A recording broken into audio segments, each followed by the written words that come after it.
docking interface, and Russian flight controllers, along with the two cosmonauts, were in the process of integrating other commanding activities between the newly arrived MLM, or the Nauka, and the Zvezda service module.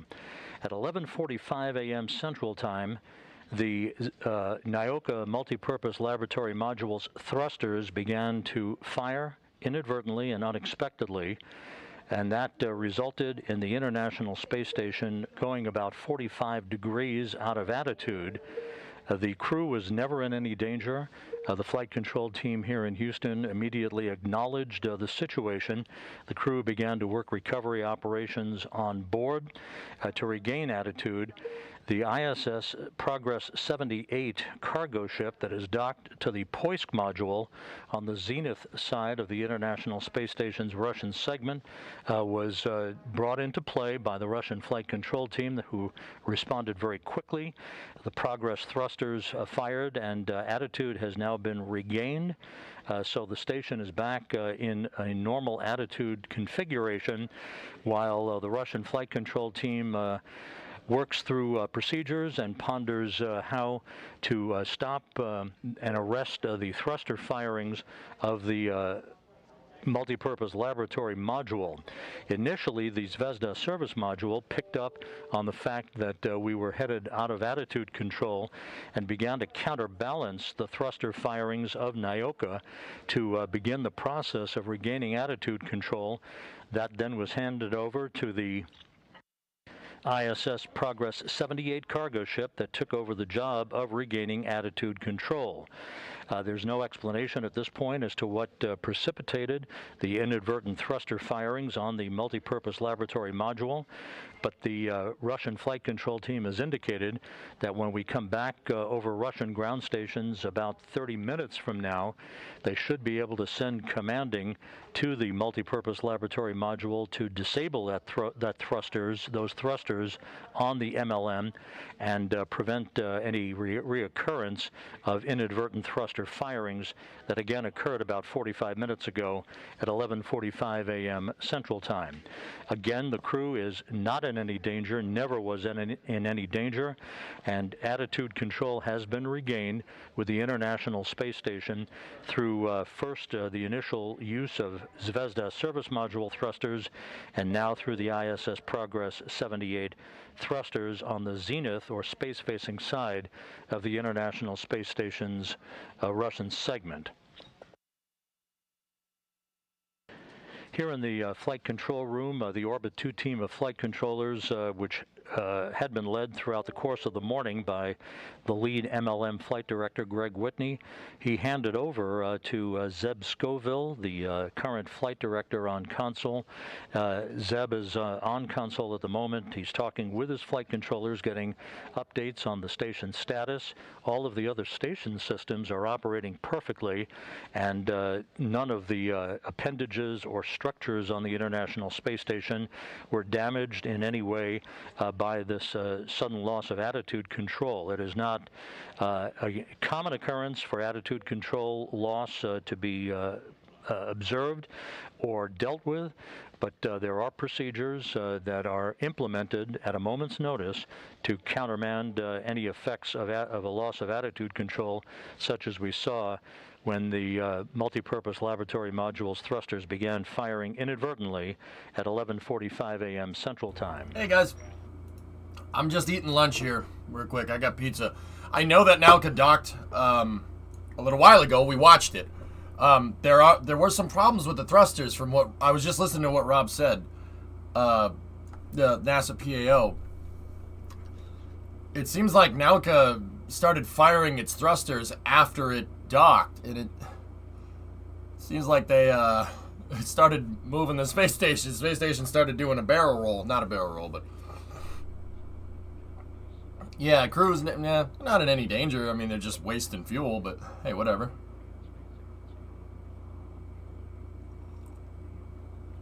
But it looks like they couldn't command the thrusters to shut off unless it's over Russian ground stations, and they also docked Nauka to the ISS when it was over Russia. I noticed that. I think there's a key there. I don't think Nauka has a good enough antenna to move through TDRS by itself to communicate through tracking data and relay, so I'm pretty sure they're using Russian ground stations to send commands to it. So if the thruster started firing when it wasn't over Russia and they wanted it to shut off, they had to wait till it to go over Russia. At least that's what I thought. That's what I'm pretty sure Rob said. That has been reported and relayed to the crew on orbit. Do other Russian vehicles go through TDRS? I don't know. That's a really good question, Phil. I don't know if the module does. Soyuz might, but if you haven't launched a module like this in a long time, it's probably using older antennas because why? I mean, but then again, why wouldn't you just upgrade it? But then again, I don't know, maybe they can't for some reason. Guys, it's something stupid. I know it's something dumb like that. It always is. It never fails. It's always something stupid. You know? That's a rather large flaw. Well, they weren't expecting the thrusters to fire when it was, when it wasn't docked. Hey, Dutch guy, ISS is in trouble. It's okay. Everything is all right. They got the module to stop firing its thrusters, but yeah, they basically, if you ever in KSP have a huge space station that you put together and you ever just hold down W for a second, that's literally what's going on. Oh my goodness. Anyway, I'm just finishing up lunch and then we'll talk more about it in a second, okay?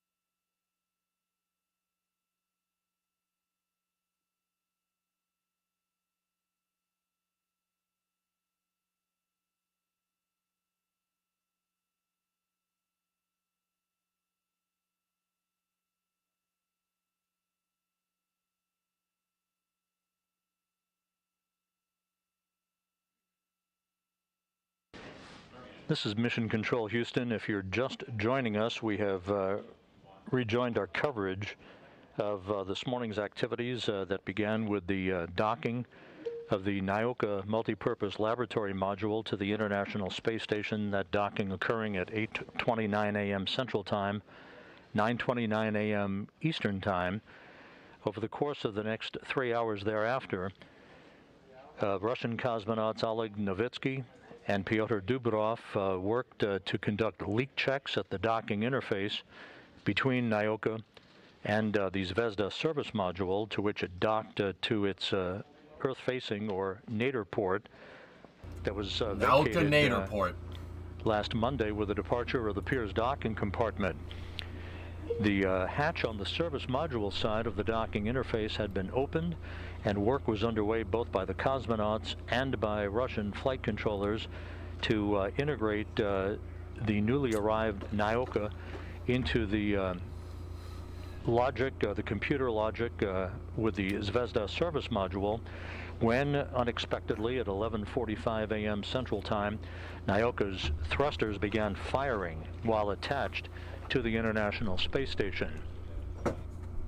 This resulted in the International Space Station losing attitude control. Nauka-nator! About 45 degrees out of attitude is what we are told the station moved out of. Is this the most dangerous accident in space station history? No. Maybe in the ISS, but guys, stuff like this happens all the time, dudes.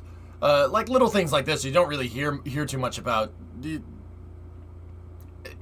Better safe than sorry. This is not the worst accident to happen in space, though. That was on Mir.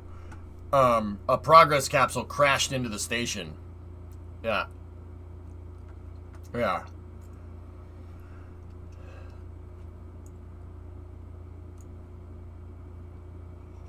Camera view that out towards the starboard Sarge, that maybe we saw something there, but we haven't been able to reproduce it since we focused on the camera view. We were wondering if you could put eyes on choosing the best window possible, whether that be drag or cupola, anywhere, to look out to the starboard side, outboard Sarge, to see if you see anything, any debris, any white crystals, anything like that out to the starboard outboard side.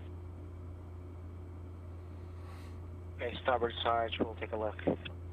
Yeah, and just to let you know, we're not seeing any telemetry that would indicate that that there's anything going overboard that shouldn't be right now, but your eyes would be helpful to help us confirm if we're seeing something.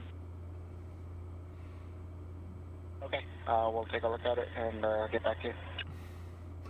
Okay, they're looking for outgassing. They're looking for crystallized outgas from the thrusters to see if the thrusters are still firing. That's what they're looking for. So, guys, Nauka docked to the station a couple hours ago, and it was actually really friggin' cool. It was awesome to see a module that big come in, and then they were doing operations on the ISS, and then the Nauka started firing its thrusters. It started firing its thrusters, and it started tilting the ISS. Yeah. The Russians want to move the station to the moon.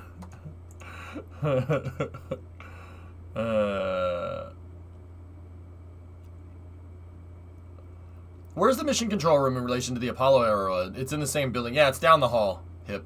Yeah, down the hall.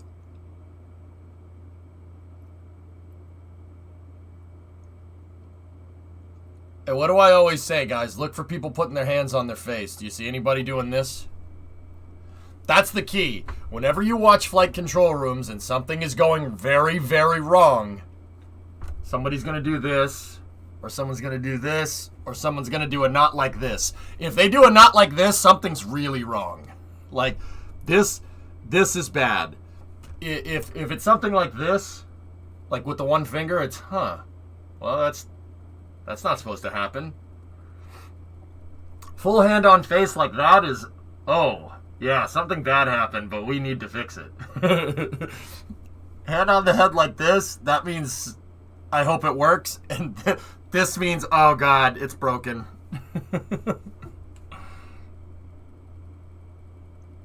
Pandemic, can't touch face. Oh my God, you're right. You're right, they can't touch they can't touch their face. How are we gonna know? It's not funny.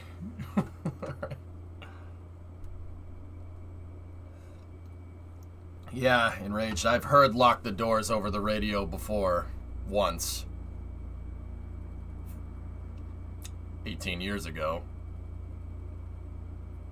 Not cool. Never want to hear that. I never want to hear it again.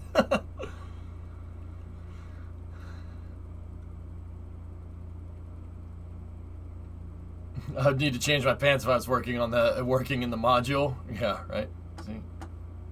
Following up on earlier comments by Flight Engineer Thomas Pesquet of the European Space Agency that they don't see anything untoward outside. That's good news. The crew is in great shape, was never in any danger during this episode. Which one is the flight director?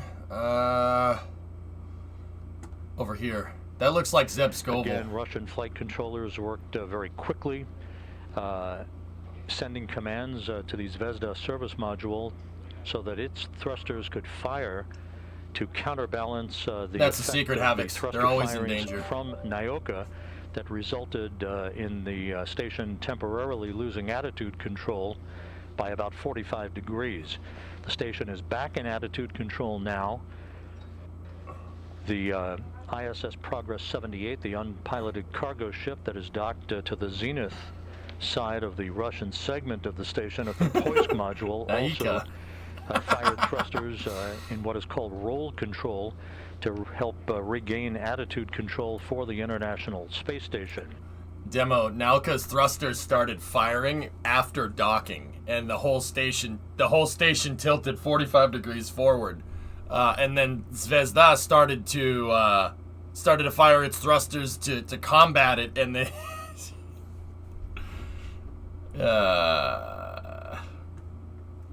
not sure if you're still doing your diet workout goals, but I just committed to a new goal if you wanted some motivation or to work out. I'm just doing intermittent fasting, dude. I've lost I don't know, Pulse. I was like 261 when 261. I was sitting in a damn chair all day. What do you want?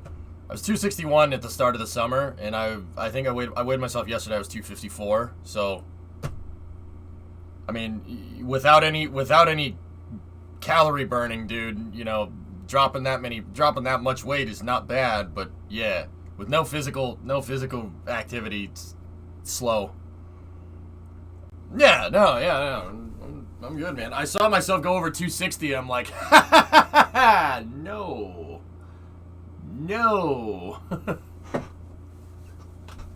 Yeah, Snickers, I'm a big dude, man. Big dude. If they couldn't get the thruster off, they might have had to abandon ship. They said the crew never was in any danger, but...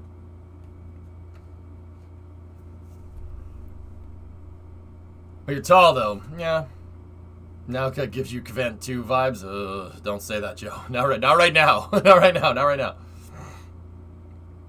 The problem is just because the module's old and buggy. Well, the module's old, but it's also new, and it's buggy either way, so, I mean, yeah.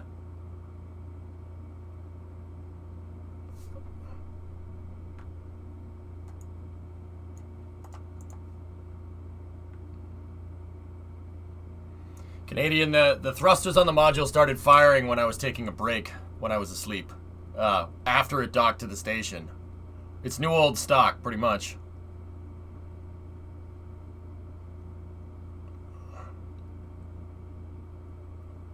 They've fixed it. Everything is okay.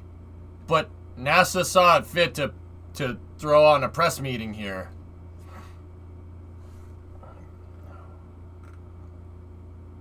Could have been worse. At least it wasn't. Yeah. There you go. Did I see this? Yeah, I saw Tomas' picture. I think I have it up. Yeah. There it is. Pretty freaking cool to see. I mean, the thing's big, man. That's a big module. But yeah, it started firing its damn thrusters.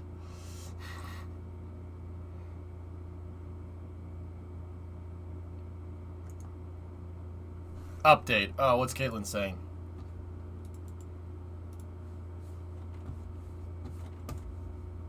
Where's the mouse? There he is. There we go. Roscosmos Press Service says that the process of transferring the Nauka module from flight mode to the docked with the ISS mode is underway. Work is being carried out with the remaining fuel in the module. This is Mission Control Houston. Okay. You're watching live coverage as we are back in the International Space Boring Station Flight conversation Control anyway, Room Elfish. at the Johnson Space Center in Houston at Mission Control, where Flight Parameter Director Zeb. Zeb Scoville is on console. Yeah, that is Zeb at this Scoville. hour. That guy's cool. Zeb's cool. Is Cool joined dude. on console by Flight Director Chloe Maring and by Spacecraft Communicator Drew Morgan. And somebody To said recap, Drew Morgan. You're where we're absolutely at right. here, Good at eye, dudes. 11:45 a.m. Central Time. Yeah, they forgot to switch it off of About the docking time mode. that the newly arrived I told you, it's something dumb. It always is. It's always something stupid. Like, it's always the little things that get you with spaceflight. You gotta be so damn careful with this stuff. Like crossing 2 wires on your thrust vector controller, or installing an IMU upside down with a hammer. Maybe that one's not so much little. Oh, that guy almost tripped. It's always something small. It never fails. It's always something stupid like that. I always screw it up. I always mess up some mundane detail. Oh! Well, this is not a mundane detail, Michael! joined later by the ISS Progress 78 thrusters. Yeah, Cythera, it's pretty to amazing that we maintain don't see attitude this stuff control. happen like The kind of station more is often. back in attitude control. I mean, it shows you how good the Russians and the Americans have gotten at putting stuff up into space and keeping it there. Now, I know us and the Russians are up there with the Europeans and the Japanese and everything. I get it, right? But this stuff's still difficult, man. I always try to, and you guys know this, but for the newer viewers, how we conduct spaceflight is like playing Tetris. You never win. You just kind of get a little bit better at it every time you do it. And to say the least, NASA has been literally playing Tetris for 20 years straight, because people have been on the ISS for 20 years straight. Well, actually 21 now. But yeah, I mean, you never really win. You just kind of get better at it. And that activity, and we're going to have words about securing the COSA activity I don't know, Rep. Maybe. And also some follow-on words on cleanup for in space as well. Okay, no problem. I pretty much cleaned up the CASA stuff, but just let me know whatever you want me to have done there whenever that's available. Okay, copy it. And we'll any words on CASA then, did you clean up per stowage note, or is it just temp stowed in place? Yeah, they're talking. This isn't Nauka related. I put the VelociCalc and Square plan on back in half CTB. And what else do I do? I have the CDM just on standby right by the CASA. Okay, copy. I'm not sure, Kaster. That's a good question. For when we eventually do pick up this activity. That's a good question to ask, guys. If this is obviously going to shift operations to the right, meaning delays to get Nauka all figured out and situated and stay in home. And they gotta be, you gotta be careful. You can't have the station flipping out of control when Starliner's going to dock to it tomorrow. Or, well, maybe not tomorrow. Starliner's gonna launch tomorrow, and it's gonna take a couple of days, right? I don't know what Starliner's timeline is off the top of my head here.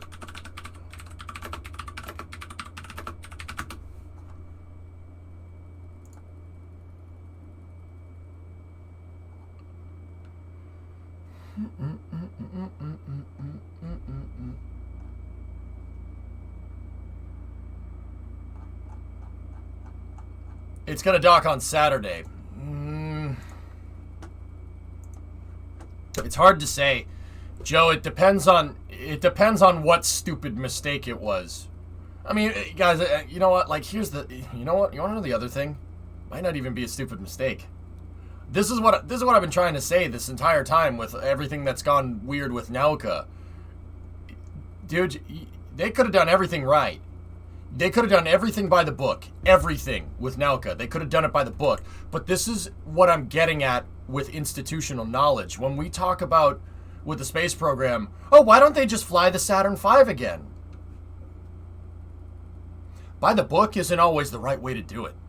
Because there's so many people that worked on it that have technical skills that are obviously not here anymore, right? I mean, the last time Russia decided to launch a functional cargo block into space, it was Zarya in 1998. So you could do everything by the book, and maybe they found a better way to do it, and they didn't write it down. Dude, that stuff that happened to us with the Saturn V. Hell, it happened to us with the space shuttle too. We couldn't go and fly the space shuttle again, and this is the reason why. It's better to just engineer a clean sheet design, but you know. It's better to engineer a clean sheet design, but Russia put their money where their mouth is and said, no, we'll get it to work. And they've gotten it there. That's very impressive. That's really, like, I don't think folks realize how difficult it actually is to take a 30-year-old module, fix the stupid thing, and then launch it into space and then get it to work correctly. Like, that's, I mean, because Nauka, its pressure vessel was fabricated in the early 90s, late 80s, early 90s. It was a module for the Mir 2 space station. Mir 2. Soviet Union. It's old. The fact that it's only putting up this much of a fight is actually pretty good testament to Roscosmos, man. And like I said, you can do it by the book. The book might be wrong. It's like the owner's manual from a 97 Ford Explorer says to deflate the tires to 10 psi for a smoother ride. Oops. No, that's not a good idea. The freaking owner's manual says to do that. So people read the stupid owner's manual with late 90s Ford Explorers, and they deflated the tires for a smoother ride because it's got truck suspension, and they would go to drive around, and the tires would pop and the thing would flip over. Yeah. Ford Explorers have a reputation in the States, for the people that don't know. They're called Ford Exploders because the tires will pop. The owner's manual isn't always right. You learn things.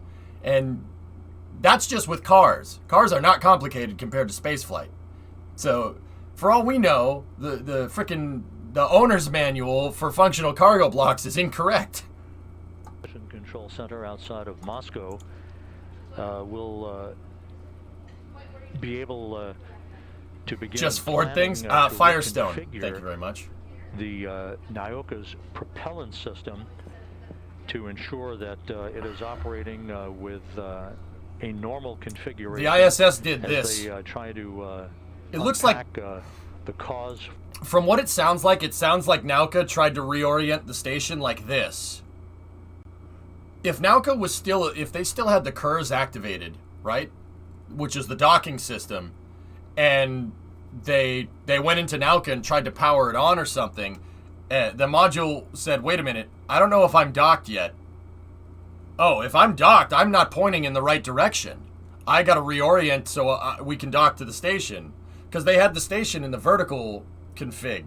The nadir, I guess is what it's supposed to be called, it was pointing to retrograde. So they tilted the entire station forward like this to get the module to dock to it. So it sounds like Nauka tried to go back into that configuration, but I don't know that for sure. That's just me guessing. Firestone, you can keep that stuff in the US. Bridgestone or nothing.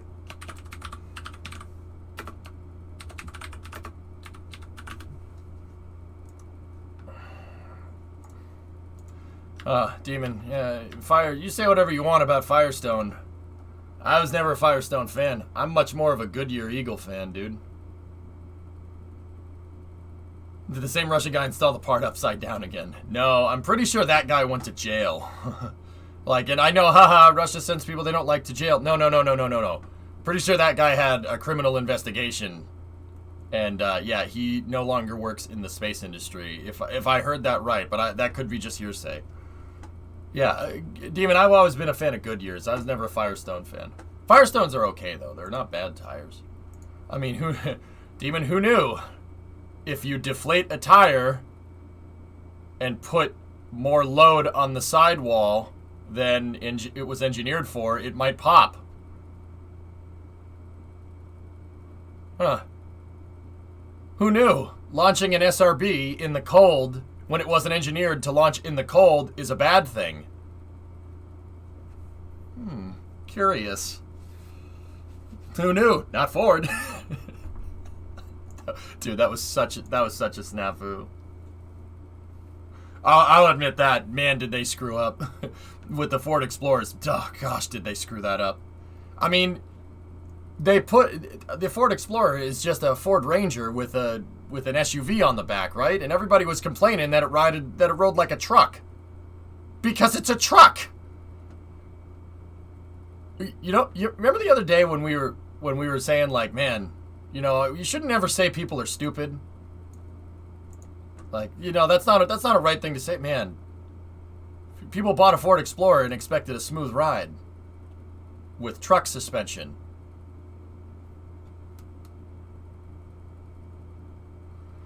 Okay, maybe that one. Maybe that one.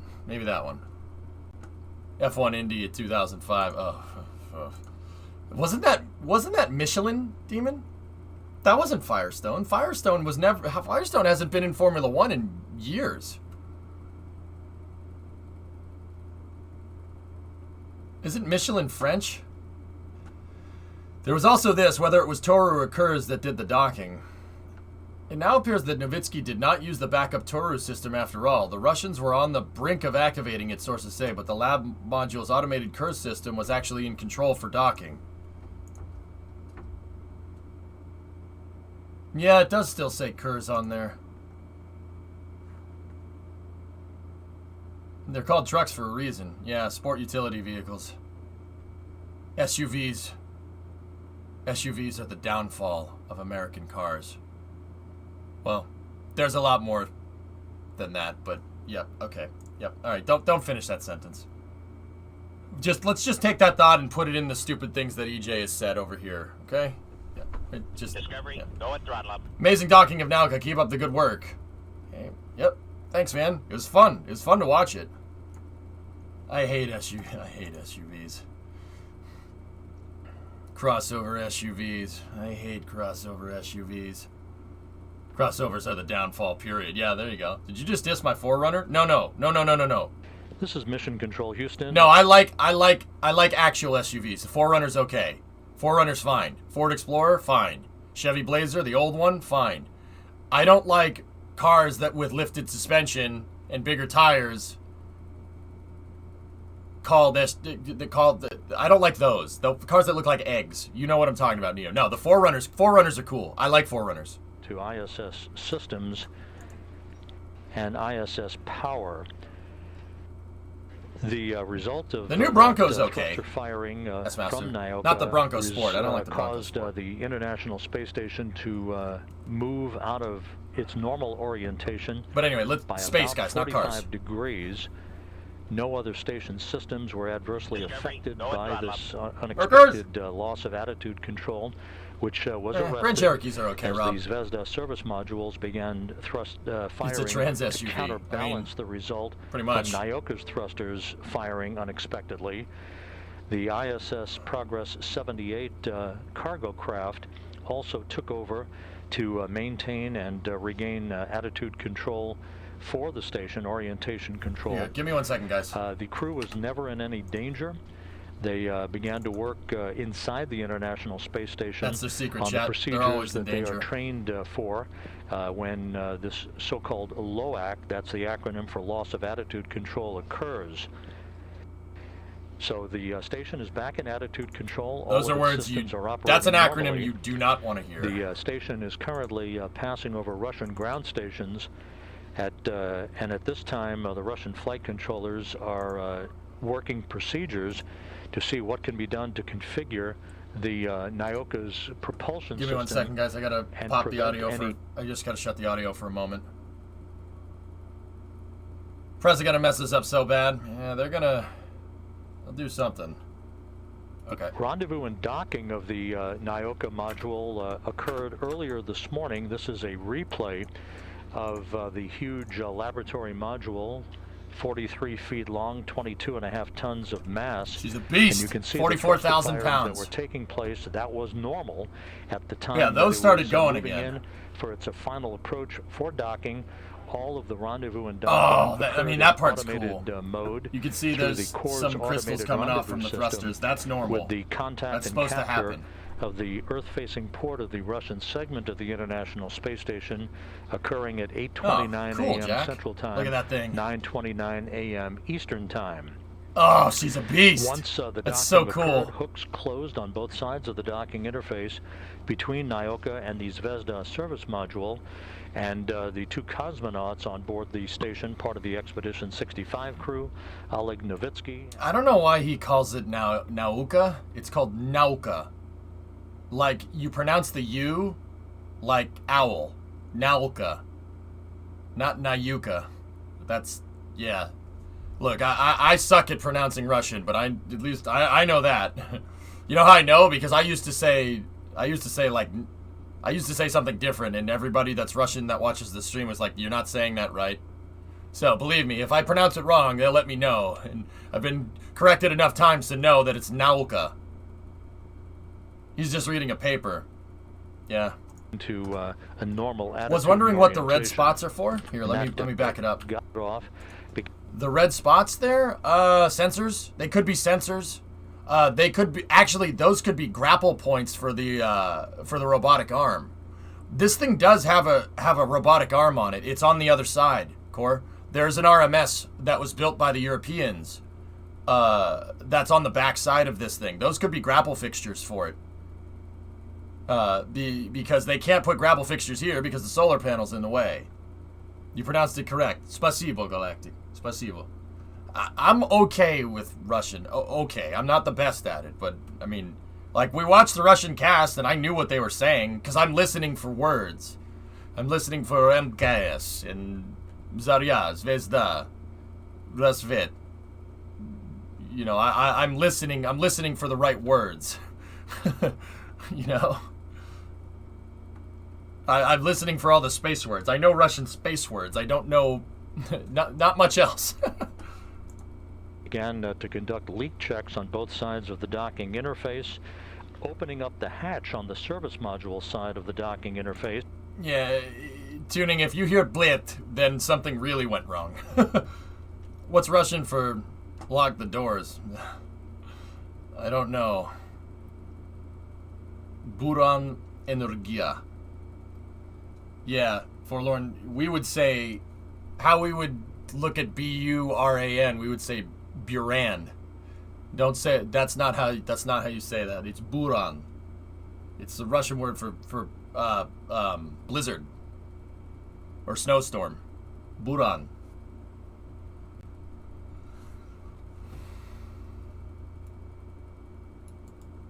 Yeah, see, Galactic, I don't know what the hell that says. Pronuncius is good if you're a spy. У тебя хорошее произношение. Не шпион ли ты? Нет. Нет. No. So the reason why I even bothered to learn Russian is because I like reporting on what the Russian space program is doing. I think I have a vested interest in that as an American because we're working with you guys on the ISS. And Americans and Russians have been working in space for 30 years, man. We're co-workers, bro. That and I like Ladas. I don't know why. Car's a piece of junk, but it's our piece of junk. I have no idea why I like Ladas so much. It's just a weird little car. Yeah, Aki, we're going to do this voice only in Space Ground 4 because both the Athena flight and on console flight, hey, 2020. Explorer flight or Discovery flight will want to be with you. Chinese is hard to learn. Sisha. Ni hao ma? Havix, ni hao ma? Because Lada Factory is boss. Let's hope this partnership continue. I agree. I want to go to the moon with you guys. I want to go to the moon with the Russians. And Aki, for your situational awareness, it's Zeb. We had an early handover. You know, we imported tons of Ladas into Canada in the 80s. Still quite a few Nivas up here. Tuning, I will... Very unpopular opinion, Nivas are really good cars. Do you know why Nivas are good cars? Because Nivas were engineered out of need. Russia has very unforgiving terrain, so they needed something that somebody, that lives out in the middle of nowhere could use to actually go somewhere. Because there's dirt roads and a lot of off-roading and a lot of treacherous terrain. The Niva was built out of a need. It was built out of a necessity. Like a pickup truck is built out of necessity, right? So I will say this: Nivas are good. There's a good design. It's a really good design. Like the 2CV or the Model T, exactly. Those always make the best designs when a car is designed out of need. That always makes the best car design. UAZ. If I had the choice between a Niva and an UAZ, I'd take the UAZ. But I'd take the motor out of the UAZ. That's the Achilles heel of Soviet cars. The power plants are junk. They're reliable, but they're not very powerful. We take UAZ. Here, you know what we should do? We'll take the UAZ, we'll import a UAZ, and then I'll put the 4-liter Jeep engine in it from an old Jeep Cherokee. The AMC 242 inline 6. It's a 4-liter inline 6, and that thing is impossible to destroy. I've seen them run on no oil, firsthand. It runs on no oil. It is fit for an UAZ. It's like it was built for it. But then again, it's our Jeep engine. So August 5th, anyone? So basically, you want to reap the soul of UAZ. Booster 4 stacking operations are happening, Phil. Jeez. Why not make it in Beam? I don't think I have an UAZ mod for Beam, but I know I'd be a huge car guy, but I fall in love with the new Mach-E. It's a beautiful car. Casper, the Mach-E represents everything that I hate about automobiles. Don't get me wrong. I understand why Ford made it. They need to make... Your first electric car needs to be cool. Just like the Tesla Roadster. It needs to be cool. It needs to be a cool car. That's why they called it a Mustang. I don't think that was a good decision. I think that will age very poorly. Houston Station on 2, I think we're getting ready for the conference, so if you can prioritize well. Okay. I think that in the future, the Mach-E will be looked at the same reverence as the Pontiac Aztec. Like, what were you thinking?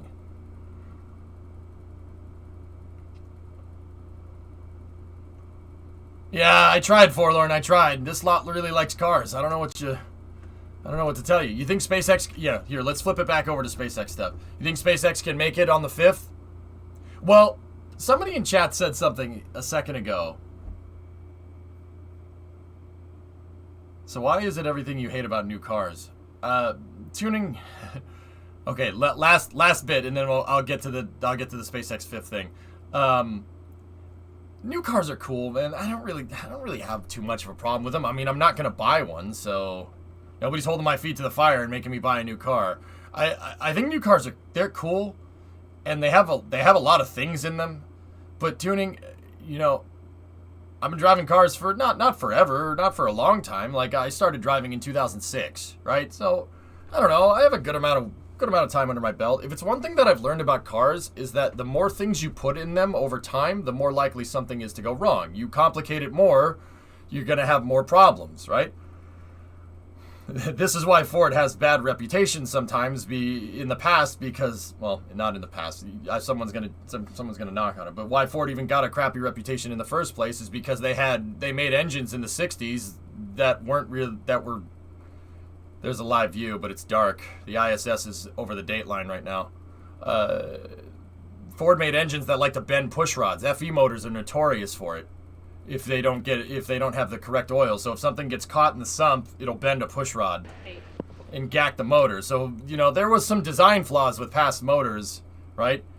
But, you know, I think they're super freaking overcomplicated, man. But hey, that's what people want, and Ford has to make what people want. At the end of the day, they're beholden to what people want to buy. So, orientation control. I mean, result of inadvertent thruster firings by the newly arrived Nauka multipurpose laboratory module's thrusters. It is not known what caused that occurrence.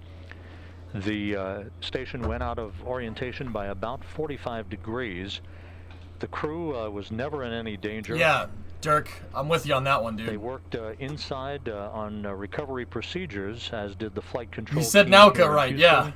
As well as see the your last. What's Russian up, Clayton? flight controllers in Korolyov outside Moscow at their control It's center. not just turbos tuning; it's These gasoline direct service module injection. thrusters Those engines are not going to last. I will tell you that right now. The activity that was noticed on the Gordon, right? thrusters, which again began to fire.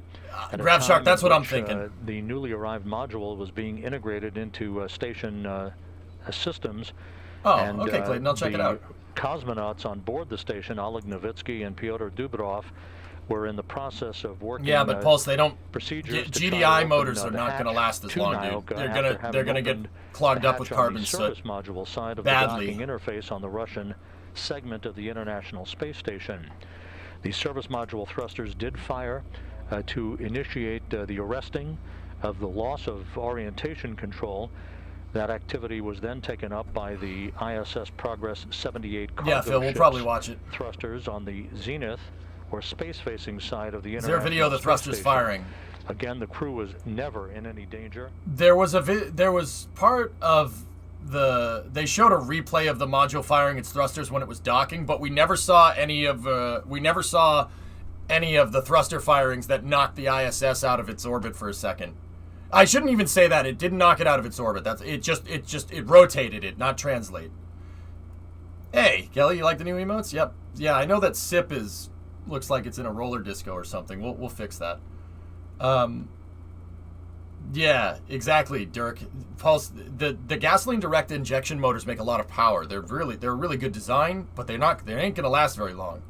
You want to make something more complicated, you're going to need more maintenance.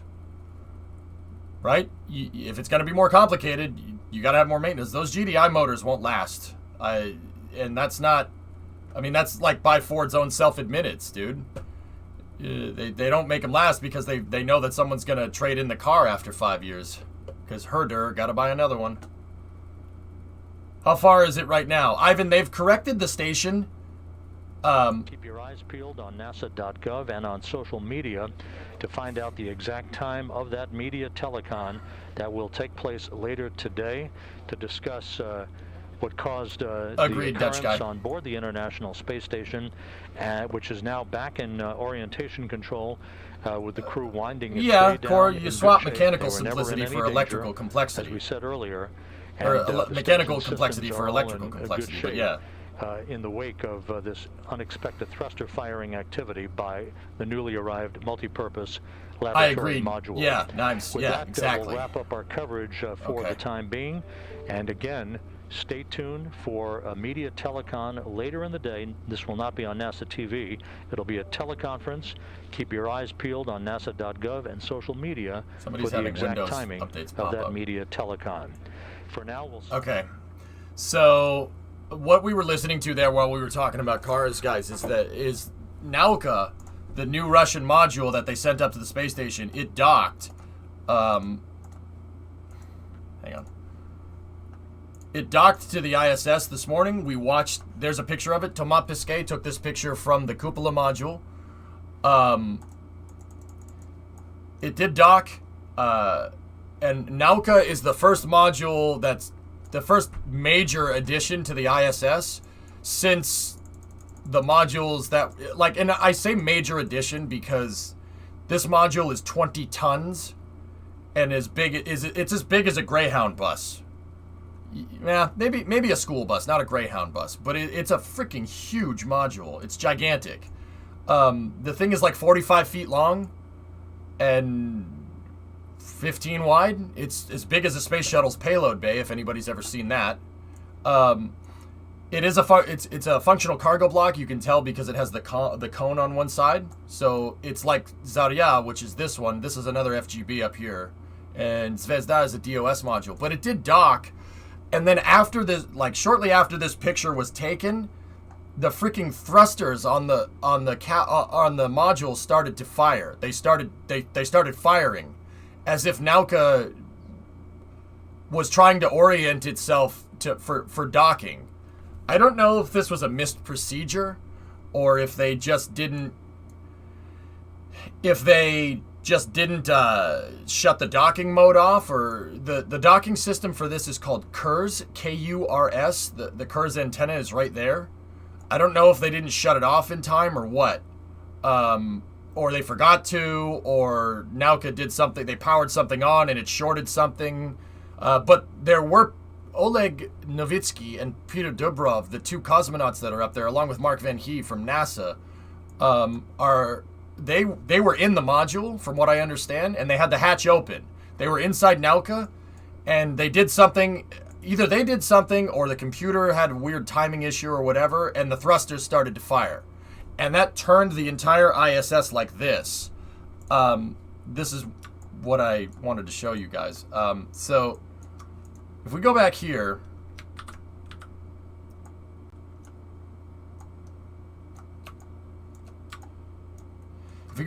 I have a 3D model for people to see if they want.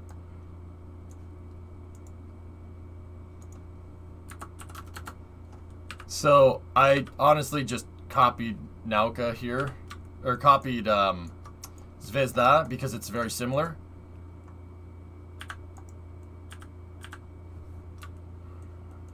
There's Piers and Poisk.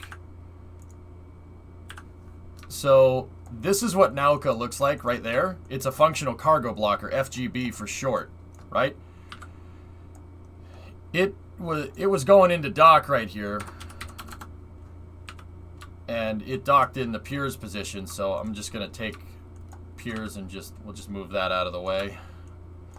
We'll just put Piers over there for now. It was coming in like this.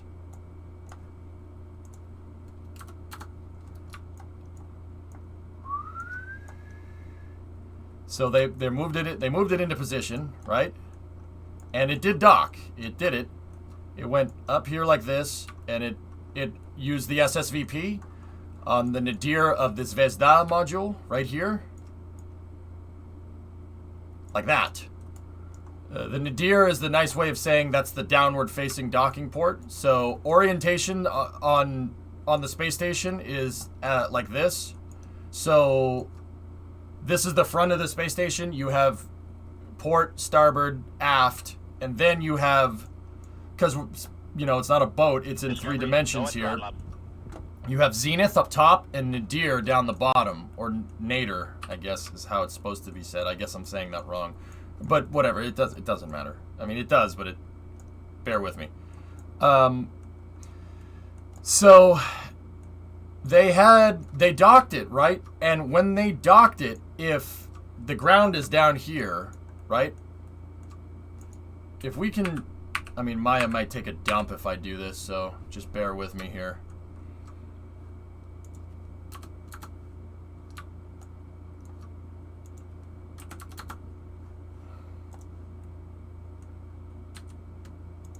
Check this out. Airborne, 35-month resub. Thanks, man. They had the ISS like this during docking. If the ground is down here, okay? No, actually, I think that was... I think it may have been this. I think it may have been downwards like that. So they nosed down the station 45 degrees, so the front of the station was pointed at the ground. You can do that, it's fine. The ISS has a gigantic gyroscope on it. The gyroscope is on the Z1 truss segment, which is this piece right here. That guy, the Z1 or Z1 if you're overseas. That's a huge gyro. And it's attached to node 1 right here, which is the Unity module. And then from the Unity you have PMA1, and then you have Zarya, which is the power and storage module. And then Vrasvet is a Soyuz docking module. And then you have up here, now, with the station in its current configuration, you have Nauka, Zvezda, Poisk, and Zarya, right? So it docked, and it docked in this configuration, and when it did, after it docked, they started equalizing the pressure, they opened up the hatch, and they reoriented the station to the ground like this. The space station always flies with the cupola module facing towards the ground. See the cupola right there? This is the Millennium Falcon or TIE Fighter module. It's the one that has all the windows on it. In fact, Thomas Pesquet took the picture of Nauka after it docked. Now just ignore Piers in the background. That module actually doesn't exist anymore. It was deorbited. So he took the picture from the cupola here. If we go from the cupola's point of view, right? I'll just back it out a little bit. The focal length isn't right. But yeah, see? So it docked, and then the thrusters started firing, and that moved the entire ISS. They had a loss, not a loss of control, but loss of attitude control, I think, is LOAC, from what Rob Navius was saying, is basically when you start tumbling. So the ISS basically did this. Nauka started firing its thrusters. I would only assume that it fired its forward-facing thrusters, and the whole station did this.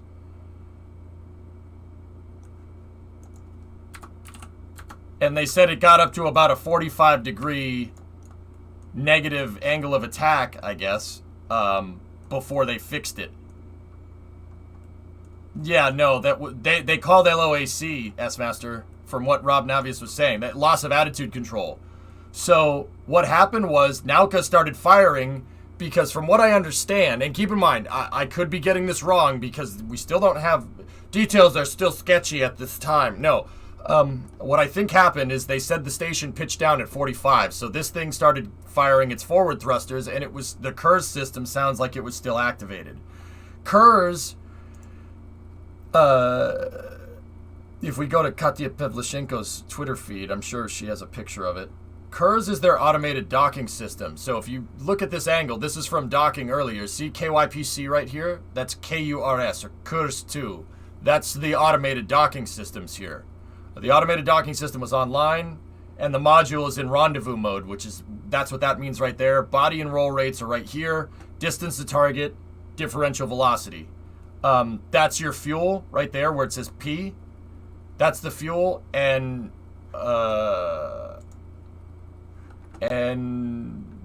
this is the angular rate sensor, I think. And this is the mode that they're in. I forget what that says. So it seems like Kurz was still activated, and it caused the station to do kind of a temporary nosedive. And when Nauka started firing its thrusters, Zvezda, the service module for the space station, Zvezda is the SM, that's the service module for the entire station, it started correcting it. So they had thrusters on Zvezda and thrusters on Nauka firing against each other. And yeah, that's not a good idea. The reason why that's a bad thing is because you don't want to apply load on two axes on the station at the same time. Very bad idea. What I'd like to say, like, why don't you want to do that? Well, this thing is really designed to have no load exerted on it because it's in microgravity. It wasn't engineered for that. If anything, it's only designed to have minimal load being exerted on it from the back from when they boost the station, right? So, yeah, that's dangerous. That's not good. I mean, Rob Navies was saying the crew wasn't in any danger at any time. I mean, now don't get me wrong. I'm sure everything is fine. Everything is okay. They got the module shut off, and the Russian flight controllers commanded the module to not shut down, but they switched it from docking mode to station mode, right? They told it, hey, you're at the station, stop firing. Did they manually dock it? I don't think so, Bandit. NASA TV said they did on the cast, but viewers noticed that this would say, it wouldn't say Kurz 2 if they'd switched to manual mode. This would have said Toru. It's something operated remote control. It would have said TORU. That does not say TORU. Load on certain points was pretty high. Yeah, you do not want load being applied in two axis on this thing. So you don't want a thruster pushing up and a thruster pushing this way at the same time, trying to counteract it. The reason why you do not want to do that is it's for the same reason why skyscrapers don't make good bridges. If you took like the Empire State Building and you tried to put it across the Grand Canyon, and provided we could do that, right? The Empire State Building would in fact not make a very good bridge because it's not designed to be a bridge, it's designed to be a skyscraper. It's designed to have gravity pushed down on it like this, not like this, right? Simultaneously, if you took the Golden Gate Bridge and tried to make it into a skyscraper, it wouldn't work very well, would it? No, because it's designed to have gravity exerted on it like this. Force is coming from this direction, not this direction, right? That's why that's bad. The ISS is not really designed to have load coming on it from any direction except maybe from the back here where they boost the thing, right? So, yeah, they really quickly went into mode and they got Nauka to shut its thrusters off. And there's a Progress capsule, the MS-17 Progress, which is a resupply vehicle that's attached to the back of the station. They got both of these modules to shut them off, and then they used the Progress capsule that was back here to right the station.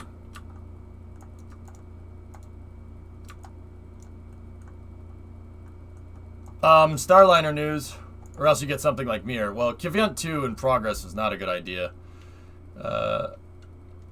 Trevor Malman is saying, what is he saying? Boeing CST-100 Starliner spacecraft atop Mighty Atlas V this morning. At the remote camera setup, PA speakers at Slick 41 announced that the vehicle will be rolled back to the vertical integration facility for the next launch opportunity. Yeah, I'm pretty damn sure that this snafu right here delayed Starliner again.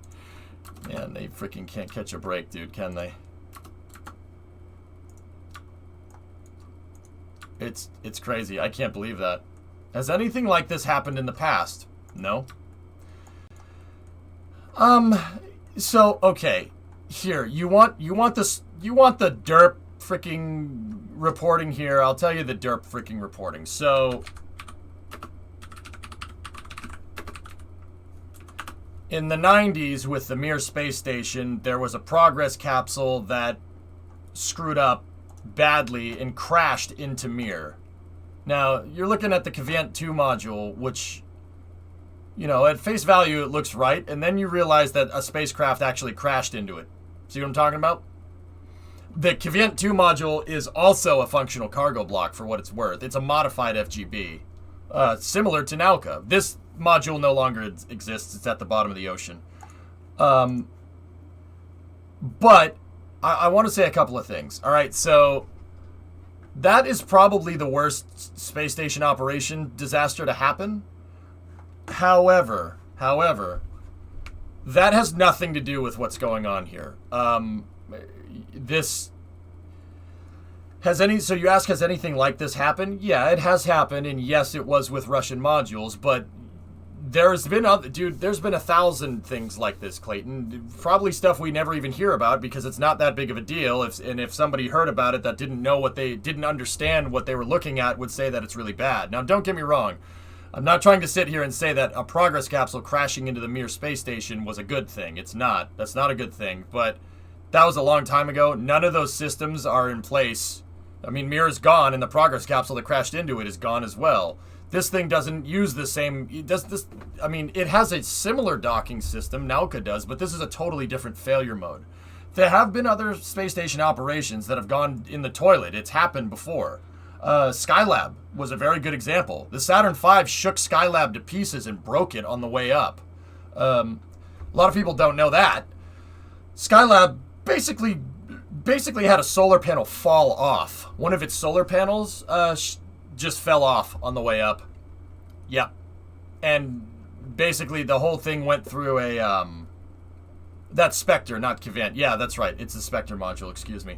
On Mir. And they had to... Skylab 1, or Skylab 2, the first manned mission to Skylab, they had to go outside and they had to fix it or they would have lost the station. So stuff like this does happen. It's not just Russian stuff. Like, I know... that's what I mean. People are going to say, like, oh, this is just like Progress when it crashed into the station. The Russian modules are junk, right? Ignoring the fact that Russia has been up there with us at the space station, at Mir and the ISS. We were a part of the Mir program at the end. We've been working together in space with 2 space stations over the course of the last 30 years, and we only remember the bad. The Zarya and Zvezda have been up there for 20 years straight, and they're 30 years old, and they still work. I mean, that's pretty damn good, dude. So, is fuel a worry? There is something weird going on with Nauka's fuel system, and I'm not 100% sure what it is, but Nauka should not need any more fuel. They're not going to use its thrusters for orientation on the station at all. That's what the Progress capsules and Zvezda is for. So it's not that they should inert the module, but they should shut the thrusters down and inert the thrusters. Maybe not the fuel tanks, but yeah, exactly, Tommy. Russia docks to the ISS with their spacecraft all the time. It's never a problem. Cockroaches and tanks. Yeah, I mean, it could be. Nauka can't be refueled either. Functional cargo blocks don't have the ability to be refueled. Yeah, Loopy, I saw people in chat were talking about that last night. Only Zvezda, the DOS module, which is Chad tier design. I think the DOS module is amazing. Yeah, they can't refuel them, but if it's docked to the station loop, it doesn't really make a difference. But yeah, Clayton, has stuff like this happen? Yeah, dude, all the time. Once again, I'll go back and say it, man. Freaking space is like it's a game of Tetris, man. You never win. You just get better at it every time. And sometimes in Tetris, you hit the down button too quick and you don't place a block right, and it's just something to take into account. If you make one mistake, not that big of a deal. You make 3 or 4 mistakes in a row when you're playing a game of Tetris, you got a problem, right? Spaceflight works like exactly like that. It's the same thing. If you say, yeah, it's fine, yeah, it's no problem, and then you make another mistake, yeah, it's no problem, and you make another mistake, yeah, it's no problem, and then you lose. So, how this analogy kind of applies is this was all these little things here and there are just challenges to solve. That's just one piece that you didn't place correctly. But like in Tetris, you can get around that. That's no problem. But you should really make sure that you don't keep placing pieces in the wrong spot. You know what I'm saying? Yeah, it's funny, PY, because Tetris was coded by a Russian. A Russian guy came up with it. Tetris was a video game made in the Soviet Union. Yeah, can you imagine? Soviet Union made video games. It's a weird thing. That's a weird thing to think about, but it's true. On OFD2, I'm sure you heard already, but our photographers got told Starliner's rolling back in and cameras are likely going to be picked up tomorrow. Yeah, there's no doubt that operations with Nauka pushed Starliner. On top of the weather. Yeah. On an ICBM PC clone. Yeah. You know what? That suddenly makes a lot more sense. Tetris is a game you never win. You never win Tetris. You just get better at it. But you always end up losing. It's a very Russian way to look at things. That's a very Russian way of looking. You never win. You just kind of get better. You know what? That suddenly makes a lot more sense.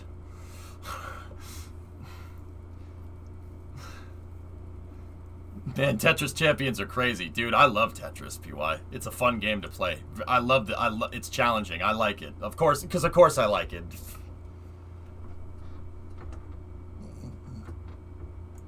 Is there any idea how much damage was done? No damage was being reported by Russia or the US or anybody, King, so I think we're okay. I mean, the NASA PAO, Rob Navia, said that there was no danger to the crew at any time, so we're okay. The station just got jostled around a little bit, but I think we're okay. It never win. You just take longer to lose. It's very Russian. So, once again, we're covering what's going on with Nauka here in the channel right now. I kind of stopped. I was going to do early hours, but I wanted to cover this instead. Nauka is the newest module that was added to the space station this morning. It docked this morning. And the docking went great. It automatically docked, and we watched the whole thing. It automatically docked to the station, and we saw it lock in, and we saw it hard capture and everything. It was awesome. But they started safing the module, and they started, equalizing the pressure. They don't pressurize it. They equalize the pressure between the modules because there's vacuum in between the docking port hatch on the space station and on the module. So they got to equalize the pressure, and then they got to make sure that the pressure between the module and here is the same. So when they don't get a draft when they open up the hatch. They started doing pressure equalization operations, and they had the hatches open, and the crew went into the module and started configuring the module for station, and then the module started firing its thrusters. The module started firing its RCS while it was attached to the station. So it ended up taking the entire ISS here. I have a 3D model up here that I ripped from NASA. Someone made a whoopsie. What's that, RB? Yep.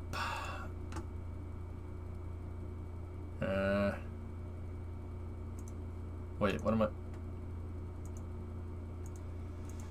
Yep, that slid off the side. Nice.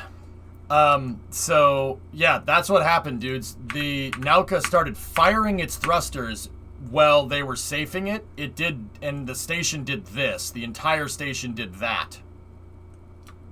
It went to 45 degrees, and they were able to stop the station from doing a full freaking flip.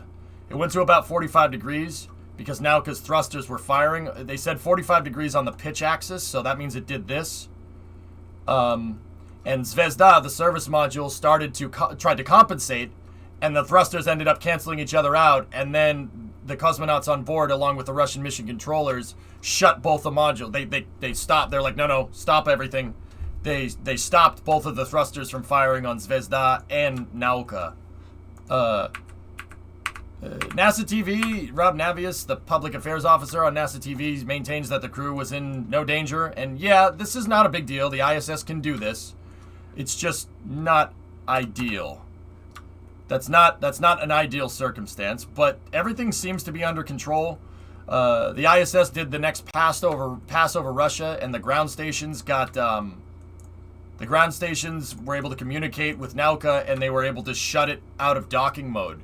It was still in docking mode even after it docked to the space station for some reason. Now, as the reason as to why, I have no freaking clue. I have no clue why it would still be in docking mode. Don't know. Yeah, they got the station back on an even keel, Bandit, by having the Progress MS-17 capsule. That's Progress 77. That's attached to the aft docking port on Zvezda. They got that Progress capsule to fire its thrusters and knock the station back into position. So, fellas, here's the thing, okay? Something messed up somewhere. Mistakes happen. As long as the station is okay and no one's dead, we're fine. It's totally okay. Actually, as long as nobody's dead first, and then the station is alright, then we're fine. It's really not a big deal. However, look, you gotta understand, and once again, I've explained this a couple of times already, but it's important to say.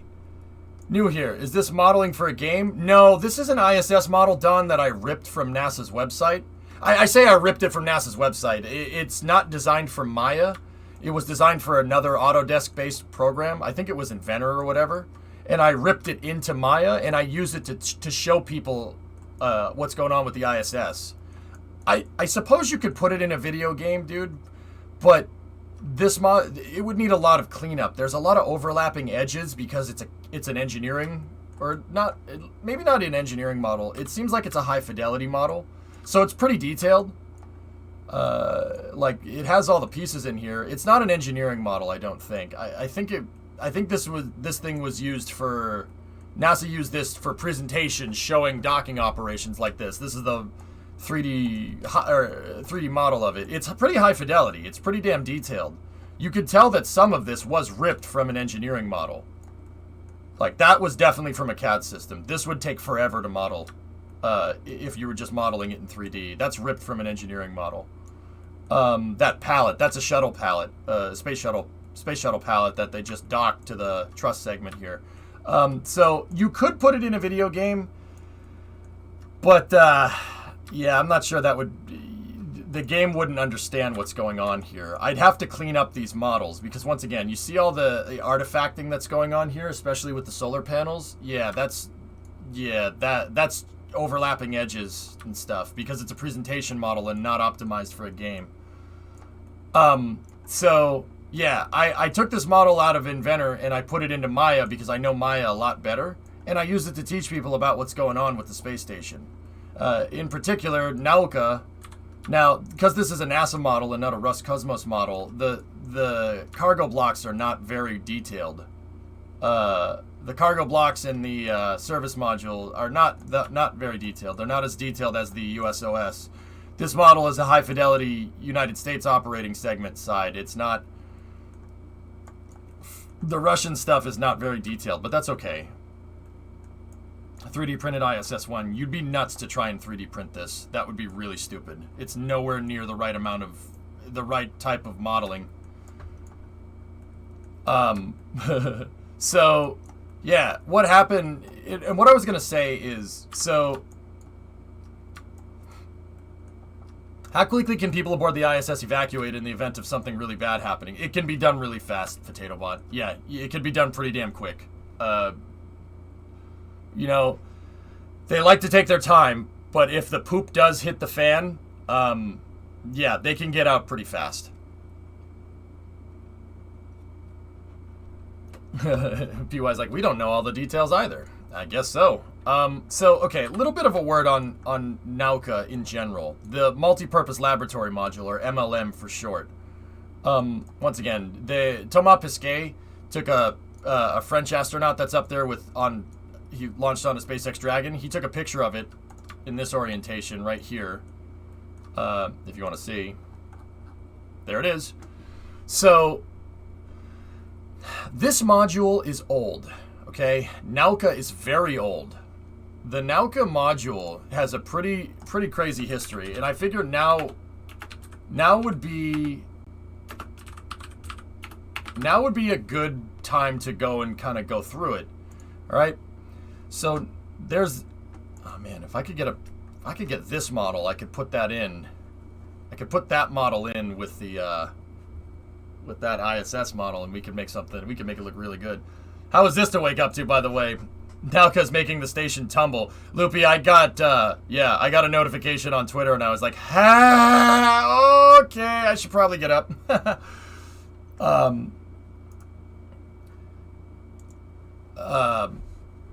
So, okay, Nauka is old. It's very old. It was launched. It's new right now, but it's new old stock. That's the thing. Here, it was. Check this out. I can just read this. I know this by heart. I don't need to read the Wikipedia page, but here you go. I'll read it to you anyway. In the 1990s, the plans for the Russian orbital segment, so the Russian part of the ISS, included several research modules that were intended to be adjacent to Zarya and Zvezda, which is the two big modules on the Russian side of the station. That's this one and that one. So this guy right here, from there to there, and then Zvezda is the Achilles heel of the station. This thing is the service module. It's the propulsion system for the station. Without that, the ISS is quite literally dead in the water. Because without that, it can't boost its orbit, and it will deorbit, and it'll find an ocean. You need that to keep boosting, and then they attach a resupply ship to this, and they can boost with that, and also you can refuel this module as well. So in these earlier plans, the now canceled complex of the Universal Docking Module (UDM), and two newly developed Russian research modules were to be attached to Zvezda's Nadir port, that's that port right there. Okay. The Universal Docking Module was to be based on the Functional Cargo Block, or FGB. All right. So Zarya is a functional cargo block, and Zvezda is what's called a DOS. So habitation module and functional cargo block. Functional cargo blocks are basically a tin can that they can reconfigure to do whatever. It's basically a station bus like this, and it has all the equipment on the outside. All the systems are on the outside of this thing, and that's why it has these panels on it. These are insulator panels shielding all the components. Everything is on the outside, so you can put whatever you want on the inside. It's basically an open space in there from here to here. And you can have functional cargo blocks that are a space station module. You can have them as a storage module. Functional cargo blocks could even have been used for a service module for a prototype Soviet capsule in the 70s called TKS, but that's another story. That's where they came from. So Nauka was manufactured in the late 80s, early 90s. So check this out. The FGB-2 was originally built as a backup for the original launch of the Zarya module, which is a functional cargo block that's used for storage and electrical power. FGB-2's construction had been halted at 70% completed in the late 1990s. That FGB-2 is Nauka. Solution for automatic cleanup in Maya merge vertices. Yeah, Baz, I know. I went to school for computer animation. I know about merge vertices. You got to set the threshold right though, or else you're gonna turn a module into. You'll turn something into an abomination if you don't get the vertex mesh threshold correctly, or the vertice distance threshold right with a merge. But I know about how merge works. It would I'm not saying it's impossible. It's just hard to do. It would take forever. I mean, dude, look at the try count on this station. It's the try count because this has already been tessellated is 2.27 million. Yeah, this would be really, really difficult to go in and fix. I'd be better off just using this as a template and modeling new modules if we were going to do that. I could do it. Be kind of cool. Maybe we can get these things to be a little bit higher fidelity or something. Gilmere, 18-month resub. Keep up the great news segments. Thank you. So, Nauka was originally FGB2, all right? However, so it was basically construction on it stopped when it was 70% completed. And you know that anytime construction stops on something before it's completed, that is basically a death sentence in the aerospace industry. It doesn't matter if it's Russian, American, European, whatever. Usually when that happens, it's not a good thing. However, plans changed in the early 2000s. In August 2004, it was decided to build the Nauka ISS module based off of FGB2. During that time, there was an alternative rejected proposal for Nauka from RKK Energia, which is a Russian design bureau. The American equivalent or the Western equivalent would be a defense contractor like Boeing or Lockheed or whomever. And they wanted to...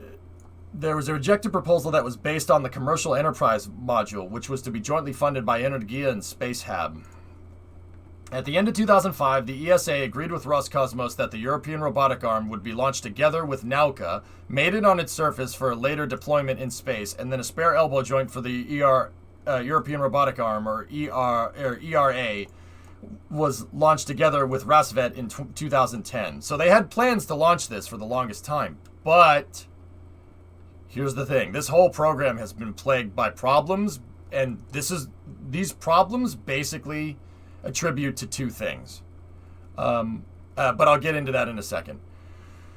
Roscosmos stated that Nauka would be ready. It wasn't even Roscosmos then. Roscosmos didn't exist. The Russians stated that Nauka would be ready to launch in 2007 on a Proton rocket. However, in November 2006, an ESA bulletin mentioned that Roscosmos was negotiating with ISS partners to push back the prospective launch date to the end of 2008. The Nauka project was delayed further to 2009. Nauka. Heika. Now, Nauka? Is that what he was saying? In October 2011, it was reported that Nauka was expected to launch at the end of 2013. It was reported again in May 2012 that it would be pushed back to 2014. The next planned launch date was April 2014, according to Vitaly Lopota, the president of Energia. On 2013, Parabolic Arc reported that Nauka was flawed and had failed acceptance testing. Problems found in the propulsion system, including a leaky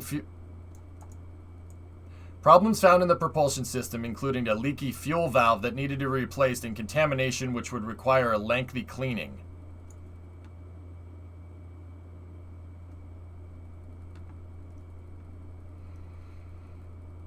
Okay. The module was returned to Khrunichev for repairs, which would take 12 to 18 months.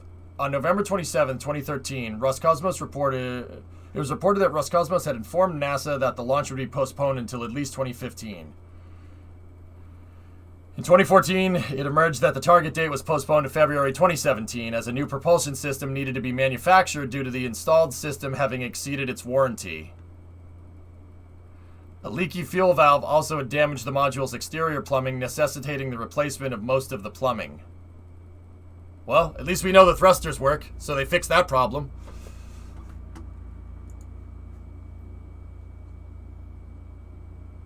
Oh, that's cool. Kevis, I'll check that in a second. By 2016, the tentative launch date had slipped to mid-2018. However, in December 2017, the launch date slipped further with a projected launch of March 2019 before December 2018 launch date was confirmed. In August of 2018, Dmitry Rogozin set the new launch date to November of 2019. However, the propellant tanks were found to be contaminated with metallic dust in 2017. They found aluminum shavings inside of the module, requiring repair and replacement work. A tentative new launch date in June 2020 was set, but it was not met due to the repair of the fuel tanks being initially unsuccessful. NPO Lavochkin, another Russian defense contractor, was slated, or it's better to call him a design bureau, I guess. Or you could just say aerospace company, I guess, was slated to produce a new single-use fuel tanks that are based on the Fregat upper stage. Production of this new fuel system, installation into Nauka at NPO Energia, and additional testing delayed the launch until sometime after 2020. On 2019, TASS released information on the successful repair of the original tanks, so the Fregat-based tanks were not needed anymore. As a result, a launch date of Nauka in November 2019 was confirmed. On November 14, 2019, Russians informed the ESA that the launch of Nauka would be postponed again for 3 months. A launch date in 2021 meant that further work on certifying the aging equipment was required. I know, Penta. We'll check that out in a second.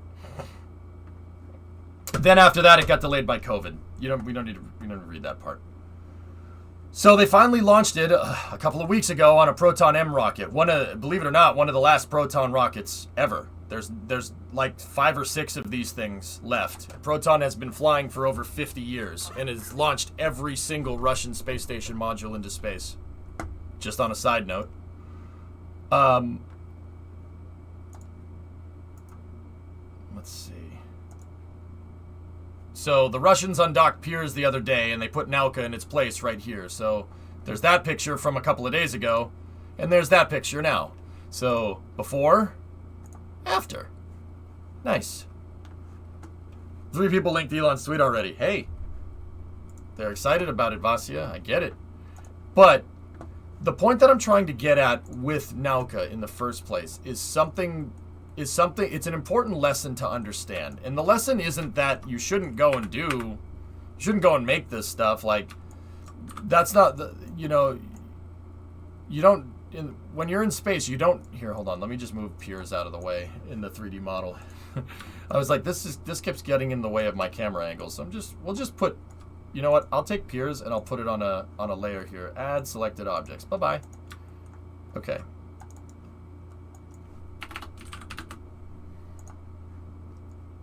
Okay, so we can make Pirs disappear, just like they did in real life. The thing here to understand is, one, first and foremost, good on the Russians for following through with this. I appreciate the follow-through. Better late than never. I'm serious about that. And I'm not trying to say that like, well, it took you long enough. Like, I'd say that, for giving people crap. But long story short, at the end of the day, getting a 44,000-pound module... Getting a 44,000-pound module up into space that's 30 years old and having it dock to the ISS with minimal problems, I mean, obviously there were some here and there, is pretty damn impressive and a pretty good testament to the balls that the guys have over in the Russian space program. Like I said, can't imagine a better partner to work with in space, dude. Discovery, go at throttle up. Hey, Atran, what's going on? 12-month gift subscription courtesy of Hokey. There you go. What up, dude?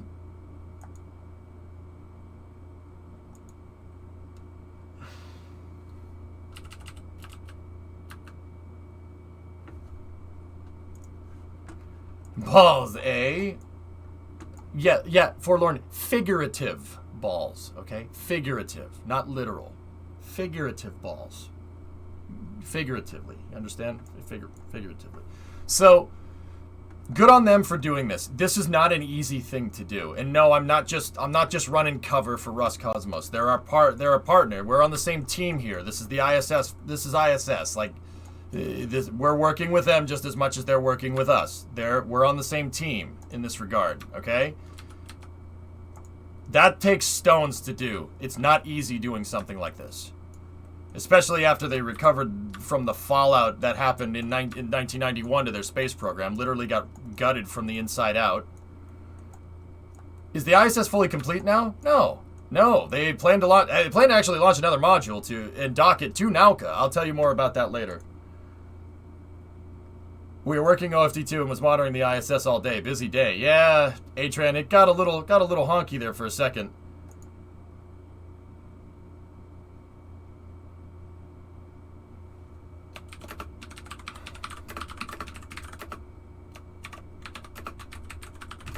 Give me 1 second. So, now, with that being said, this is the second thing to take away. The first thing is good job on them. It seems, at this point in time, everything seems okay with...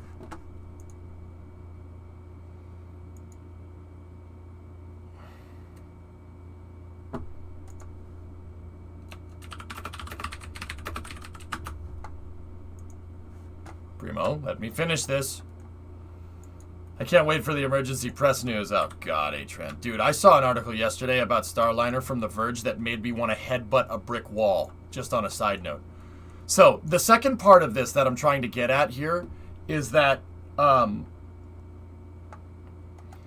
You know how people always say, oh, why don't we just fly the Saturn V again? Why don't we just pull the Saturn V out of its hangar? Why don't we just pull the space shuttle out of its hangar and just fly that? Why don't we just do that?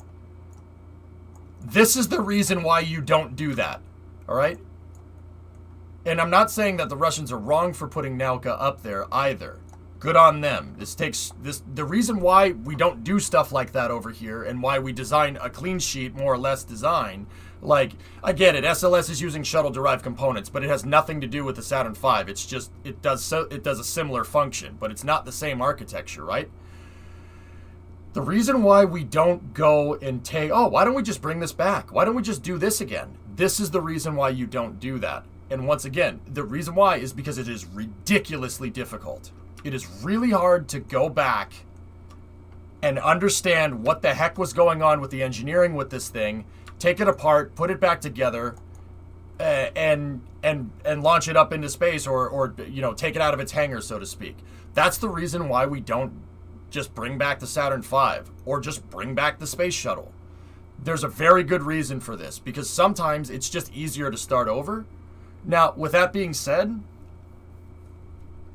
we don't do that because it's a stupid idea, necessarily. We do it because it's really freaking difficult. And with that being said, this brings me back to the first point. The Russians did it. They did it. They took a module that was 30 years old, fixed the stupid thing, and got it to the station. It wasn't without its problems, right? But I would also like to note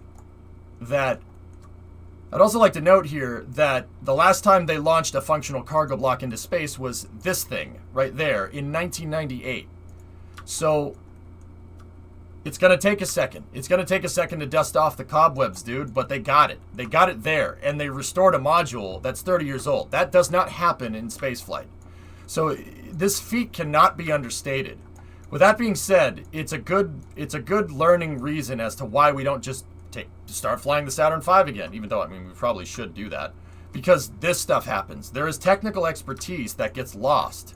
Sometimes the owner's manual for the thing that you're using is out of date. It could be incorrect. And with space programs, it's about protecting the institutional knowledge. So your staff, your workers sometimes have the knowledge on how to do things that you even if they wrote it down in a notebook, it's still not the technical expertise, right? If you had, like Lewis Hamilton write okay, this is the bad example because chat's going to go bananas. If you had Michael Schumacher or Niki Lauda, who are all race car drivers, if you don't know, Niki Lauda was a race car driver. He's passed. He's hanging around with James Hunt up in heaven somewhere. If Niki Lauda wrote a manual on how to drive a race car, even if he gave that to somebody, and it was a manual on how to do everything in a race car, and you gave it to somebody, a 20-year-old, right, and said, hey, drive like Niki Lauda, that would take a long time to figure out. And they probably still wouldn't be as good as Niki was. Niki was an amazing race car driver. Or Schumi, or Lewis, if you like him. I mean, Lewis is better? Debatable. I think Lewis is a good driver. I don't think he's overrated either. You don't win seven championships and be underrated. S-Master, like, I'm not a fan of Lewis. Like, I don't really like his attitude towards things. Whenever he wins, he's the nicest guy ever. Whenever he loses, he whines and blames somebody else. And don't get me wrong, most drivers do that. Most race car drivers are dicks. Like, that's just... James Hunt was a dick. Freaking Schumi was a big dick. Oh, yeah, he was a jerk. He was a jerk on the track. I get it. I understand. With that being said, I'm kind of getting sick of people bashing Lewis Hamilton. I don't like him because I'm a Ferrari fan. Like, I can't stand him. I hated him for a long time. I hated him before hating him was cool. No, hipster Ferrari fan, I know. But I'm kind of getting sick of people giving him crap all the time. Like, don't get me wrong, in Silverstone he did run Max off the road, and I really wish he just said, yeah, I screwed up, but I still won the race, so screw you. But he's, like, no, I'm awesome, everything is fine, I'm really happy with today's, yeah, okay, sure. But, yeah, with that being said, I'm kind of getting sick of people bashing him all the time. It's really kind of getting annoying. Bro, Red Bull is pathetic. Their lawsuit got overturned by the FAA. Red Bull couldn't get the telemetry from Hamilton's car, so they took the footage.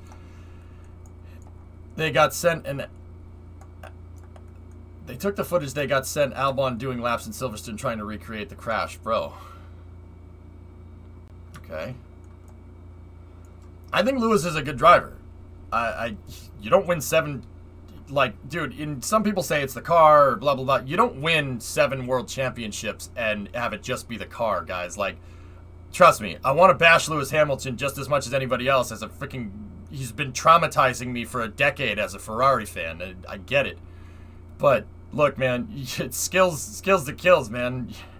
Like, he's a good driver. Like, I hate admitting that, but he's a good driver. Like, I'm man enough to say that, you know, I just don't like him because he's on the other team, all right? But I respect him. He's a pretty good driver. With that being said, I think he did make a mistake at Silverstone. But anyway, back to space stuff. So if you're wondering what's going on here, okay, when are we moving into KSP today? I don't have a timeline for that, Casper. Let's just go at the end of space news and call it from there. With that being said, okay, so here's what happened. Here's why I have the ISS model up in Maya. So Nauka, the multi-purpose laboratory module that the Russians launched last week, docked to the ISS. It docked to the ISS this morning at around 9:30 a.m. Eastern Time, give or take. And the docking was successful. Nauka used its KERS automated system the automated docking system to dock to the nadir port of the Zvezda service module for the ISS. Docking went well, soft capture was good, hard capture was good. About halfway through planned checkout operations around 11 o'clock Eastern Time, so like an hour and a half later, give or take. These times are a little fuzzy. Nauka's thrusters, after it had hard captured the station, started firing out of the blue. And it made the entire station basically do this. That's scale. It made the entire station do that. The whole ISS started tilting to about 45 degrees forward. The thrusters that were provided for docking, because Nauka does have its own thruster packs on it, they started firing and they tilted the entire ISS like this. The Zvezda service module, which also is the RCS for the station, tried to compensate, and they started pushing against each other for the most part. The Russian flight controllers at Moscow were able to shut the thrusters on Nauka and Zvezda off after a progress capsule that was attached to the back, or that is attached to the back here, was able to stop the station from tilting even more forward. Basically, Nauka's thrusters were firing, Zvezda tried to compensate, and they shut Zvezda off, and they used progress to compensate while they tried to figure out a way to shut off its thrusters. The station is fine. Everybody on the station is fine. The modules are fine. They ended up using the progress capsule to rewrite the station, and Nauka is docked up there, safe and sound thus far. We don't know the details. We don't know the exact details as to why this happened, but I've been hearing things. Katya Pavlichenko, who's a Russian space correspondent and a writer for NASA Spaceflight, said that the module was still in automated docking mode even after it docked. Now, I'm not sure if that's something with these types of modules, functional cargo blocks or whatever. If there's a procedure to it. Every spacecraft has a procedure, even these modules. Everything has a procedure. Everything has a way to do things. And I don't know if that was just a step that they missed, or there was a malfunction, or one of the cosmonauts that went into the module after it docked flipped the wrong switch or whatever. I don't think that's what's going on. It's most likely some kind of software problem. But details are still real fuzzy right now. But it is docked. It is docked, and the station is okay. And most importantly, the 7 souls that are on board are 100% okay. That is the most important part. That would have been a fair bit of torque on the ports. Yeah, Tessa, little bit of a scary moment right there, but the Russian flight controllers stayed cool as a cucumber and fixed the problem. They worked the problem. I would have loved to have heard it. I would have loved to have heard the chatter here. Guys, module is turning. What? Oh, no, we have to fix. Go fix, please. Mercedes adding fuel to the fire. Elon tweeted this. Is that a picture of the thrust structure? Yes, it is.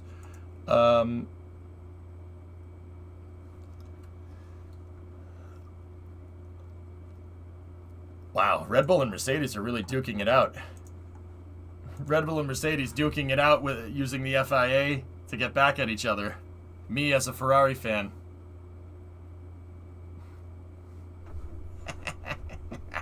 Yes. Yes, let the hate flow so we could just win all the races like what happened almost happened last time. I would not have heard the noise as the station. Yeah, can you imagine the creaking? That would have been insane.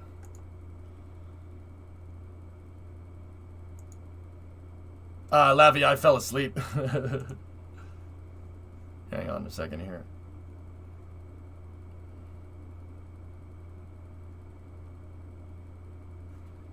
Yeah, Primo, if you think that's good, do it.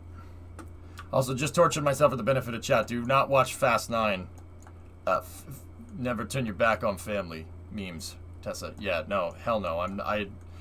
I won't watch a Fast and Furious movie. I haven't watched one since Fast 5, and I won't. I won't watch one. And you can say, EJ, you're just being a grumpy old man. I won't watch it without Paul Walker. All right? I grew up with those movies. Yes, they are cringe as hell, and they're terrible at times, and just straight up corny. I don't care. Part of the reason why I like cars so much is because of those movies. So, no, I'm not watching it without Paul. That's not happening. And don't get me wrong, if they want to open up the franchise to a new part of if they want to make the franchise for kids nowadays, and they want maybe it's getting people involved, maybe it's getting kids involved with cars, and that's cool, that's fine, don't have a problem with that, not for me. You know, I watched cartoons as a kid. Does that mean kids can't watch cartoons now? No. Does that mean that, cartoons, I could watch cartoons? I mean, some adults watch cartoons. There's no problem with that. It's just, I outgrew it. Danger to the manifold. Shut up!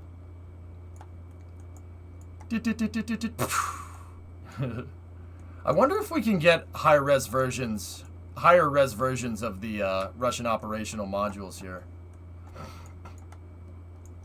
Yeah, I do watch Rick and Morty. Yeah, that's right. Yeah, and I think it's funny. So, yeah, I guess I do still watch cartoons. Bad example, but you get the idea.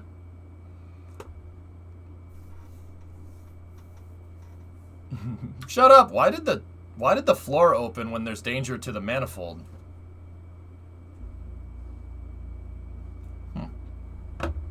Hey, dude, you know what? It doesn't mean that the first movie didn't blow my mind as a kid. I'm like, wow, this is awesome. I'm telling you, seeing that Charger pull that wheelie and do a burnout at the same time, which it's not really how that works, but I mean, it's possible. You can do it. Was pretty rad. That movie made me love Chargers. And once again, Fast and Furious came out in what, 2001, 2000, something like that. I was like 13.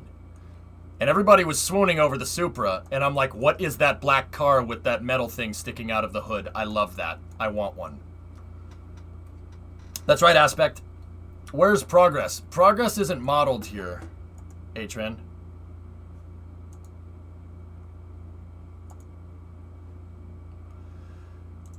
Yeah, this is why I need a higher res version, dude. Do you know if, Atran, do you know if there's a technical resource around where I could get a higher res version of Progress and Soyuz?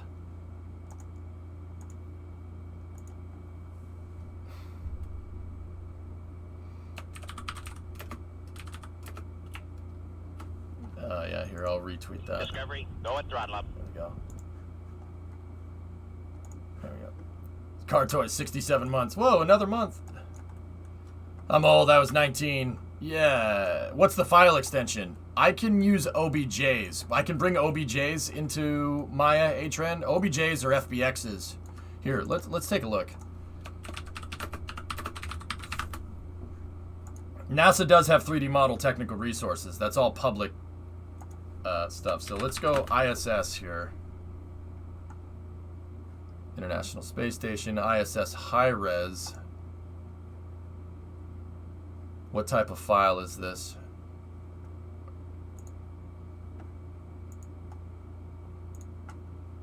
Hang on. Did you see this? I did, Casper, and we'll be looking at that till the end of the night. But yeah, I did, man. Oh, it's LWS.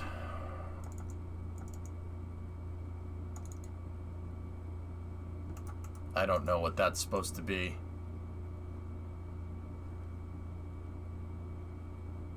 Till the end of the night. Yeah. I don't know what... It's either IWS or LWS. I don't know what that's supposed to be. Let's try this one.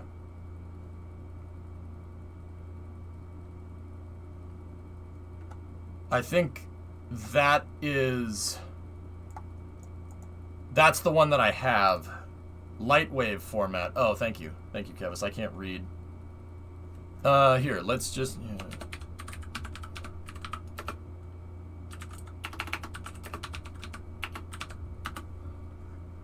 How do I import files into Maya? Yeah, okay. How do I import an LWS, LW, and MTL into Maya? You need to convert it to an OBJ. I've never worked with lightweight files. I use meshconvert.com to convert the LWL into an OBJ and then grabbing the same MTL file. Oh, jeez.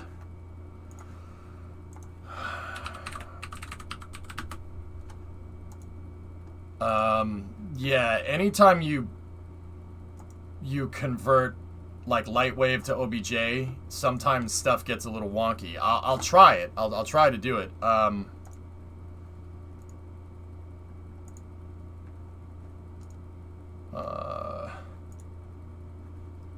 Online mesh converter. Upload a file. I mean, I don't know if that's... I mean, that model is from 2011. I don't know if that's going to... I mean, it should have the updated Russian modules on it, and I should just be able to duplicate Zarya if we do this correctly. So, let me... ISS models. The uploaded file is too big. Max file size is 18 megs. Okay. It did dock, Jason, but now, because... Dude, short story. This is the short update as to what happened. It did dock. We watched the docking. I went to sleep after it docked. And while I was asleep, after it was docked to the station and they started getting the module ready to be configured to station mode, the thrusters started firing, Jason. The Nauka's thrusters started going. And it started tilting the entire ISS. They fixed it. Don't worry. Everything's okay. But yeah, the thrusters started firing while it was docked. Like, anybody that's played KSP knows that that's a no-no. When if you turn on RCS and then try to move your entire space station with a bunch of things attached to it, that's a no-no. You don't do that. But don't worry, the only reason I'm even joking about it is because everyone's okay. Everyone's okay, most importantly, and the ISS is fine. I was interested in cars because of watching TV on the weekends. Power Hour, hosted by Danica. Yeah, Forlorn, that explains a lot. Yeah, that explains a lot.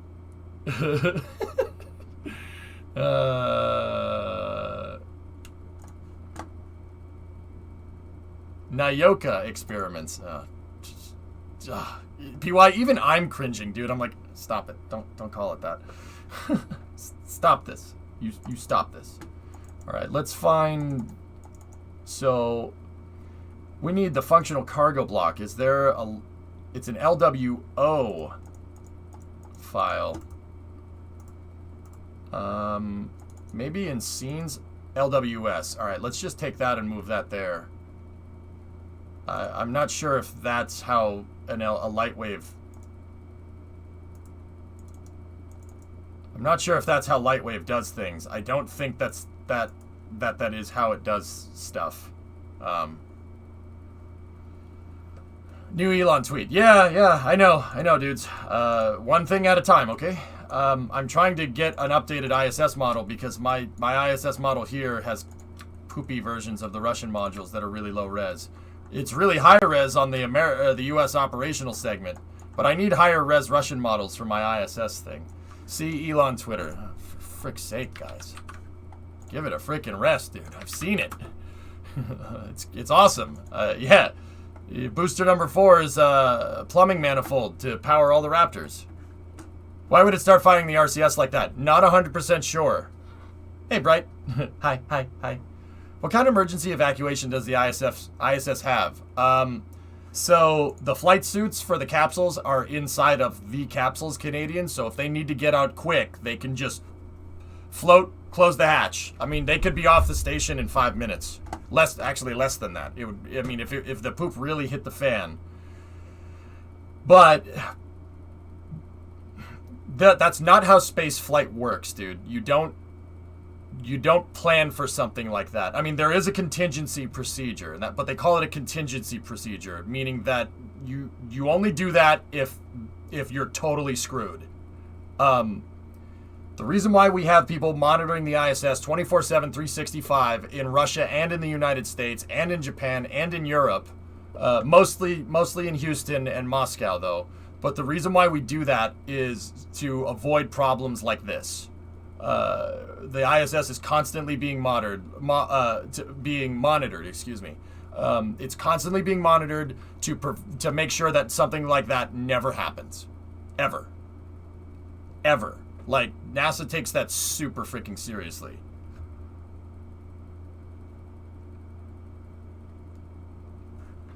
Yeah, hey, King, welcome to my life, dude. Hey, this happens every day, dude. People are hype on it, dude. That's fine. This is the model from 2015. The model from 2015 is the one that I have. So, Elon tweeted a bunch of different times. That's why people keep saying it, King. So he linked this, right? This is looking at the bottom of the booster. So the rocket engines would be on the other side of this metal plate right here. And this is not completed.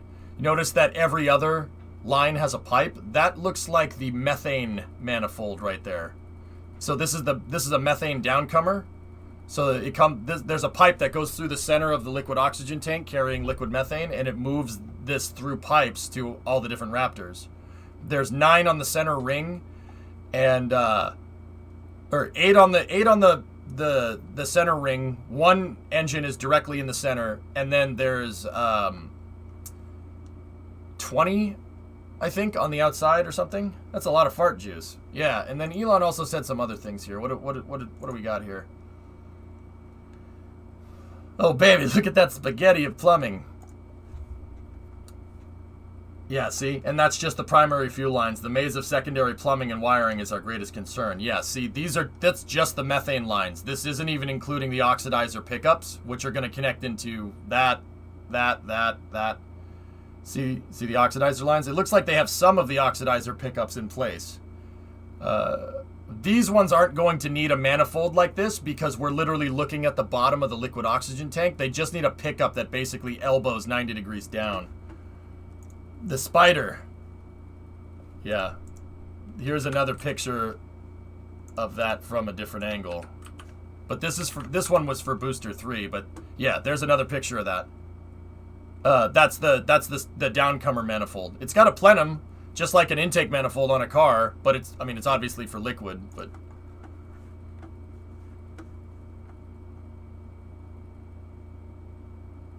Hadrian's like, I like the space station. Yeah, I guess I'll mess with the model some other time. We'll just do that another time. It's the internet, Entropy.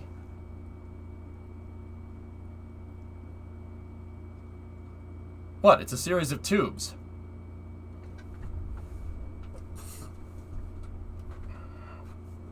How would it have felt inside the ISS? Would the walls have just slowly begun to come closer and closer to the astronauts? Discovery, go at throttle up. Well, the astronauts are usually holding on to something nuclear. I suppose if you were just floating inside, yeah, you'd find that the ground would have come up. The ground would have come up real quick. Hey, Zizep, why do they have to turn the ISS? Fuel. They did it for fuel purposes.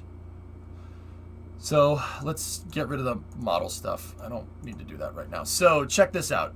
So Zizep, they turned it because, all right, when Progress MS-16 undocked Piers, right?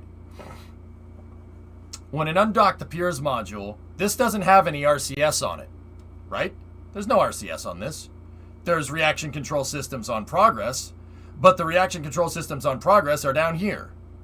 And you know that the center of mass of Progress carrying the Piers module is probably up here somewhere. So the RCS is all out of alignment if you tried to rotate or tried to translate up and down. What's the only axis that you can use with these things? The only axis that Progress and Piers can go on and still be stable is forward and back. So what they did was they turned the entire ISS, right? And then they undocked, so all Progress would have to do is just burn retrograde a little bit, and they would have deorbited. That's why they turned it.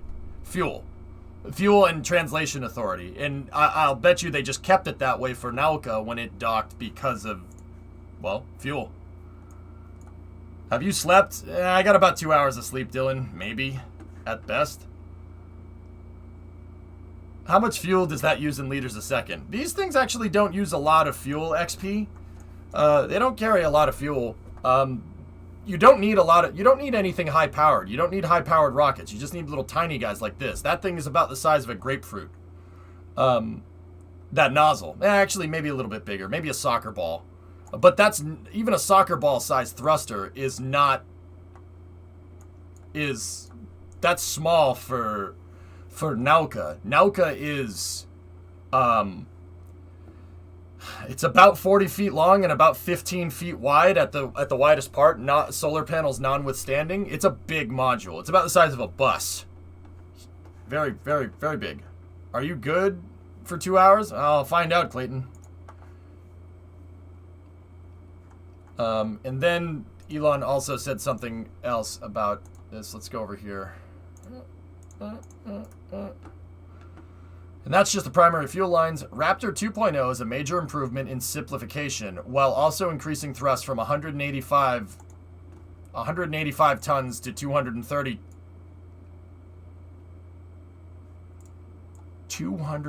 tons. Long-term goal is engine cost below $1,000 a ton of thrust.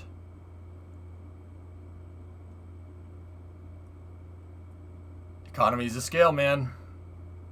230 tons.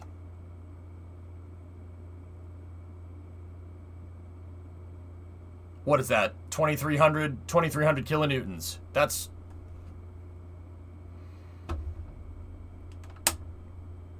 $2,300 kilonewtons up from 1850.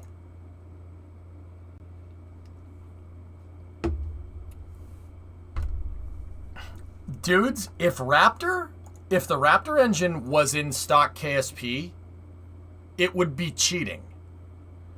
You would literally never use another engine. That's how big of an, I mean, Elon said major improvement. Raptor in itself, the fact that a rocket engine like this exists is a major improvement. Bro, it's still cheating in realism overhaul. Yeah, Graph Shark, right? It's dude, they want to push it to 2,300 kilonewtons at 380. 380 specific impulse with methane is about as good as you can get. That is ridiculous. That is... I like attributing things to cars because I like cars and people understand cars a little bit better than they understand rockets, right?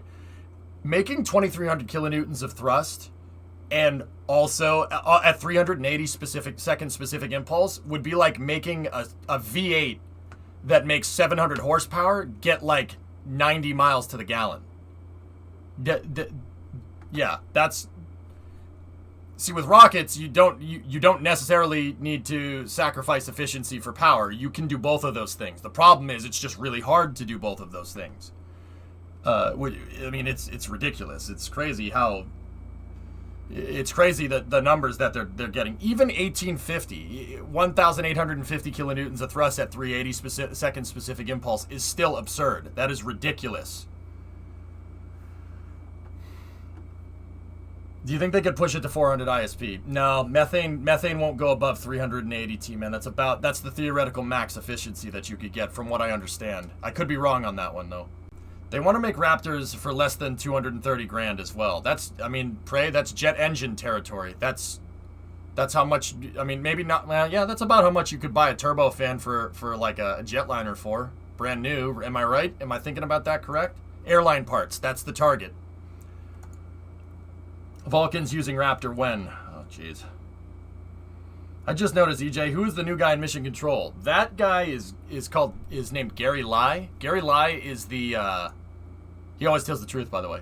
I'm sure somebody has made that joke before. Yep. Okay. Gary is the lead engineer on Blue Origin's new Shepard rocket.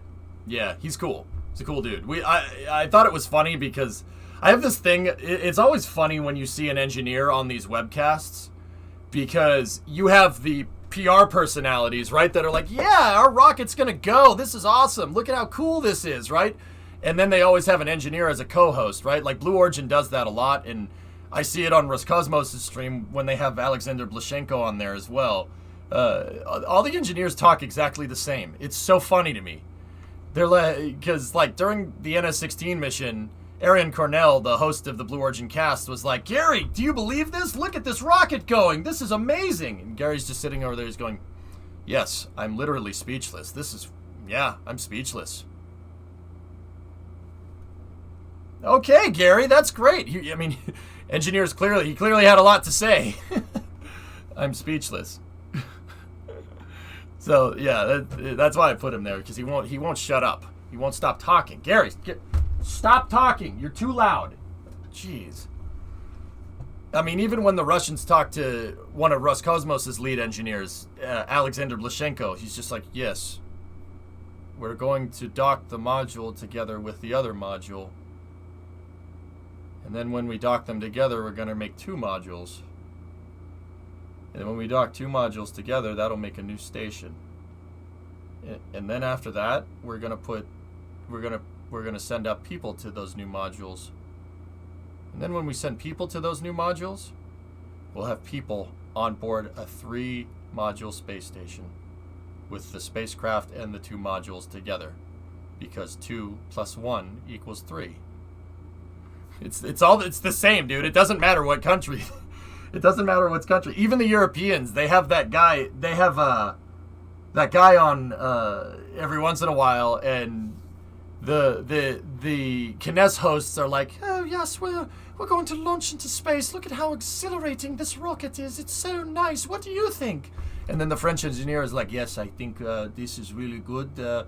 We're going to launch the module up into space, and it is going to be very nice. Oh, great, good. Oh, that's just really exhilarating to hear. It's like, okay. Engineers are not good at dealing with customers. They're not good at dealing with customers. So I take the specs from the engineers and I bring them to the customers. Look, I deal with the goddamn customers so the engineers don't have to. Can't you understand that? I have people skills. I'm good at dealing with people. What the hell is wrong with you people? Explain Tori Bruno then.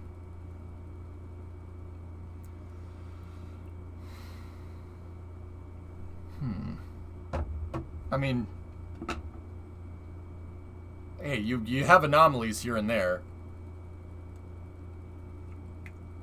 Oh, come on. You can't look at me and tell me that Tori Bruno isn't an engineer through and through. I could see Tori Bruno walking down the street. If I didn't know him, I'd be like, yeah, that guy's an engineer. Oh, yeah. What would you say you do here? You physically bring them to the customer yourself? Well, I sometimes bring them down there, or they're faxed. Yeah, it's a mat with different conclusions that you can jump to. That is the stupidest idea I've ever heard in my life. Yes, that is just horrible. Horrible, Tom. It's horrible.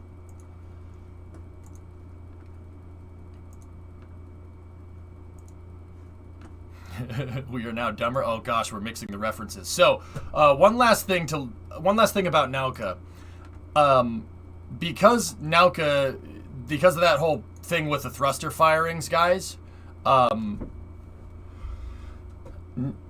Nauka's safing operations to basically get it plugged into the space station and working off space station power and outfitted for the ISS. Those operations are probably going to take a little bit longer now because of the whole thruster problem. Because anytime you have something like that happen, you have to basically stop what you're doing and go very slow and be very deliberate to try and figure out what the heck caused that. So Nauka docking operations, and when I say docking operations, I don't mean it physically docking. There's a bunch of things that you have to do after the thing docks, like, oh, I don't know, plug it in. Seriously, they have to plug the damn module in so it can use the ISS power instead of its own solar panels, right? So you can still see that there's a lot of stuff on Nauka that just has safety covers on it. And Oleg and Peter need to go out there, and they need to start getting the module configured for station life, basically. Think of it like, when you take an RV to the campground, you drive the RV in, and then, you have to get the awning out on the RV, you have to extend it out, you have to plug it into septic, etc., etc. It's literally the space equivalent of that. It's true. Plug it into ground power if you don't want to waste fuel with the generator, right? Like, it's basically what they're gonna do. So because of that thruster firing thing, it's gonna take a little bit longer, and because of that, I'm fairly confident that Starliner, and that's coupled with the launch photographers that we know down there that are doing photography for the press crew that we know, pretty much is going to delay OFT2. It's most likely not going to happen tomorrow. The Starliner orbital flight test is going to the ISS, and I don't think I need to say that you do not want, you don't want the thrusters suddenly firing on one of the ISS modules when you're trying to dock another module to it. Yeah, I'm pretty sure that they're gonna wait until that's all figured out before they even bother launching Starliner. Word from the press crew, and this is, if you want to name, this is coming off of Trevor Malman's Twitter. Trevor is a very good launch photographer. On his Twitter, he said they're announcing on the PA that they're going to put Starliner in Atlas. They're going to take it off the pad and put it back in the hangar, which, if they're going to go for a rollback to move the rocket back into the hangar, that's a good indicator that Starliner's not launching tomorrow, not launching the day after, but most likely on the 2nd or 3rd of August. That's my guess. That's a guess. Don't quote me on that. Starliner's launch on Friday has been postponed. I'm told due to the Nauka mishap on the ISS today. This is coming from Joey Roulette at Reuters.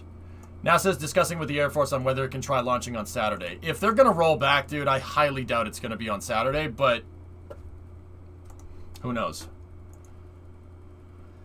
3rd is the first available launch window. Yeah, Gamma, that's what I was thinking. I think it was something about range operations being prohibitive on the 31st. The 31st, there is a temporary flight restriction on the Eastern Testing Range. A ULA representative in the pre-flight press conference the other day said that it's due to a classified operation, so it's most likely something ICBM based or whatever. A lot of people don't know that in Gamma, you might know this or not, I'm not sure. A lot of people don't know that Cape Canaveral Space Force Station, the Navy, the U.S. Navy does operate out of there, and they do test missiles every once in a while. There's much more things going on at Cape Canaveral Space Force Station than, just SpaceX, ULA, and NASA launching rockets. They do a bunch of different types of research out there. So I've this is from the ULA representative in the pre-flight press conference, that the 31st is range prohibitive because of something else. There's a temporary flight restriction and something is going to take up the entire day there. They might not even launch anything. It could just be a test, but it's a classified test, whatever it is. It's either an ICBM or the X-37B coming back. Could be that too. Yep, you're aware. All right, Liz, cool. Yeah. Some good news. Nauka module burned all the propellant available to its thrusters during the brawl after docking with the ISS, so there's no chance it could happen again. Hey, good for lots of things.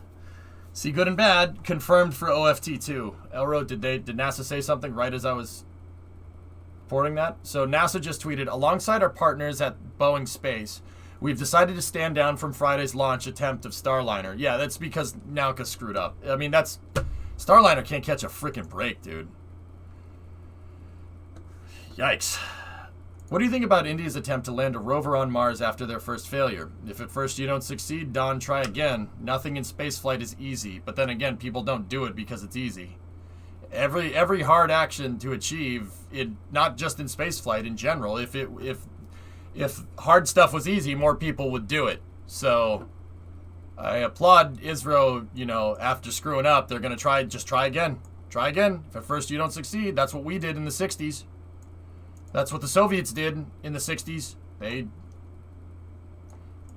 Stuff happens. The Soviets, for the longest time, tried to get a Venera probe to land on the surface of Venus. The first two broke. The third one worked, though. You know, sometimes you got to just keep doing it. Practice makes perfect, and that is especially true with the space program. That's it's a really important thing to understand. Like, when you're trying to make Saturn V and a space shuttle combined into one thing, and you're also Wario. You got to practice. You know, good on ISRO for wanting to try again. What happened with Nauka? It docked, and then the thrusters started firing after it docked. They fixed it, though. Congratulations. Hey! Hey, see? Look at that. Bill, Florida man, said a big congratulations to our colleagues over at Roscosmos. They're doing a very good job in ensuring future partnerships in the International Space Station program. I love Bill. Bill's alright. Bill's cool. Florida man. Old school Florida man. And then Dimitri said, "Thank you, Senator. This is a very difficult and important victory for us." See? Dude, that takes balls fixing a 30-year-old module and launching it into space and having it actually frigging work. Like, I'm surprised more things didn't go wrong, to be honest with you. And then Elon said, "Hey, congratulations," which is cool, man. That's cool. Classy. See? That's classy. Good for you. Good job. By fixed, you mean it ran out of fuel.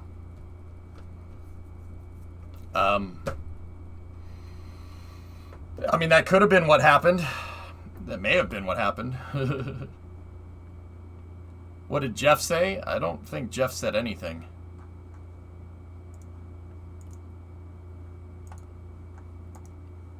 But yeah, here's a picture that was taken by French astronaut Thomas Pesquet. Hang on. Yeah, I freaking flicker. Big pain in the butt. Yeah, there it is. She's a beast. She's a beast of a module right there. 45 feet by about 15. It's large. So, Nauka goes in Proton's 5-meter fairing. And, yeah, it is a big freaking module. He replied back, "Cool. Thank you very much. All the best to you." Yeah. Good, man. See, Elon ribs people on Twitter. That happens. He does that. He ribs Bezos and the trampoline thing with Dimitri. But game recognized game, dude. Elon knows how difficult this is to do. I think there's very few people in the world that knows exactly how difficult that is to do, more than Elon Musk or maybe Tory Bruno or even Bill. That was challenging, man. It's challenging to do what they just did. That's it cannot be understated how crazy that actually is that module is there. Yeah, I get it. They had some problems with the thrusters. But man, dude, they dusted it off the shelf after 30 freaking years, fixed it and launched it into space, and all they had was slight problems with the thrusters. That's pretty damn impressive, dude. Can't be understated.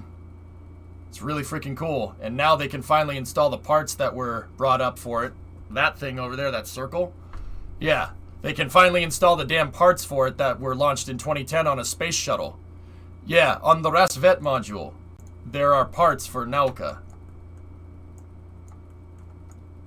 This thing has a bunch of spare parts for the module on it. They're not modeled here in this 3D model, but yeah, the airlock. The airlock for that module is right there. That's what you're looking at. This white tube should be installed right there. It should be going right there, and then Prichal is going to be installed on the bottom module here eventually. Not only are the Russians planning on putting this up at the ISS, but they have another module in that they're working on right now called Prichal, or I think in Russian it's called the Uzlovoy. It's a 6-axis docking node. Yeah, that's the training article. Prichal is that. That's what it looks like. It looks like the Space Core from Portal. It's a multi-axis docking module, and it'll be launched with a Progress as a service module on a Soyuz capsule, a Soyuz 2-1. That is scheduled to launch later this year. Yeah, see, they're working on it. There's a picture of it. Of course, we found the potato image. Why couldn't we? But they have shown pictures of it being worked on.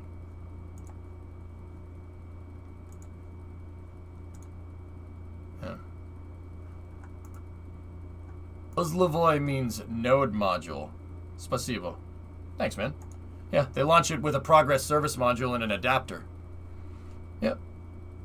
Universal service modules. Use them for Progress, use them for Soyuz, using to bring up small modules. It's a good idea. That's a smart idea. It's a good way to do it.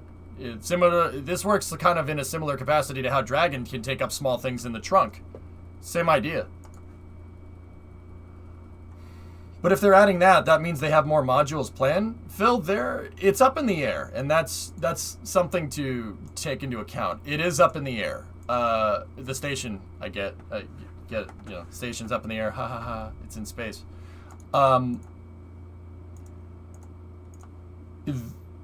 There were plans to install other components on the ISS other than Nauka and Prichal. But a little earlier this year, Russia said we want to make our own space station and announced plans to do that. But I'll be honest, I don't know what's going on over there. I have no clue. They announced plans to launch their own Russian space station in a sun-synchronous orbit. So, like, they want to put the station in a polar orbit, and the modules that they would work on for that station were originally slated to be attached to the ISS.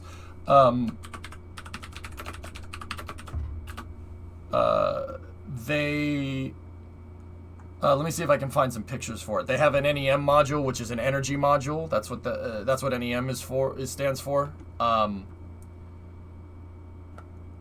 And they were going to attach the NEM to Prichal, amongst other things. But it seems like I don't know. I mean, I'm not 100% sure what they want. Liz, what's that?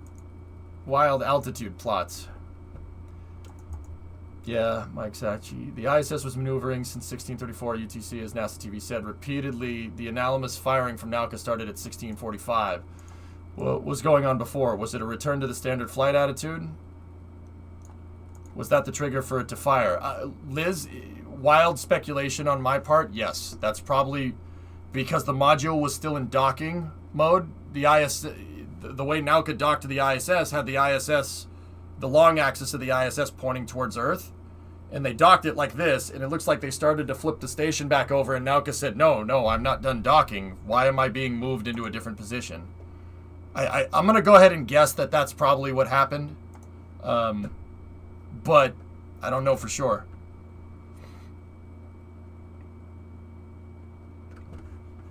The plan designed, but it's still up in the air. Yeah, there you go. This is coming from Anatoly Zak. It's a render from him over at Russian Space Web.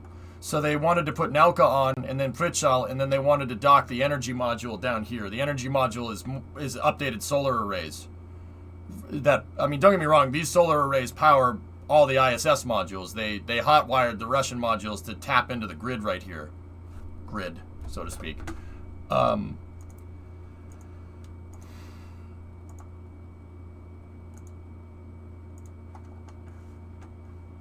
But they, I don't know, they were talking about doing their own thing with their space station, and then and then nothing, and then we haven't heard anything. They said that, yeah, we might do this. It was important to understand that at the time they were like, I think Dmitry Rogozin said at the time, and keep in mind this is like 6 months ago. I'm trying to remember off the cuff here. I think he said something like, if they extend, the more that they extend the ISS, the more we're going to need to maintain it, and the costs for the ISS might not be worth it in the long run. It's better to launch new modules, which, I mean, he's right. That's true. But it's true for his modules. Our modules seem to be okay, but I don't know that for sure. But I mean, most of the time with spaceflight, that's a good idea. That's why that's another part of the reason why we make spacecraft kind of expendable, like jettisonable service modules and whatnot. It's better to just make a new one than it is to try and reuse. But that could be changing in the future with Starship, hopefully. But he said even if Roscosmos pulled out of the ISS program, they would still operate their modules there at the ISS. They just wouldn't operate their modules with their own cash, i.e. they would basically be a commercial operator for the modules on the ISS. So basically they said to NASA, yeah, we're not gonna be a part of this, but it's not gonna be on the state's budget. So if you guys want those modules there, you can pay us and we'll still operate them for you if you want. But once again, I don't know. I haven't heard anything since that. So I don't know if they rolled it back. I don't know if they changed their minds. Maybe putting Nauka up there and, cooler heads will prevail. I mean, I want to keep working on the ISS with the Russians. I think we should do other projects with the Russians if you really want my honest opinion. We're good at working together with each other. Pretty good at it. So, yeah, who knows? Did we buy this new module like the others? I think they launched this on their own dime, John, which, yeah, but we did buy and finance the launches of their modules. We did do that. We did it to keep their aerospace industry there. We did it to keep Russia's aerospace industry in Russia because we didn't want that technical knowledge going anywhere else after the Cold War. So we propped up their aerospace program as best as we could, started buying the engines, which just happened to be good engines for first stages. Just on a side note, it's not like we got a shaft end of that deal. The first stage engines on Russian rockets are really good. I think we make better upper stage engines, but they make good first stage engines, really good liquid fuel boosters. So now don't we own 100% of the ISS then? We bought Zarya and we paid the Russians to put Zarya into space, John. But I think we just financed Zvezda. I think they own Zvezda, Ploisk, and Nauka. I'm pretty sure that's what's going on.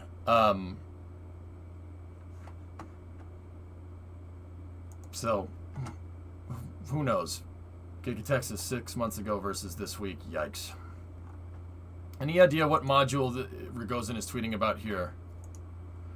Preliminary on November 24th, we plan to launch one more module to the ISS, the Uzlovoy module.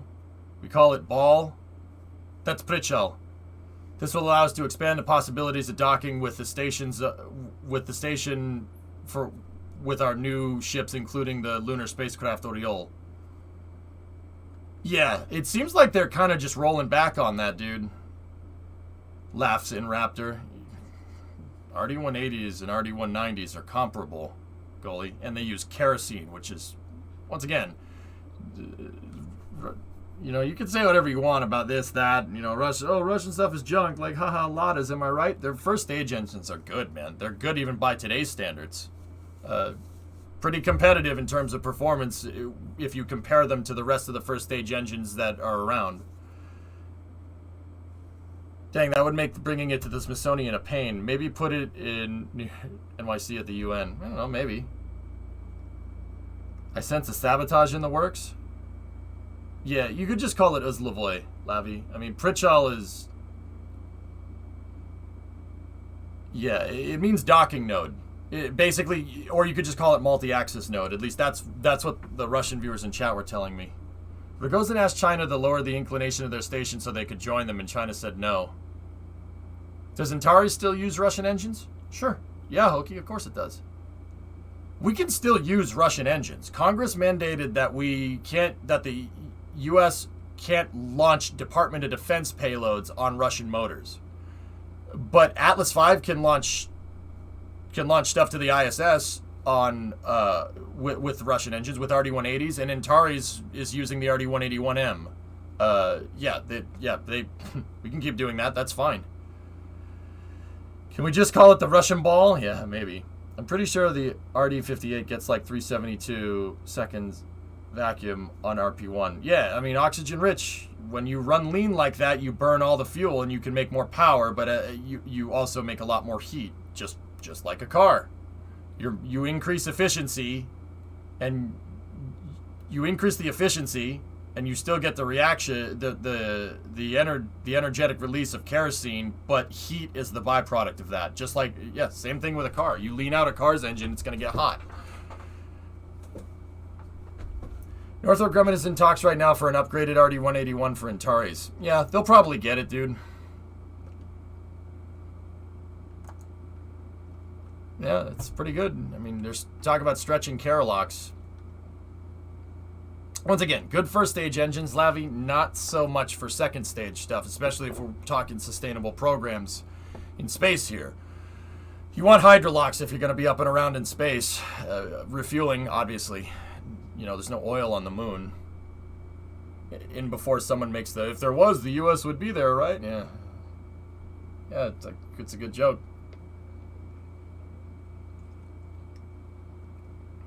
Yeah, I get it.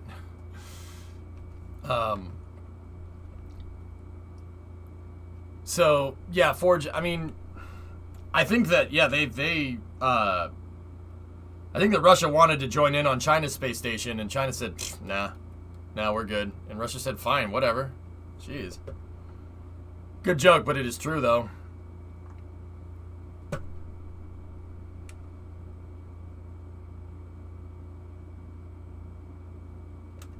Yeah, Kyron, right? When are they going to Carolina squat a rocket? I don't know what Carolina squat means, Mike. And I'll be honest, I'm afraid to Google it. What do the Russians use for second stage engines? It depends on the rocket, T-Man. They use kerosene on Soyuz. Angara uses kerosene out of the box for its upper stage engine. But the Russians are working on a Hydrolox upper stage for the Angara rocket called Perseus. Perseus is a Hydrolox upper stage for Angara, and Proton uses unsymmetrical dimethylhydrazine and nitrogen tetroxide for the upper stage fuel, so hypergols. Don man, hey, they got something to prove, dude. They want to show they want to be taken seriously, so they want to do it themselves. I get it. We did the same thing when we went to the moon. I mean, like, I get it. I see what they're trying to do. I don't think it's the right move. We figured out with the Russians that it's just easier to work together onto this stuff, but there are other things going on there that prevent that from happening. So, hey, Carrier, you flew Big Chunkless last night and it's pretty stable, but since it's so huge, it has a lot of rotational inertia on the pitch axis. Make sure you get a feel for it when you flare so you don't put the landing gear through the wings. I also tested ditching in the ocean and it exploded. Yeah, it's not really designed for a water impact, Carrier, but cool. Thank you. Carrier, I like farming out the flight testing to you guys. That's much more fun. I really think that that's what we should do in mission mode from now on. You know, we talked about, should we simulate it? Should we simulate what's going on? Should we do this? Should we do that? Should I operate it in engineering mode and pay a fee? No, I think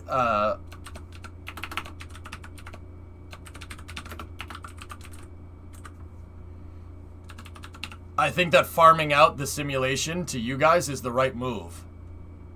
That's cool, and your feedback based on that will help me fly it in mission mode better. I think that's a good call. Independent testing consultants, I agree. And Carrier, the thing is that everybody's saying the same thing. It is a little bit unstable on the pitch axis. So I might make some changes, some slight changes to the prototype. Maybe. It seems like we need a bigger body flap. Dude, from what I can tell. We might need a slightly bigger one. Because the body flap doesn't have enough moment to compensate. But yeah, we'll get more into that. I'm gonna close out of Maya here. And okay, so it's 4 o'clock now. I don't know, like, we're all out of whack here because I wanted to cover the Nauka, and because everything's out of whack with Nauka,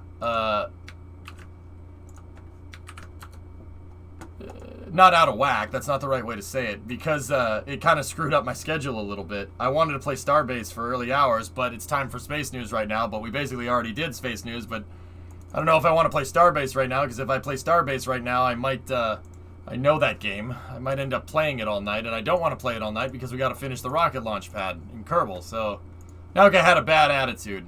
Yeah, but its attitude was adjusted. What's up, Shatter? How you doing? Hey, Dasher, what's going on? Elon tweets. Unless he tweeted more, did I miss them? I still don't understand how Israel managed to send a satellite to the moon with just a $54 million budget.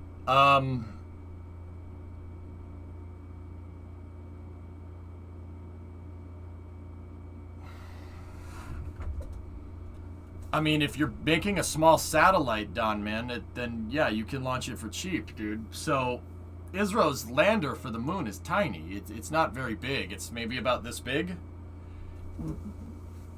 Rocket cost is scales exponentially with scale of the rocket. So, if you have a rocket that can move something the size of a small cardboard box, I guess, to the moon, right?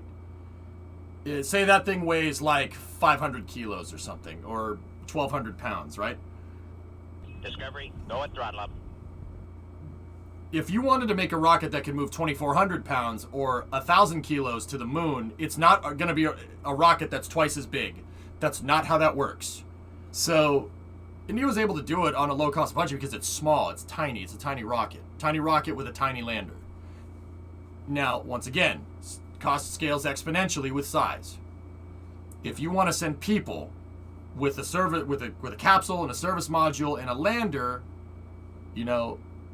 that with the lander weighing 25 tons and the service module weighing another 20 tons, you're talking 45 metric tons out to the moon. That's when you need something like the Saturn V, and that's when the cost goes up. Mass is the cost driver, exactly. Mm-hmm. Hey, Lulz, 33-month resub. What is Starbase? Starbase is a shipbuilding sci-fi massive multiplayer online game. It's kind of like Stationeers or Space Engineers, but massive multiplayer and a lot more detailed. Time to cover Florida man, astronaut, senator, administrator Bill Nelson. Well, I mean, Liz, if you're going to be, I don't like talking about it this way, but if you're going to be a jerk about it, humans are just cargo. But you've got to remember, it's not just a person that you're sending up. You're sending up all the environmental control and life support systems with that to keep the human alive. So humans end up being a huge mass driver for cost of sending a rocket up. That's the difference between something like Falcon Heavy, which is just designed to launch satellites to GTO and get your cores back, right? And something like SLS, which is fully expendable, but can get humans to near rectilinear orbit around the moon. Do you have an available playlist with all the songs you play? It's just Robert Parker, Thrawn. Just search Robert Parker on YouTube.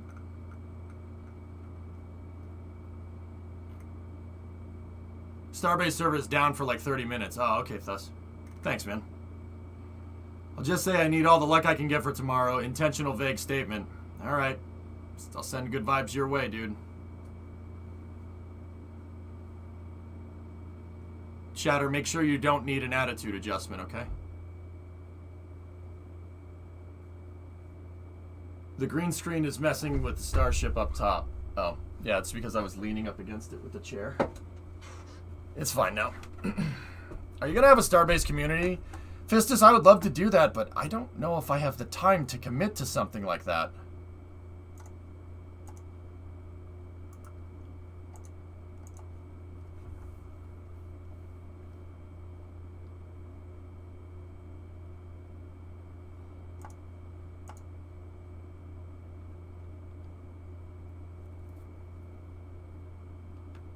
When John Insprucker is going to be added to the background, I don't know, maybe. We have dedicated channels on EJ's Discord on the EJ. We have dedicated channels on the EJ multiplayer Discord for us to coordinate. Yeah.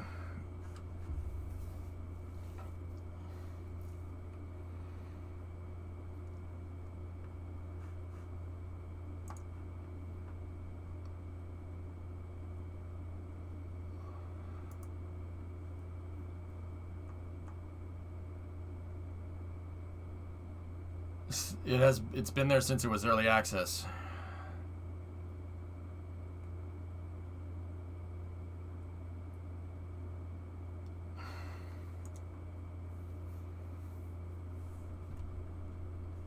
So I'm thinking about it, dudes. I'm not. Are you discussing Starbase? We're already working with the Minecraft project. I just, with getting the SSTO up and running, I'm not exactly sure that I have the time to give Starbase. I'm not exactly sure I can give a Starbase project, like a Starbase community, the time it deserves, unless that community wants to run with relative autonomy. I'm already working on a couple of community projects here. Like, you know, we have mission mode, which is my first and foremost concern, and then we have space news, and then we have all the rocket launches, and then I have the Minecraft server, and, you know, we want to jump back into Flight Sim and Starbase, and, like, dude, I'm not 100% sure I can commit to that kind of schedule. That's a lot of work, dude. Short Discord message, I'll tell you what's up.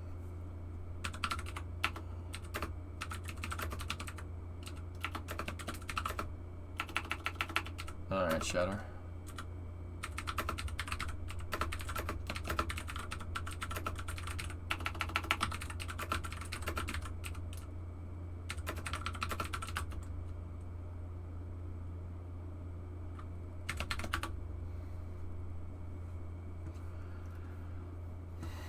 Have you ever checked out Star Citizen? Bobby, I won't play Star Citizen because I know I'll get addicted to it. Don't know if you've seen them, but per Elon's tweeting habit, the current Raptor 2 design... Yeah, Alex, we saw it. 230 tons of thrust at 380 second specific impulse is, that's kind of cheating, man.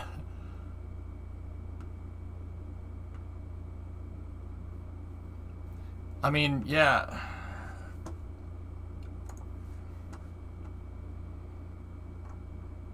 Like, I don't know. It's something to consider. This is a huge nope from you. What's that? Oh, dude, that's sick. I'd do that. Yeah, absolutely, go. Come on. It's not like you're gonna fall. You're already falling. Goalie linked a picture of astronauts EVAing out on the space station. It's not like you're gonna fall. You're already falling. Maybe just try out Starbase for now so you can form an opinion. Well, I've played it, man. I played it with you. I know the game is cool, and I would love to give that project the time it deserves, but like, I don't want to turn my back on the Minecraft project that we already started, you know. So I'm not sure. I'm not sure how we should go about doing this. Maybe I'll play it over the weekend or something, or play it sometime next week on the other side of the deadline. Your brain would go into full nope mode. What am I looking at here? Wait till 8 seconds.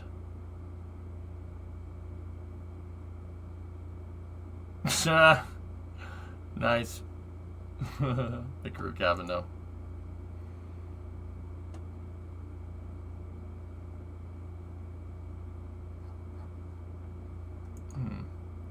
Also, what happened with Nauka? Nauka, docked to the ISS, and then its thrusters started firing, and it started tilting the entire station. But the Russian flight control engineers in Moscow fixed it before the ISS started tumbling. They used Zvezda was correcting Nauka's thrusters, and then either they got it under control or Nauka ran out of fuel. And then they used the Progress MS-17 capsule at the back of the station to right the keel on the station. So everything is fine. A little touch and go there for a second, but yeah, everything's okay.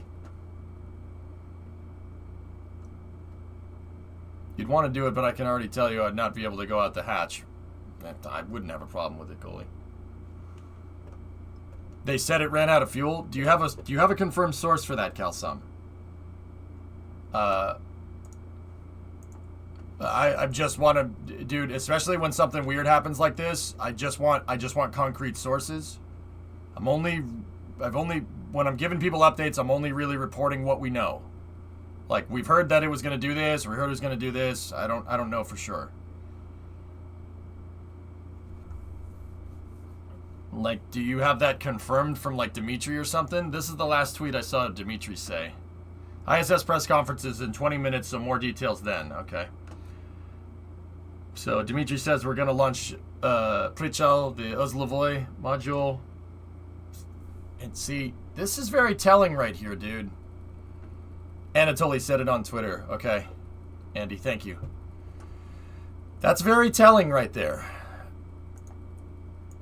Dimitri says they're going to dock Prichal to the ISS, which is their multi-axis docking node. And then right here, interesting. This will allow us to expand the possibilities of docking with the station, docking the new Oriole, our next generation capsule, to the ISS. That's something that they never planned on doing, but I mean, he says it expands the possibilities of being able to do it, which that tells me that Roscosmos is kind of up in the air about whether they really should pull out of the ISS program or not. And that's coming right from Dimitri. I don't think he knows the answer to that question just yet.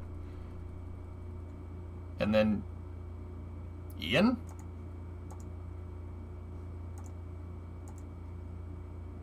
Okay, well, I was right. Yeah. Ian just floating in the Russian question there. Dimitri said, not sure. Next tweet. It's calm on the ISS. The crew are resting, and so should you. Yeah, it's a little touch and go there for a second, but hey, it's there. I'll take it. Yeah, Ian. I was like, wait, that's. I know that guy. He says they'll decide soon. Yeah. Interesting. Ian, good scoop right there, man. Good job. Oh, dude, I hope they add the NEM to that to the ISS. That would be sick. Dude, the ISS would be friggin' huge. Good call, Ian. I am going to retweet Dimitri's reply here.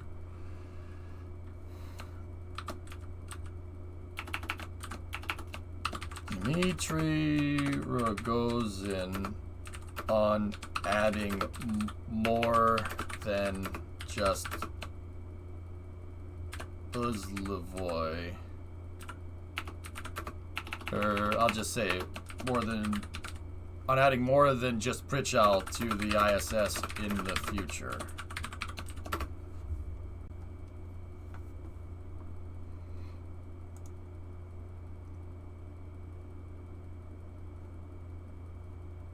I think that's good. Let me just spell check it.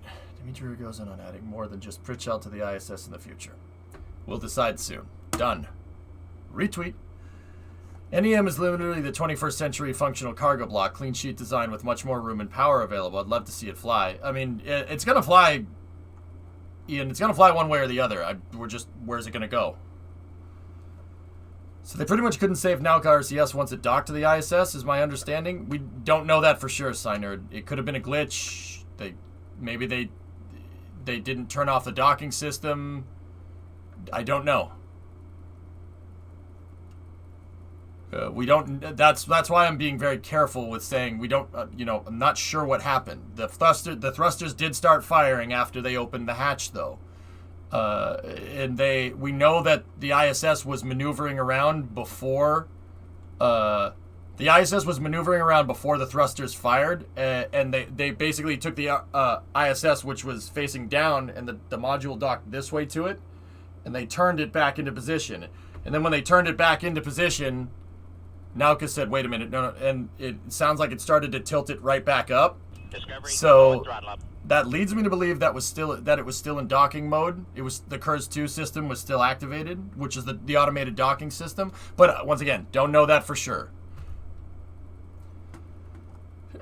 We don't know what happened. That's very important to understand right now. And we'll probably figure it out. NASA should have a press conference here in a second from what people are saying. Questions concerning the diagram on the blog post about Nauka's firing. All right. Let's see what we got there. Hey, Glasix, 4-month resub. Thank you very much. Sirius XM8 pass test and it's operational. SXM7 is dead. Oh, well, that sucks. King Kitten, hope you're good. What's going on? A little bit of some shaky things happening with the ISS after Nauka docked. King Kitten, the thrusters started firing on the science module after it was docked, but they did fix it. They righted it. Everything is okay now, but yeah, still a kind of a oh frick moment. Let's see what this blog post says. So this is just came space station stable after earlier unplanned MLM thruster firing. Okay. Following the docking of the multi-purpose laboratory Nauka to the International Space Station at 9:29 a.m. Eastern, Russian cosmonauts aboard the space station conducted leak checks between Nauka and the service module. At 12:45, the flight control team noticed the unplanned firing of the MLM thrusters that caused the station to move out of orientation. Ground teams have regained attitude control, and the motion of the space station is stable. The crew was never and is not in any danger, and flight controllers in Mission Control Houston are monitoring the status of the space station.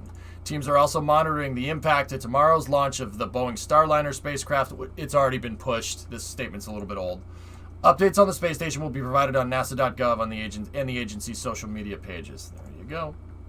Is there video of the thrusters firing? Not after docking, T-Man. They had video of the thrusters firing when the thing was docking to the station.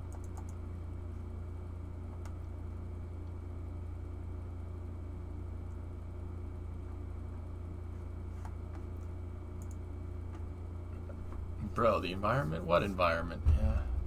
Fuel rich makes more power. And also SRBs. Forge. Nice. Interestingly, they say 12:45, but I was scrolling through the telemetry and the alarms for loss of control came on at 12:34. Lavi, maybe 12:45 was when it stopped happening? I don't know. Yeah, the probability of violation for Starliner was already... the probability of violation was already 40%. The weather was not cooperating. It turns out that launching in the afternoon in Florida during the summer makes things susceptible to lightning. If you don't know Florida, it literally, there's a thunderstorm during the summer because of all the precipitation. Because Florida is very watery. The sun basically rises. It shines on all the water in Florida. All of that water evaporates, goes into the clouds, and then by 4:30 in the afternoon, all that precipitation in the clouds finally just goes. Psh. It rains for about 30 minutes, turns into a freaking monsoon, and then it stops and it's sunny for the rest of the night. Yep, happens every day in Florida in the summer without fail. So yeah, launching in the afternoon in Florida during the summer is kind of to begin with.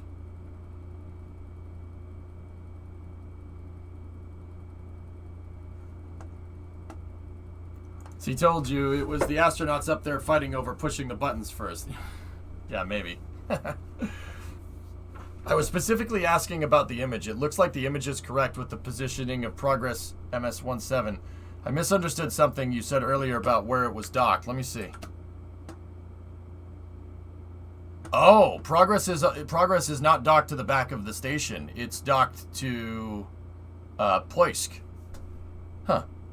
Wow, they use the... Okay, so, I mean, you could still use... But it doesn't matter. You could still use that for maneuvers, for rotational maneuvers. You wouldn't use that for boosting, but yeah, okay.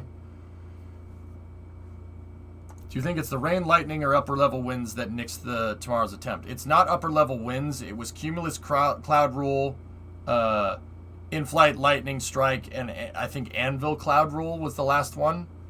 Long story short, they weren't... Wind wasn't an issue. They were worried about lightning striking the rocket on the way up.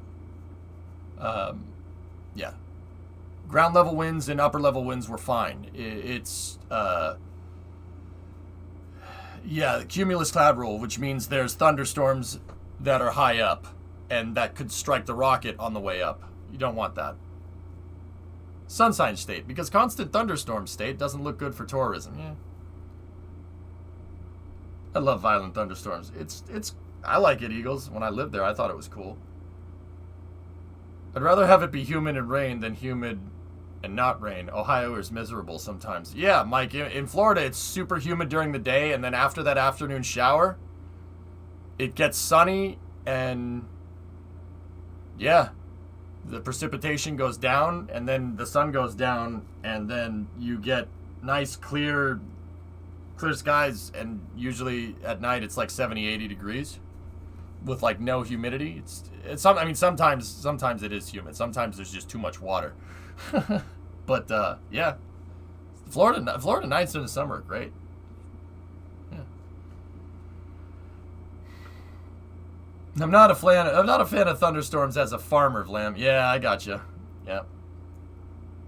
Do you think living in a place with tons of sun and warmth year-round could be a nicer place to live than a place with 4 proper seasons? Eagles, here's the thing. I'm 33. For 31 of those years, I've lived with 4 seasons. And for 2 of those years, I've lived with no seasons, with just summer. It's not so much whether I like one over the other. Winter is cool. I don't like it because I've done it. You know, like where I'm at, if I could, I would choose the option that I have less time with, because I've been doing 4 seasons for better part of 3 decades, man. Yep, definitely summer nights on my radio. That's all we need, don't you know?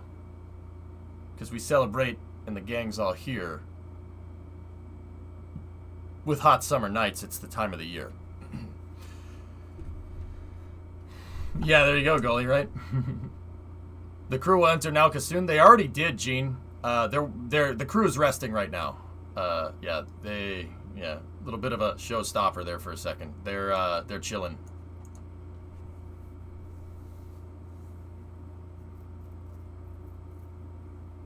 Any pics of inside Nauka? Not when it's up there, Shortline. Only when it's down on the ground. We haven't had any interior shots of it in flight.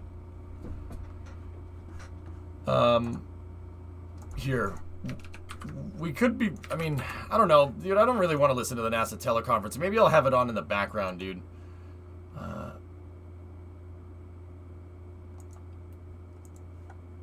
Since there's another NASA press conference soon, here's a TLDR from Bill earlier. It makes it easy. Oh, okay. Yeah, well, there was a Starliner press conference while I was asleep, while Nauka was flipping out of control. And let's see what was covered there. Let me take a look. The ISS modules, just modules from Mir 2.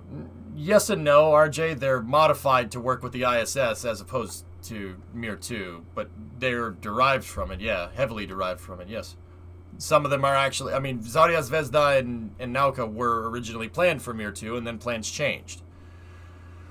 Notes from the NASA administrative briefing. The government accountability results should be next week.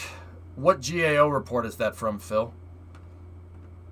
Bill couldn't confirm if the 2024 moon landing was still on. Flight readiness review for OFT-2 was smooth as glass, and the only thing Bill is concerned about is weather.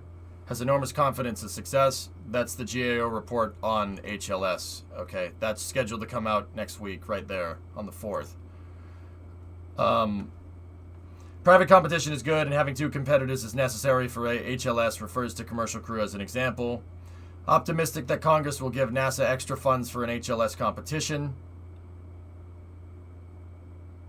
Well, that's good news. And Bill will update the public next week about the letter that Jeff Bezos wrote.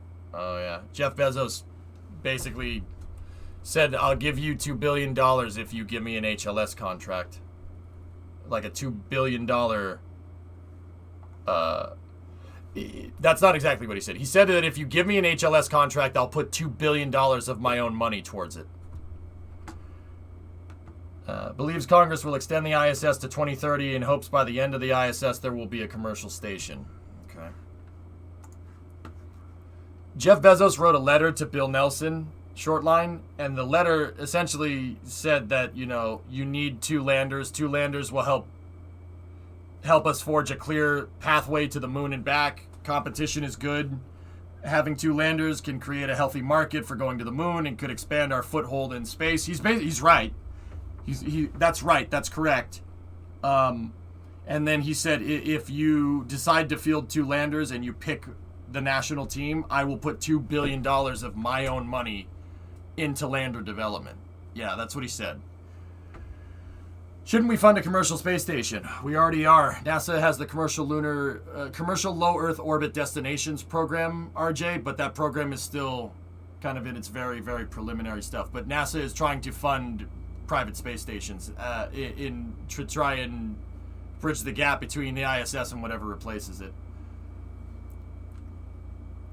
Must be nice to have billions in pocket. Yeah.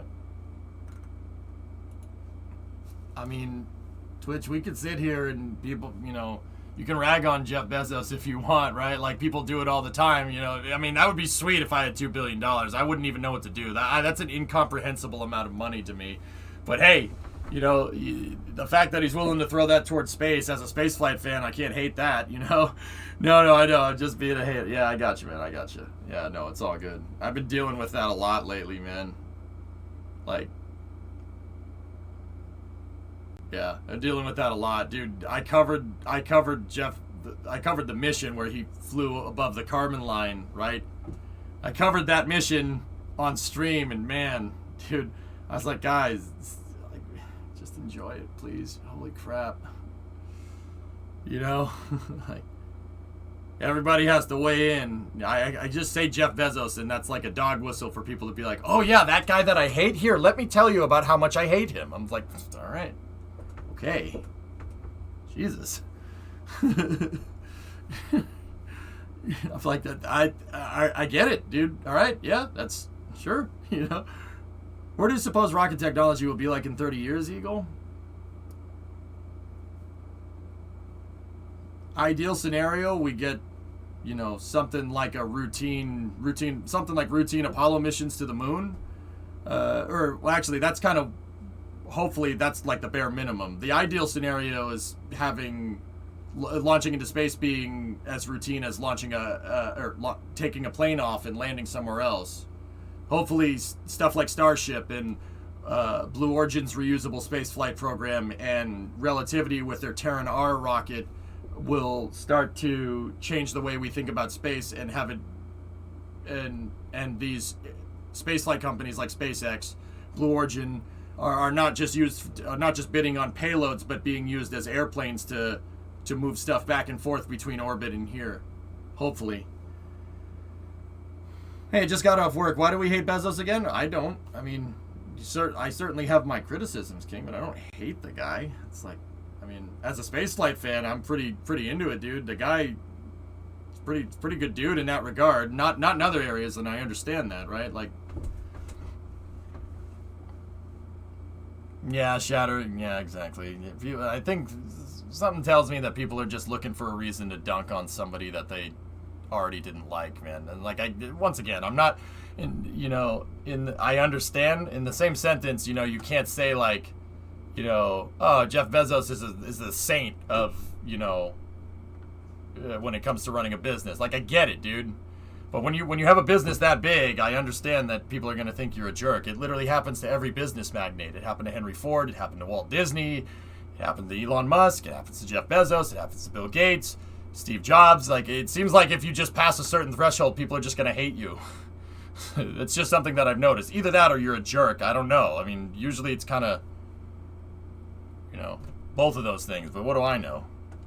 What do we know about the two other Russian modules going up? So Prichal is the next module that is scheduled to go there, and they're not sure about what they're going to add after that, Twitch. Henry Ford is not a good example. Is not a good example of what? He was a dick. That's what I'm trying to tell you. Some people that get rich are dicks. That's what I'm trying to say, Buxy. It is indeed a perfect example. NASA's live. All right, let's listen to this teleconference. Let's see what we got. Welcome, and thank you for standing by. At this time, all participants are in listen-only mode. I'm just going to fast forward that a little bit because we're not caught up. Star one on your phone to ask a question. I would like to inform all parties that today's conference is being recorded. If you have any objections, you may disconnect at this time. I would now like to turn the conference over to your host, Ms. Stephanie Scarisholt. Thank you. You may begin. Thank you. Good afternoon. Welcome, and thanks for joining us for today's media teleconference. I'm Stephanie Shearholtz with NASA's Office of Communications. We are here today to discuss the activities that unfolded at the International Space Station today, following the docking of the multi-purpose laboratory module named Nauka. Here to talk with us today are Kathy Leaders, our Associate Administrator for NASA's Human Exploration and Operations Mission Directorate, Joel Montalbano, the Manager of NASA's International Space Station Program, and Steve Stitch, the Manager of NASA's Commercial Crew Program. I'll offer I'm going to boost the sound on my end. To start with some opening remarks, and then following that, we'll take some questions. There we go. Go ahead, Kathy. So today was another day where we are learning how important it is to have an operational team that is prepared for every contingency. I'm glad you like it, Eagles. Joel will be walking through what was a pretty exciting hour, but because of the team's preparedness, that's how you say that. The crew was ready, the contingency operations performed, and we were able to return to a stable and safe configuration. Spaceflight is hard, and when we bring on new capabilities, there can be glitches, which is why we prepare and train for these contingencies. For folks following along with station traffic, you know that this was a busy week, so we did make a call this afternoon on the OFT-2 launch timing, and Steve Stitch will update you on that. We wanted to make sure we had some breathing room to fully assess the situation on station before adding another vehicle to the ISS configuration. Thank you for your interest in this, and I'll hand it over to Joel. All right, well, thank you, Kathy. So as everyone knows, we had a good MLM docking this morning, approximately 8:30 Houston time. What we did see around, and I'll give you some exact times, at 11:34 Houston time, we started seeing the ISS attitude start to diverge from normal. So we normally fly a certain attitude and pitch, yaw, and roll, and we started seeing a deviation from that. The crew reported, and we were able to see on the ground with video, jet firings from the MLM module. It's going to happen, Trojan. And so that took us out of the standard attitude that we fly in. And what happens is we have gyrodynes on board that keep the space station pointed in a certain direction. And what would happen is we exceeded that limit, and then we went in what we call a loss of attitude control. As a result of that, we handed over to a control authority, over to the Russian segment, and the service module engines started firing to recover us in the attitude. So again, we went out at 11:34. We officially went to a loss of attitude control at 11:42, and then we were back in attitude control at 12:29. What we saw today was just an awesome job by the mission control the flight control team. Those guys were rock stars again and got us back in attitude control. It also shows you what a robust vehicle we have and our ability to take these contingencies, recover from them, and move on. Throughout the time, we maintained communication most of the time with crew. There was a couple of dropouts, some small dropouts on the order of minutes, but we were able to work with the crew, talk to them, make sure they understand what's going on, and then actually we had to take some steps as well. We did have to reconfigure some of the solar arrays and the radiators on board, in response to the firing of the jets. Again, the flight control team did that, and that all worked out well.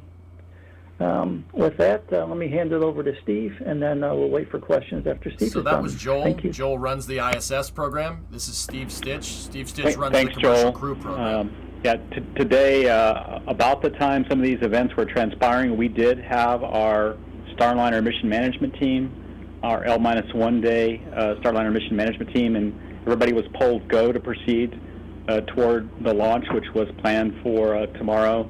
The Starliner vehicle is in great shape. The spacecraft is doing really well. The ground systems are doing well, as is the Atlas V launch vehicle. So those vehicles are ready to go and support whatever opportunity we need. Today, the Dragon vehicle on orbit, the Crew 2 Dragon, was powered up for the MLM docking, just as a contingency if it should be needed. That spacecraft was powered up, and the SpaceX team did a phenomenal job supporting that operation. Haven't said yet, someone. As we talked a little later, earlier in the morning, about the same time we had the Starliner mission management team, we did roll the launch vehicle and spacecraft out to the launch pad. So it is at the launch pad right now. It was secured down to the launch pad area. All the connections were hooked up, and so that vehicle and systems are ready to support the launch. And that happened today. We are in the midst of this situation that happened. We're assessing what the right actions are relative to the launch vehicle being at the pad, and don't be surprised if later on we decide maybe to roll it back in due to the weather. It's out on the pad right now. As we looked at the situation today, we decided that it would not be smart to go launch the OFT-2 mission tomorrow. We wanted to give the ISS program time to assess what had happened today, determine the cause, and make sure that they were really ready to support the Starliner launch and the OFT-2 mission.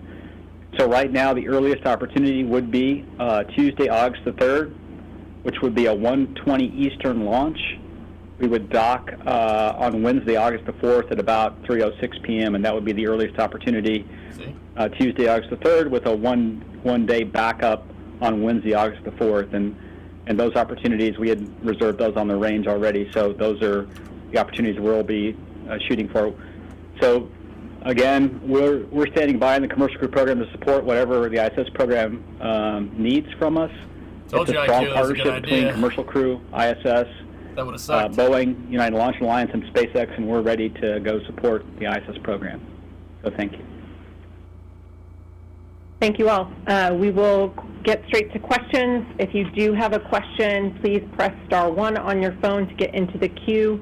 Again, to ensure as many people as possible get the opportunity. All right, I bet you the first question is what actually went wrong? Why did the Nauka thrusters fire? And NASA probably doesn't know that because they have to review the data and go over it with the Russians. And the answer is probably going to be like, we're reviewing the data, we don't know yet.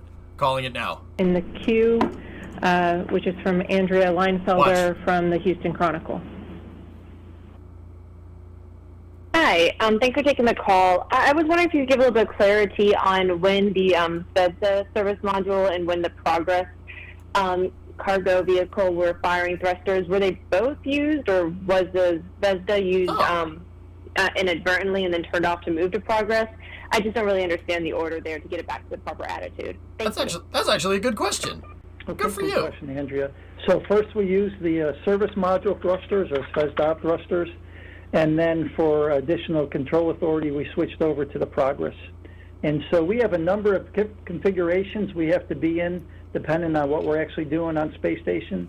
And so when you get in this case, first thing you do, and as you saw today, hand it over to the service module thrusters. It could be a magic 8 ball, then, Mike. As a team is doing the configurations, we were able to hand over to the Progress, and I gave us a little more control authority, and that's where we ended up, and that's what we covered attitude. Okay, thank you. Our next question is from Bill Harwood of CBS News. Yeah, hi, thank you very much. And I'm not sure who this is for, so really anyone. At the evening DPC today, I think it was Oleg Novitsky mentioned, and according to the translator, he said, quote, vacuuming the lines tomorrow. I assume that's a depressurization procedure. And he implied the Russian crew would be on the USOS for that operation. Can someone explain what it is they're doing tomorrow, and is that somehow potentially dangerous? Thanks. Good question. I didn't catch that. All right, this is Joel. So the plan is once the module is in a good configuration, what we do is we go ahead and, from a safety standpoint, you configure the prop system for long term. And what that entails is to basically separate, make sure you have a pyro type separation that allows you to keep the fuel and the oxidizer system separate. And then they use helium is used to purge the system, and we go ahead and vent that overboard. And so that is the plan. It's always been the plan. We're working with our Russian colleagues to make sure that there's been no changes to that plan as a result from today. As far as the configuration, anytime you work with a propellant system, you always want to you plan for everything to go nominally, but you also prepare, like the team was today, for anything that doesn't. So as a response to that, what we do is we go over the crew, hey, if there's any issues with any of the things, we want to make sure everybody knows where to go, and just kind of review of emergency procedures. So that's probably what you heard. I didn't hear those comments specifically, but I expect that's what you heard today from the crew.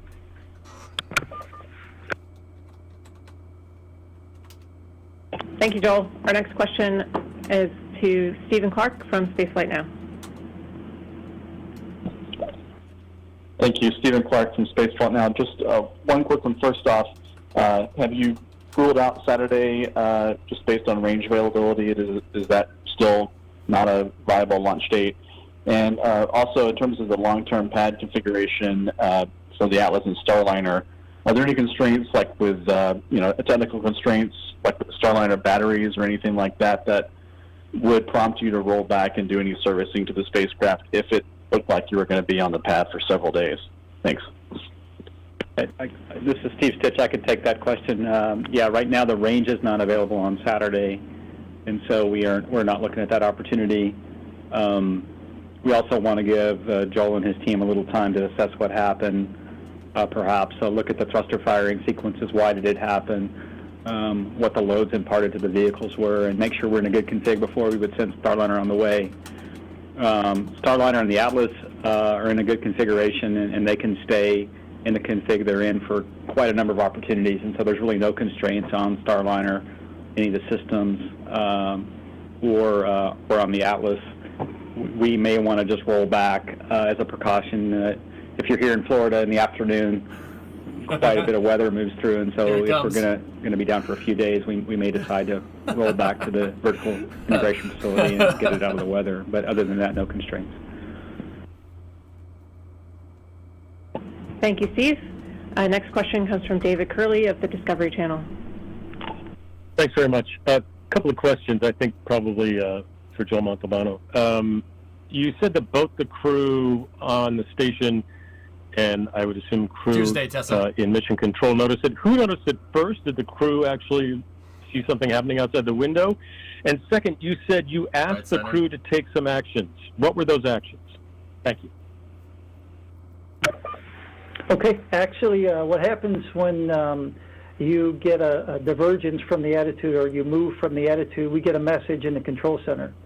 So the control center got the message, the crew got the message at the same time.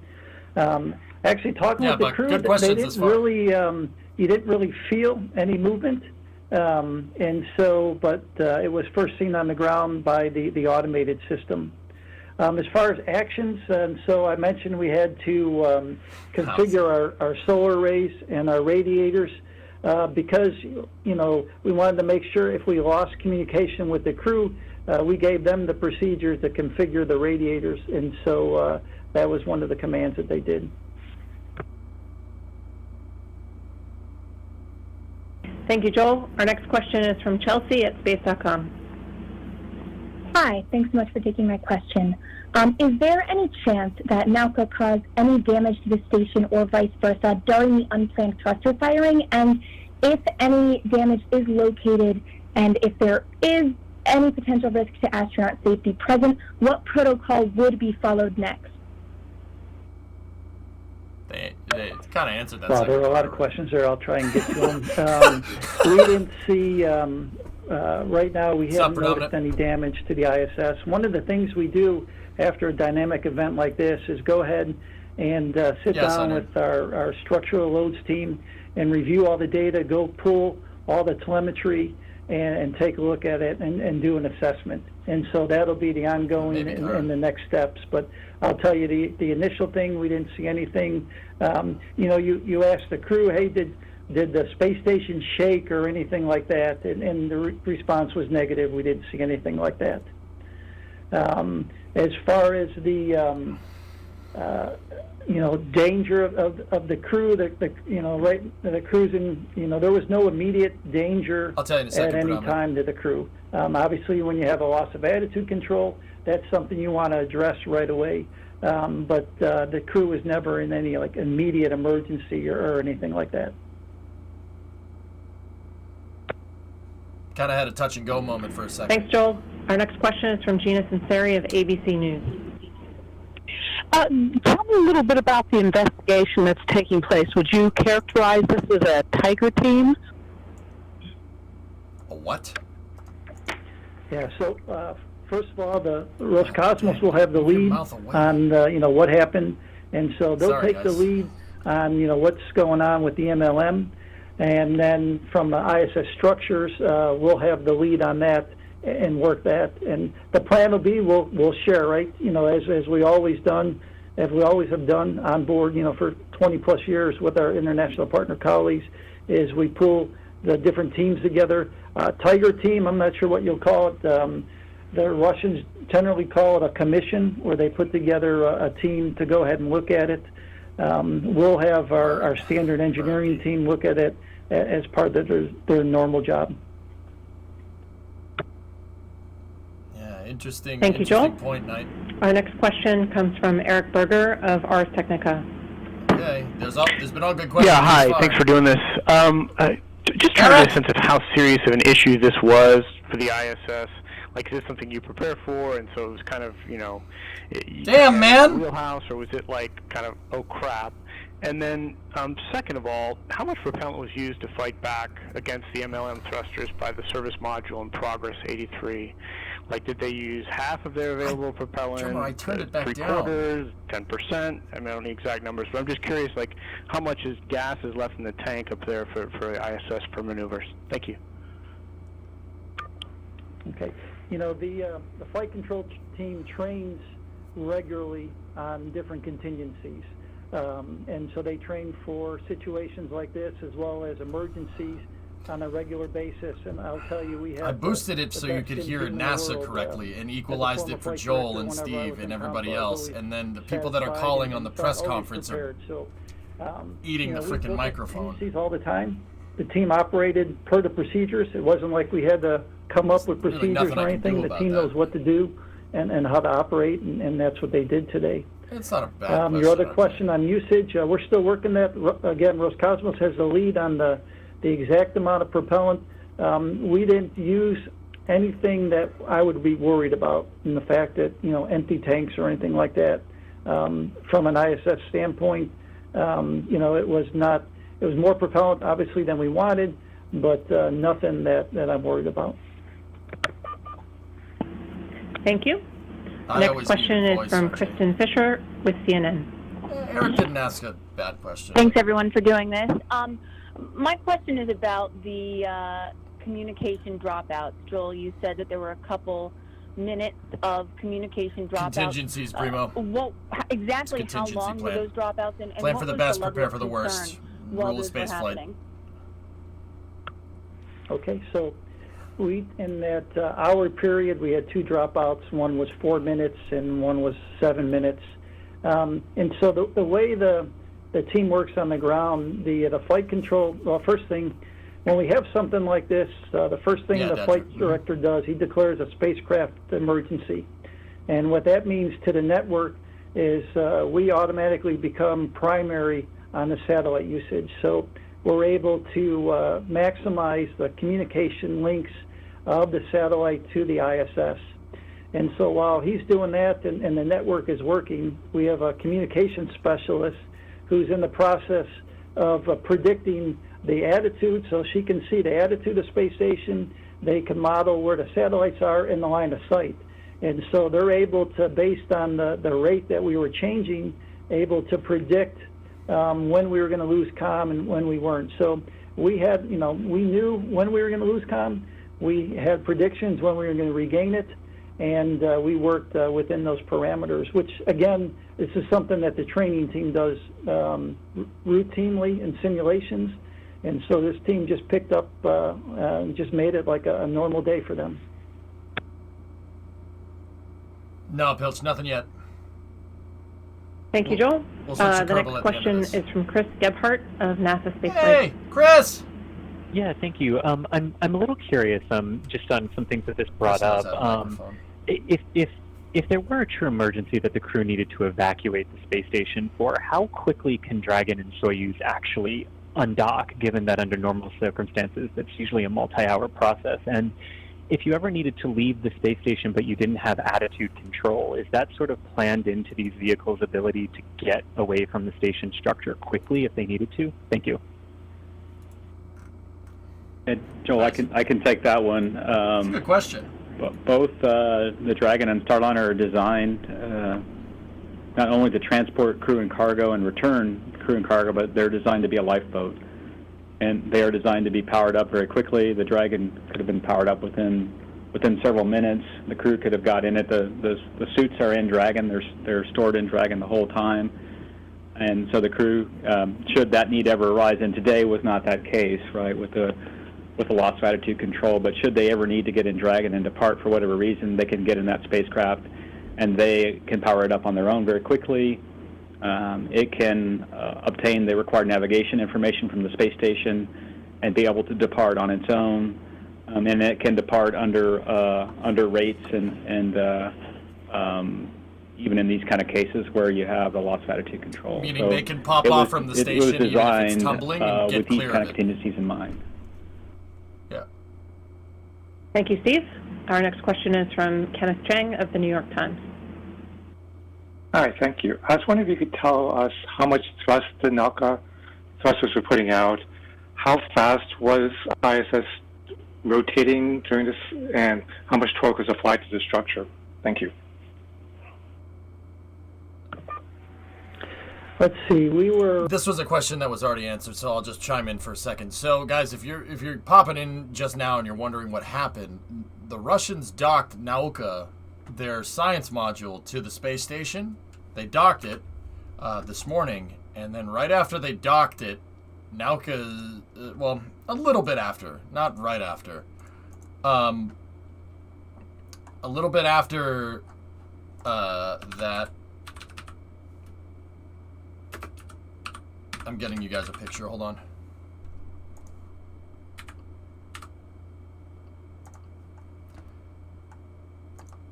Here's a picture of it docked there. It did dock. Everything went okay with the docking. They didn't need to take manual control. The Kurs 2 automated docking system bolted it right up to Zvezda. Everything was okay. And then they started the safing procedures to get the module configured for station life. And then the thrusters started firing on Nauka. The thrusters started to fire the reaction control systems while it was docked. That caused the station to tilt like this, to tilt forward and basically nose down at the ground. It rotated the station a little bit. It doesn't seem like it was a high impulse with the thrusters because it took a while to turn the station, so much so that the astronauts didn't even notice. Mission control had sensors that were indicating a loss of attitude control, meaning that the station, which is designed to fly parallel to the ground, started doing this as it was rotating or orbiting around the Earth. Nauka's thrusters were firing, and they were able to, either shut it off or it ran out of fuel, and then they used Zvezda, which is the service module to the space station, and the Progress capsule that's docked to Poisk on the zenith part of Zvezda they use the RCS on both of those things to correct it. Little touch and go for a second, but everything is fine now, and we're listening to the press conference regarding what's going on there. Happen. So, those are the main criteria. Really, is that don't know, Shady. Starliner is a test. test vehicle, and we're ready to go control fly right and before dock to stations, as I've talked about it. The docking and the rendezvous and prox ops are really critical parts of that flight, and we just want to make sure that the station team has the time to review what happened today and make sure that they'll be in a good configuration for our docking. So hopefully that answers your question. Thank you both. The next question is from Tim Fernholz of Quartz. Not going to work here anymore. Hello, this is Tim Fernholz from Quartz. Thanks for taking questions. First, a question for Kathy. I know, we've seen with new spacecraft coming to the ISS a lot of care and concern over proximity operations. There were reports when Nauka was launched that its propulsion system was having problems. What did you say to Roscosmos between the launch and the docking? Did you ask them to do anything to ensure that proximity operations would be safe? And then for anyone, you've been saying that this was never putting astronauts in any danger, but you've also been saying you had to return the station to a safe and stable configuration, which suggests that previously it was not safe or it was unstable. If 45 minutes of loss of attitude control is not dangerous, when does it become dangerous? How long would that have to continue before it would be a problematic scenario? We were doing good. So let me get started, and then I'll let Joel add. Because, we were doing good for a second. Every day Joel and his team operate with Roscosmos, as a partnership, and so they have been working with them over, what has been a 10-day journey between launch and to get to the ISS to carefully work through their planned operations and some unplanned pieces to be able to antennas, Pilch, solar panels, safely dock radiators. Today to the International Space Station. He just pointed in the right direction.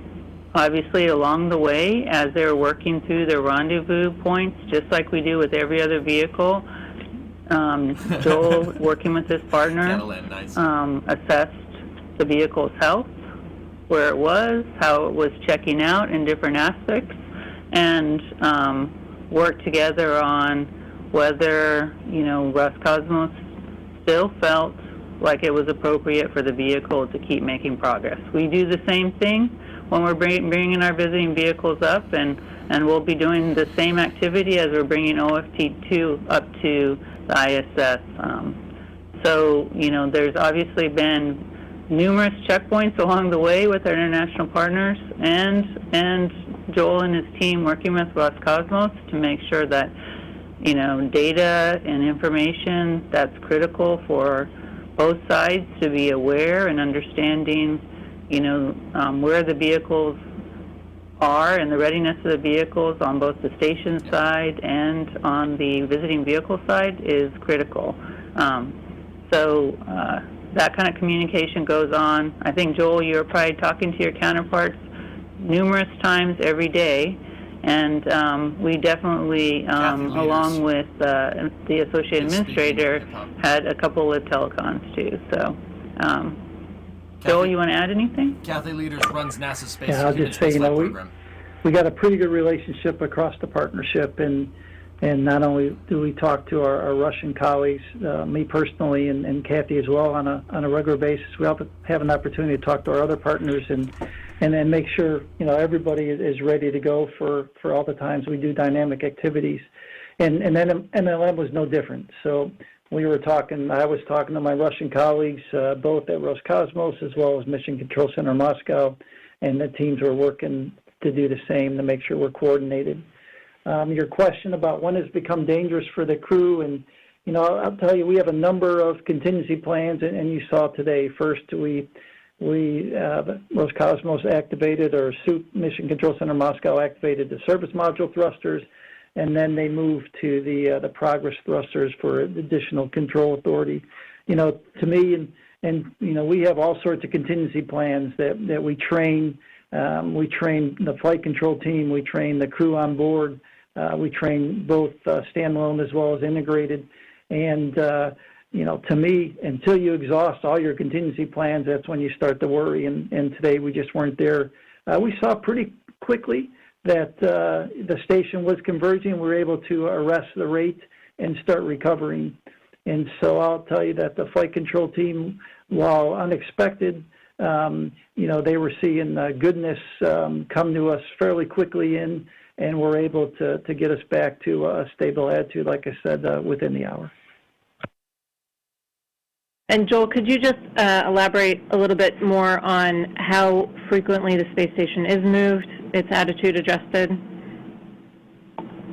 Sure. We're flying a special attitude for the MLM docking. It's not something, it's not uncommon. We'll do that for different vehicles coming and going. We do that for a lot of the Russian vehicles where you fly a more preferred attitude that sets you up for proximity operations, whether it be for approach or departure. So it's not uncommon that we go into other attitudes. Obviously what was uncommon today is that we moved from that attitude and basically we're not able to hold that attitude until we took thruster jet firings to recover. Thank you. Our next question is from Emily Speck of WKMG. Hi, thanks for taking my question. What exactly happened right before the thrusters started firing? Was the hatch opened? Is the hatch open now? Like, what is the status of the module there? Thank you. The hatch was closed. At the time, Mission Control Center Moscow is working to do the post-docking reconfiguration. So there's a number of steps you have to do when you bring a visiting vehicle or, in this case, a new module to the space station. So at the time, they were doing the reconfiguration from there, but the hatch was closed. Thank you. Our next question is from Joey Roulette of The Verge. Hey, thanks. Questions for Joel. There were some reports of debris or some kind of material floating around the module shortly after it docked. Was there anything like that you guys saw? And then another question, if you said the ISS is in a stable attitude and you guys were able to get it under control, but is it in the same attitude that it was before the thrusters started firing, or is it in a totally different attitude now? Thanks. No, we returned to the attitude we were in for the MLM docking. And so, again, that was the attitude. It wasn't just any stable attitude. It was the attitude that we were flying for the MLM docking. And we'll stay in that attitude until later tonight. We'll go back to the nominal attitude that the station flies. The crew did report seeing some debris or some I think I heard they mentioned flakes or something. We believe that was from the jet firing. So that wasn't at docking. That was once we saw all the jet firings. I have not heard of any reports of debris post-docking. It wasn't until you started seeing the jet firings. And what they probably saw was, as you had numerous jet firings, kind of a cloud there, which is not unexpected. Thank you, Joel. Our next question is from Micah from the Wall Street Journal. Hi, Joel, this one's for you. Could you just explain a little more detail about what happens, when a facility like ISS loses attitude control? Like, what are the sort of highest level risks there? If you could just explain that a bit more, thanks. Okay, so a couple things, you fly in a certain attitude, and then you do for example, you'll do your communication predictions. And so you'll know when you'll have a line of sight to a satellite for communication such that you can talk to the crew, you can send commands to the vehicle, you can receive telemetry. And so flying in an attitude that the team has based the flight plan on, that's pretty important. You also have thermal reasons to fly in an attitude. You also want your solar rays. You want to be in a certain attitude such that your solar rays are set up to generate power during the daylight passes, so you have the power at night. So a number of configuration with your solar rays and just to make sure that you're set up. So solar rays communication. So when you lose attitude and you're in a different attitude than your plan, all that's changing, right? And so maybe you don't have the same communication opportunities that you had when you were in the standard attitude. You risk some things getting too warm or too cold. Now we have backups. We have heaters on a lot of things to address that. And so, but you have a plan that you fly, and you'd like to maintain that. So when you do go out of attitude, all that changes, and that has to be reassessed.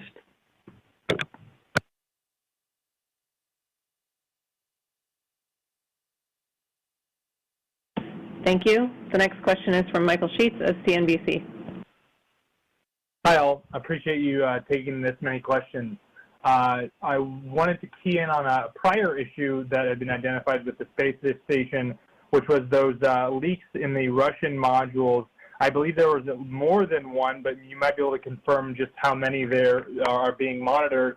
Is there any concern about heightened leak levels because of the structural tests? And is there a way the crew can be checking for those? I'm not maybe sure what the process would be, and in what order you guys would begin looking at that after such an incident like this one, where there might be some structural impacts. Thanks. Yeah. So first of all, we keep that the hatch to the aft end of the service module, where you're seeing the small air leaks, closed the majority of the time. Now we're still seeing some, and when you have that hatch open, I want to say it's maybe just a little over a pound a day. It's not anything that we're worried about. What we'll do is, as a response to this event, we'll work with our Russian colleagues, and we'll be looking at the structural models across the space station, not only the aft end of the service module, but across the space station, to make sure if we saw anything that worries us. But again, a little too early to tell, but that's on our list of things to do. Okay, thank you. The next question is from Justin Bachman from Bloomberg News. Hi, thanks for the time today on the questions. I wanted to get into a little bit on schedule, given the work that you said needs to be done in terms of the gas venting and the dynamic forces analysis on the station experiencing today. Are you confident that August 3rd is still a valid date, or August 4th? Or is the team looking at possibly later dates next week? And just in terms of how long that work that needs to be done will take to get done? Thanks. Yeah, so we'll do a quick look. We'll have something probably, I'm thinking by we'll have a quick look done by the end of the day tomorrow. So I'm not too worried about that. And then that'll tell us if we have any poke outs that we're worried about that we want to go and look at. But again, with the fact that the maximum rate we saw was a half a degree per second, I'm not too worried, but the teams will go off and do that work. We also have we have to finish all the reconfiguration of the MLM, and so we got to work that with Roscosmos. Again, that's scheduled to be complete tomorrow, but if there's any funnies with that, that could affect our readiness. But I'll tell you, right now we're on a plan to support the commercial crew program of August 3rd launch. Thank you. Next question is from Camden Hall from the Talk of Titusville. Yeah, hi guys. Thanks for doing this. My question is for Steve. Would today's events delay the return of Starliner? And then for the August 3rd launch, could you give us a time with seconds? Thanks.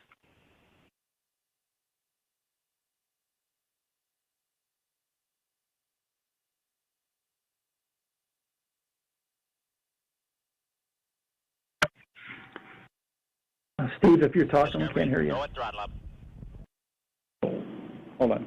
It's 1:20 and 10 seconds Eastern time.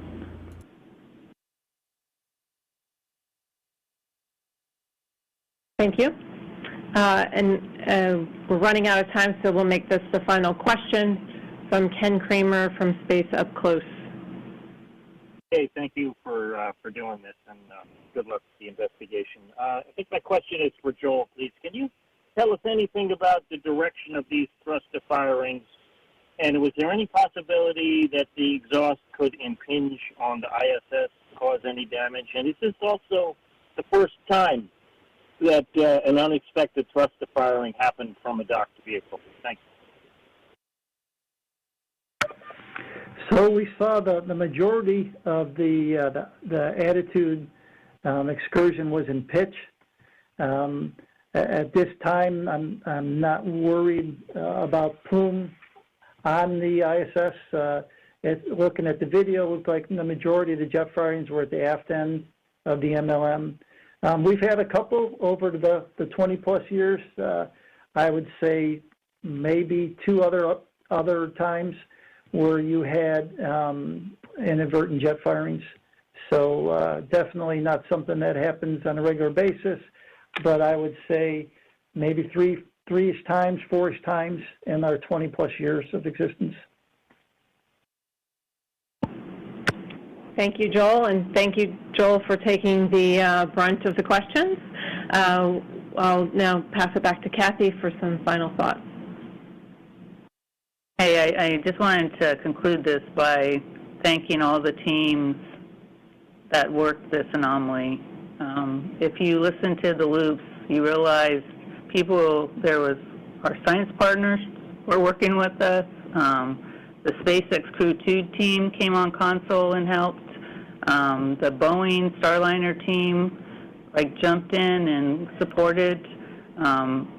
Everybody jumped in, and today we operated as one. And I think the ISS config as it is today is a reflection of that amazing teamwork.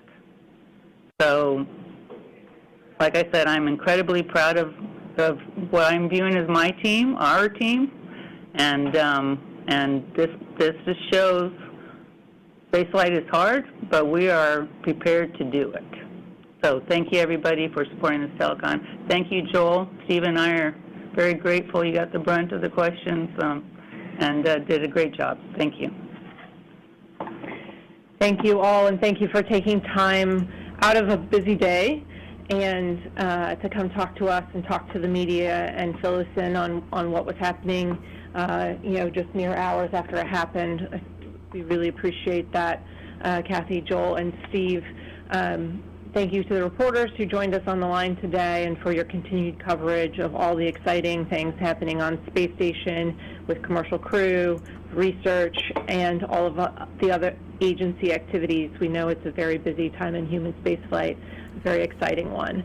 So that'll wrap things up for us this evening, about 1 hour after we conclude. If you want to listen to a replay of this teleconference and all of Joel's eloquent answers, you can dial 800-510-0118. Again, that number is 800-510-0118, and it's also available on the NASA YouTube channel as a replay. We will have lots more to share about upcoming activities, including the International Space Station and Commercial Crew Orbital Flight Test 2 mission. So keep following along with us on the web, on social media, and NASA television. You can always learn more about the missions at nasa.gov/station and nasa.gov/commercial crew. Have a great evening. Thank you. You're welcome. I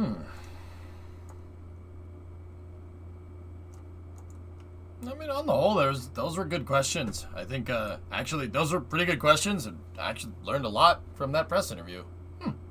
Not bad. There were a couple of questions, but for the most part, those were pretty good.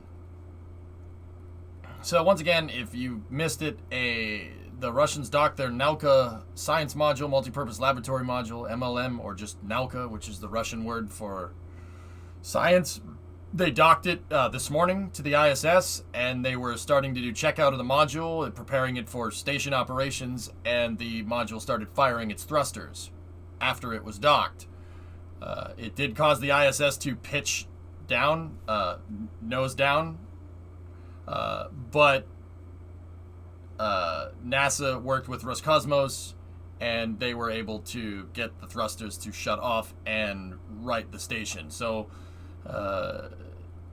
it's bump in the road, but touch and go, but the module is there, so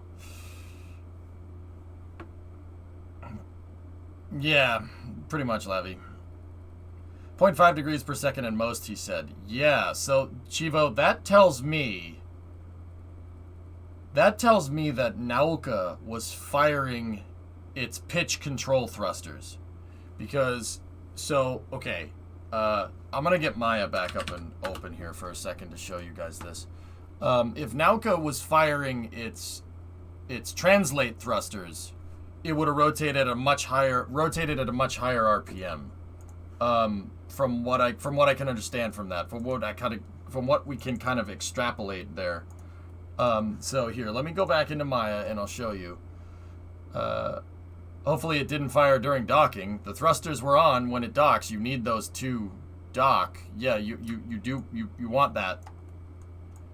So Nauka here, this is an ISS model that I got from NASA, and I kind of took some liberties and duplicated Zarya, which is a functional cargo block. Nauka is a functional cargo block. It doesn't look exactly like this, but it's close.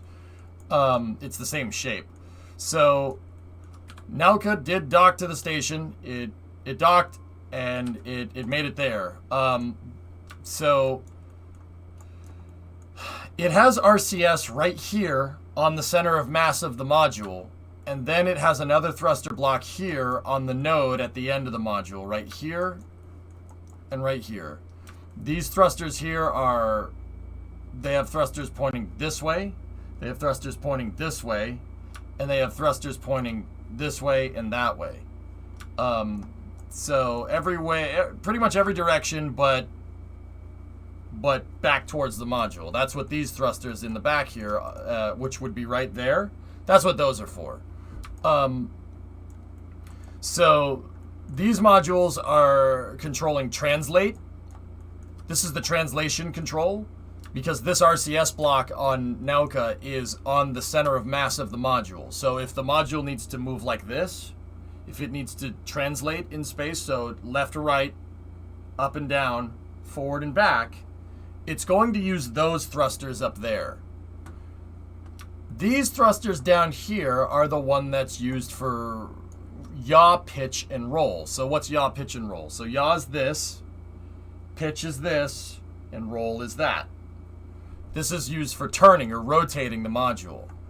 All right, that's what those thrusters are down there at the front. Now, when Joel Montalbano said that so two things to note from that press conference, okay? First thing is that the pitch rate of the station was so little, it was so little that they didn't even pick up on it. The astronauts inside didn't even know that, they couldn't even tell that the entire station was literally doing this. It was so slow, they didn't know that it was doing that. They couldn't even tell that Nauka's thrusters were firing. So first and foremost, the mission control centers had the alarms go off that the station was drifting out of its planned alignment. That's what that loss of attitude control indicator is. Now, don't get me wrong, that sounds a lot worse than what it actually is. I'll just go outright and say it. LOAC sounds like, oh, it's out of control, we can't do anything. No, LOAC alarms are basically just the station is, hey, heads up, the station is doing something that you don't want it to do. And in spaceflight, when the spacecraft does something that you don't want it to do, it's not really a good thing. So it's good to have alarms for those. Now, with that being said, Joel Montalbano, first of all, from that press conference, is the guy that runs the ISS program. He oversees the United States operational segment for NASA. So that's anything from here forward.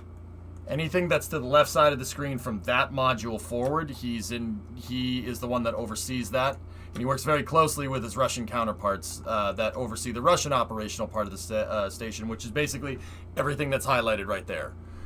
So Joel said that there was not much thruster. Somebody asked about whether the thruster firings damaged the station.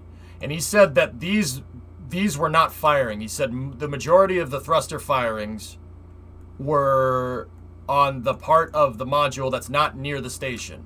So that's Nauka's rotational control mechanism.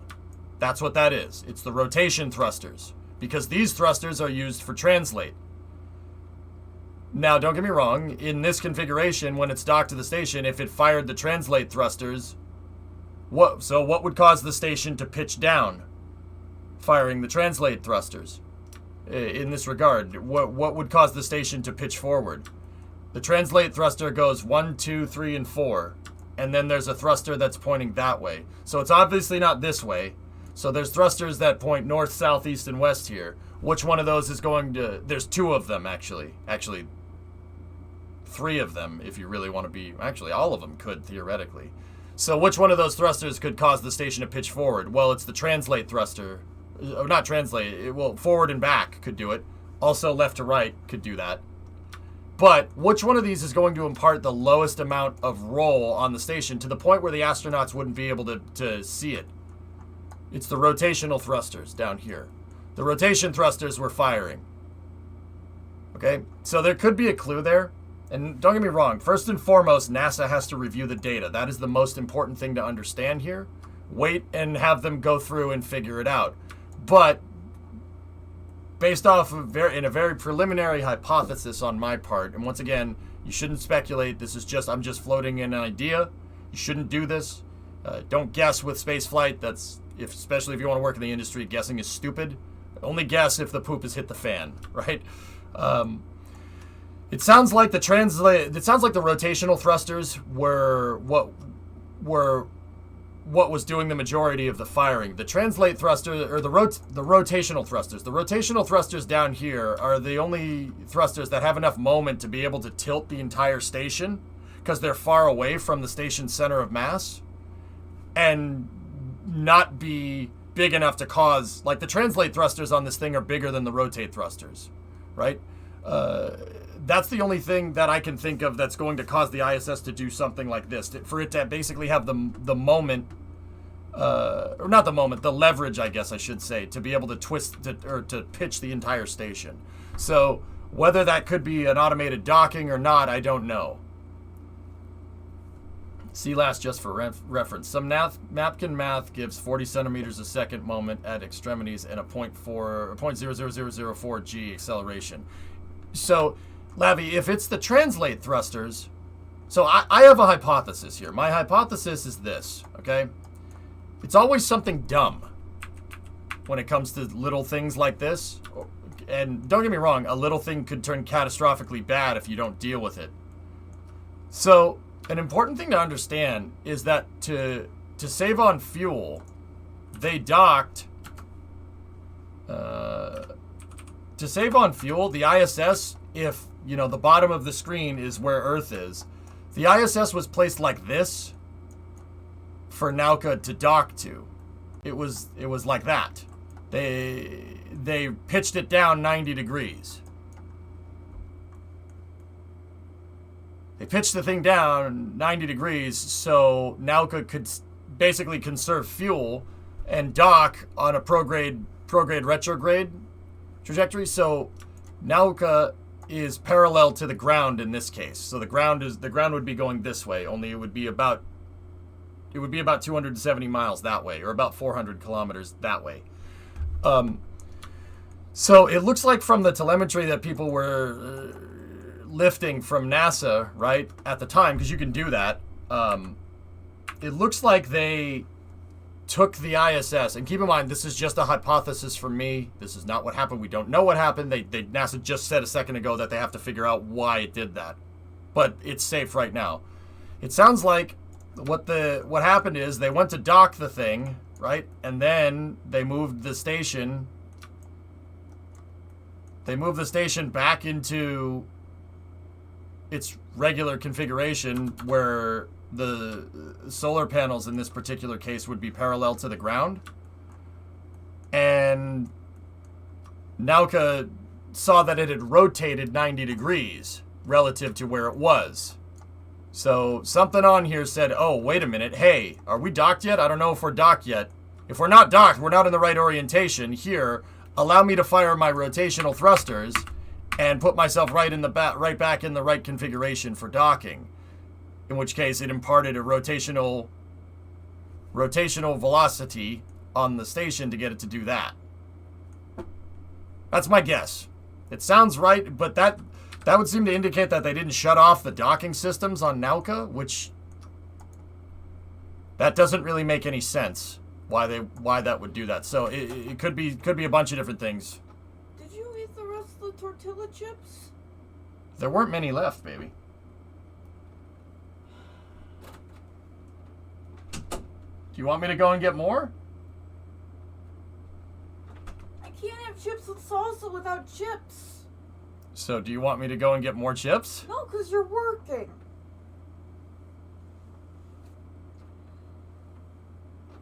You have pita chips. No, I don't. Because I didn't know I didn't have...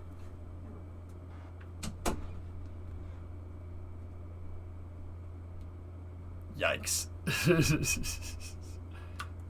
You know, like when the chips have, like, there's no chips left and there's only the little kind of clumps of chips at the bottom of the chips bag? That's all that was left, chat. Like, I mean, okay. I don't know how you're going to dip that in salsa, but... Live stream fails candidate. Yeah, hey, I'm a freaking model for live stream fails, dude. Oh boy, fix it now. So yeah, I mean, it's possible that they didn't shut off the docking system, the Kurz docking system, but I don't know for sure. Fine, whatever. You had 7 chips, 7. I bet you already talked about the Nauka engine fire. Yeah, Cam, I just discussed it in pretty good detail here. She counted them, you're toast. Nice. Have we covered SpaceX yet? Yeah, I did. You know what? Nauka's solar panels are not folded up like that. So you know what I'm going to do? I'm going to delete that, and then we're going to take Zvezda's solar panels, right? I'm going to duplicate those, and I'm just going to put them down here. I'm just going to put these down here like that.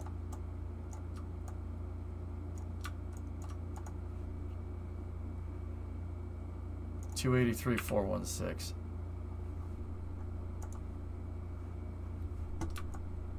Wow, the transforms are all messed up on this thing. Yeah, there we go. Much better.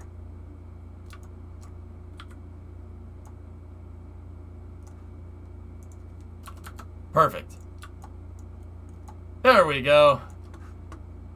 So they forgot to turn the SAS off? I don't know. It could have been a glitch, guys. It's not... Yeah, Kem, I saw that. Dimitri hinted at wanting to launch Oriol to the ISS, which is very... very curious. Is that for 3D printing? No, it's a presentation model. It's from NASA. You can go get it. It's the 2015 ISS model. I just duplicated certain pieces, so we have... I duplicated certain pieces. I duplicated Zarya and modified it to make it look like Nauka. Because they're a very similar module. They're both functional cargo blocks. So that's what the space station looks like right now. I mean, it's really important to convey the scale here. Nauka is not a small module by any means. Like, there's a good way to show how big that thing is. You should print it though. This module was ripped from Inventor, I think, to Maya, and the edges are all screwed up, dude. It's not a good idea to 3D print this. Funny that Progress started to counterbalance but wasn't strong enough. Yeah, they needed to use Zvezda and MS-17 to compensate, but it Cam, like, once again, it's just a theory that I've been floating, but it very much sounds like the Kurz wasn't turned off. It sounded like Zarya tried to not Zarya. It sounded like Nauka tried to reorient itself to docking attitude after it docked.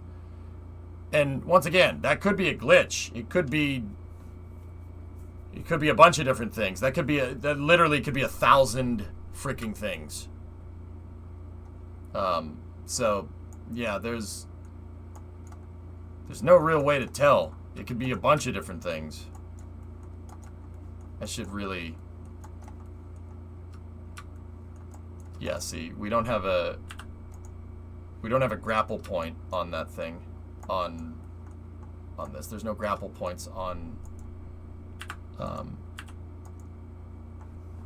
Nauka like that. Yeah, Liz, that's what it sounds like. But once again, we gotta be careful about this stuff. You know, I really try to make it a thing to say that I'm just speculating when it comes to it. They were still in docking attitude when this happened. Are you sure, How to Rock? That's not what... Unless I heard the press conference incorrectly a second ago, that's not what I heard. Nauka was taking over and it was trying to be in charge. Skynet.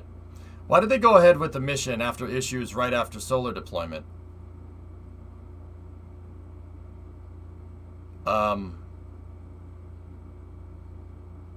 Because NASA and Roscosmos deemed the mission still viable? Look, you're gonna have teething problems with new modules, guys. That happens. We just don't hear about it as much because sometimes the modules going up there aren't as high profile as others. Like, did you guys... Joe Montalbano, at the very last question that he asked in that press conference was... the very last question he asked in that press conference, or that he answered, was, you know, someone asked, has modules been attached to the space station and fired their thrusters unexpectedly before? And he said, yeah, that happens. So... You know, it's clearly happened in the past, 3 or 4 times, he said, you know, notwithstanding of Nauka. So it's happened in the past, but no, it hasn't been as big of a deal because it hasn't been as high profile of a launch. So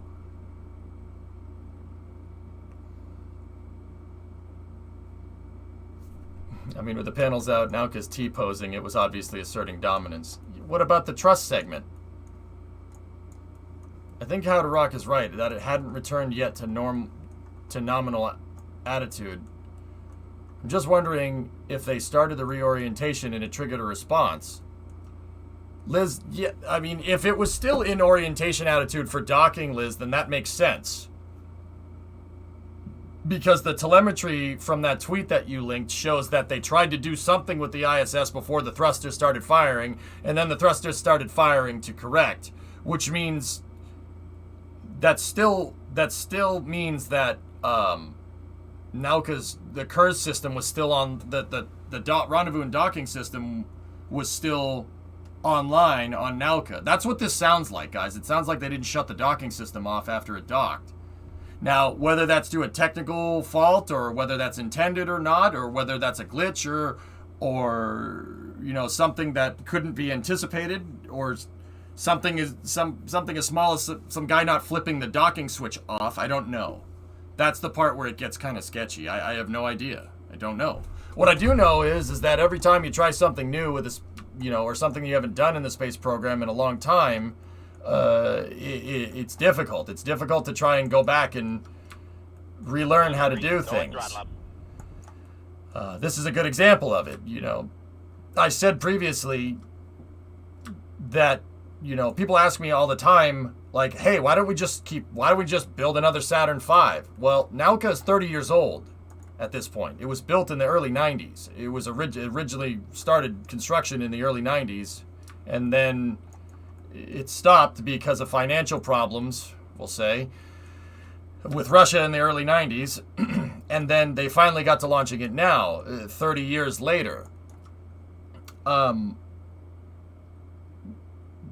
This is the reason why we don't just go back and make another Saturn V, because sometimes it's easier to just build something new, because dusting off the old playbook is not necessarily... dusting off the old playbook or the operations manual for launching one of these isn't always going to be exactly what they did last time, because it's been so long. The technical expertise is gone. How many people still work at Roscosmos that were there 30 years ago? And NASA too, for that matter.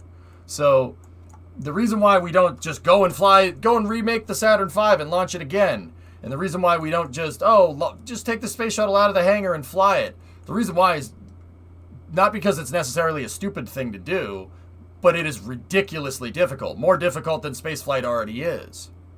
Now, with that being said, the Russians just freaking did it.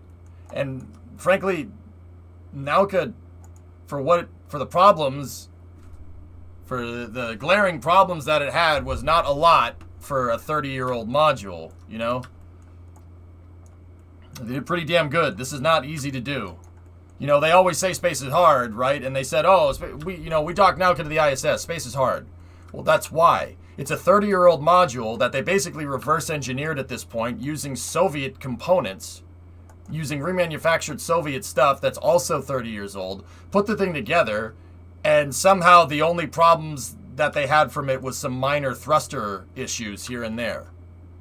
It's pretty damn good, man. It's not an easy thing to do. That's not easy. It's not easy at all. Probably better to specify that it's only the shell that is 30 years old. Yeah, but it's still using it's using components that were engineered by people 30 years ago. It doesn't matter if they're brand new. You know, a carburetor is still a carburetor. If you buy it now, it's still the same thing it does the same thing that it did 30 years ago. The engineering is the same. So these are old components, but they're new old components, you know? It's pretty good, man. It's pretty good testament to Roscosmos taking the ISS program and, you know, Roscosmos taking its spaceflight aspirations pretty damn serious. So, that's good. It's good stuff. New old stock, for the most part. So, yeah, there it is docked, and they will, NASA and Roscosmos will try to figure out exactly what happened here. We'll probably hear about it in the next couple of days, and yeah, there we go. Novacon, the vehicle docked to the station, and then its thrusters started firing while it was docked. Yeah, they had to use Zvezda and the Progress capsule that's attached right here on Poisk to right the station. The station kind of started tilting out of its attitude orientation. Yeah, twitching. So, hey, good job. Good job all around by NASA. Good job by Roscosmos. We have another ISS module up there. Pretty cool. Pretty freaking cool, man. Alright, so I'll save that with the updated solar panels. Did it break? No, it's fine. Seems to be some videos she moved fast if it's in real time. Nah, I think that's sped up, goalie.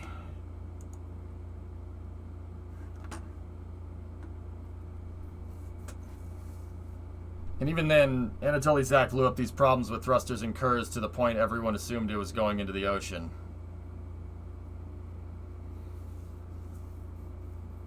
Kim, now you see why I have disdain for certain space journalists, certain American space journalists over here. They do this kind of stuff all the time. They try to play it off like it's some dramatic thing. In space, dude, spaceflight doesn't work like that, man. Like, it's not a soap opera, dude. Ugh. It's gross. It's freaking gross. Anyway. They said 0.5 degrees per second, so it fired for 90 seconds. Mm-hmm.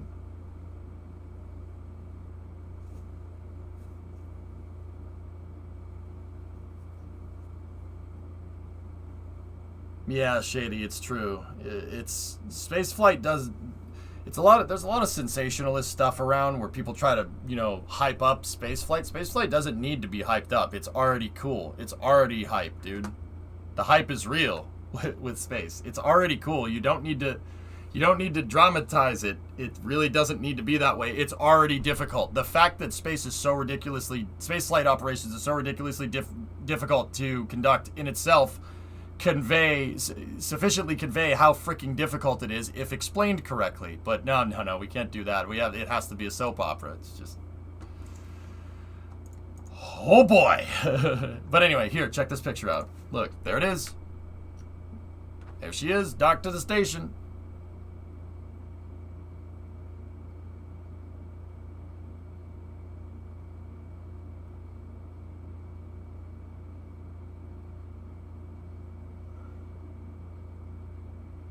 Just another day, Hellfish. Another problem to solve.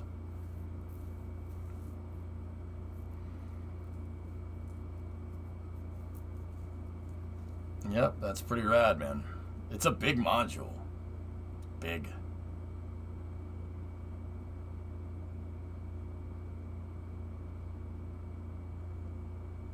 Saw on a mainstream news site for Piers leaving. Why, what's it called? Why a piece of the ISS just detached? Ugh. Oh. It looks upside down. It docked, it backed up. It docked backwards to the space station, Sun Temple. This is the front of the module, technically. But it docked backwards. The back of it has the Soyuz docking port on it. The male, or the active Soyuz docking port. Soyuz is not an androgynous docking port. There's an active SSVP and there's a passive SSVP. So even though the front of the module's over here, the active SSVP is on the back. So that's designed for them to be able to back it up to the station and dock.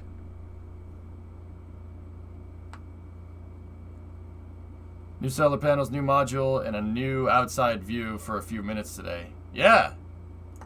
I mean, look at that thing. That's cool. Another module. The Russians are going to send up another one, and the next one is going to dock right here. It's a 6-axis node called Prichal, or Ozlovoy. And hopefully down the road we see the energy module attached to it, and then the ISS would get really big after that. Piers went out for smokes and it never came back. Ooh. Yeah. It went out for smokes with that dang wench progress. Yeah, never came back. So did Piers burn up? Yeah, that happened the other day, Karate. It happened the day they undocked it, about 6 hours after undocking. Wait, wasn't Nauka supposed to be the last Russian addition to the ISS? No, Nauka and Prichal were supposed to be the last additions to the ISS biz, but here, check this out. So your boy, Dmitry, read. Preliminarily, on November 24th, we plan to launch another module to the ISS, Ozlovoy. Ozlovy? I'm not saying it right. It's a 6-axis node called Prichal. We call it a ball amongst ourselves. This will allow us to expand the possibilities of docking with the station. Possibilities of docking different ships to our station, including our next generation spacecraft, Eagle, is what it's called, or Oyol. Was Piers supposed to burn up? Yes, Markers. That was intentional. Piers burned up, and it got replaced with that. Here. Thomas has a good picture of it on his Twitter feed. We gotta see if we can find a picture from that exact thing. So, that little guy right there was replaced with that.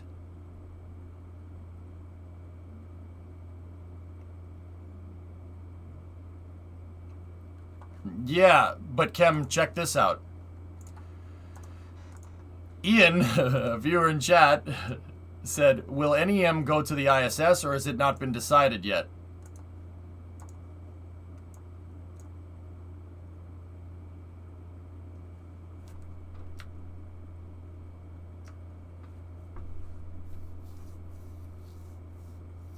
You want to link a Daily Hopper, Duber? Go ahead. Was it empty or was Nauka packed as a cargo vessel? It has some cargo on it, Finn, but it's mostly experiments and it's mostly stuff to outfit the module for station operations.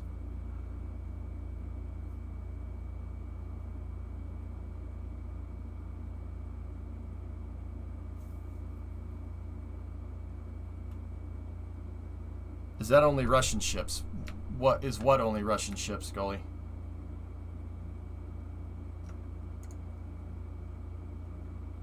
What are these guys saying?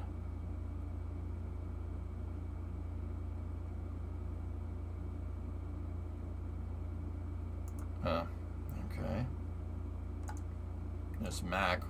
Do this. Yes. Don't be mad, but the new patch design is good. Oh, it's not Daily Hopper. Okay.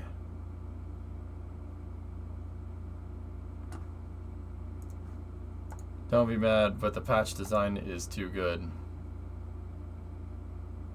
Oh.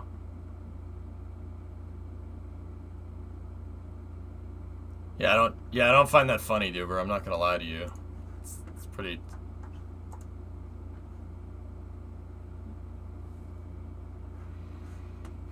The patch, though, yeah, I guess the patch is funny. You can delete. No, I won't delete it. Other people can make your own opinions, dude. Just because I don't like it doesn't mean that you don't have to like it, you know? Imagine thinking like that. That's the stupidest thing I've ever heard, right? Yeah, Nauka also has a robotic arm on it. Yeah, Finn, it's important to understand that too. There's a little mini robotic arm on Nauka that the European Space Agency built.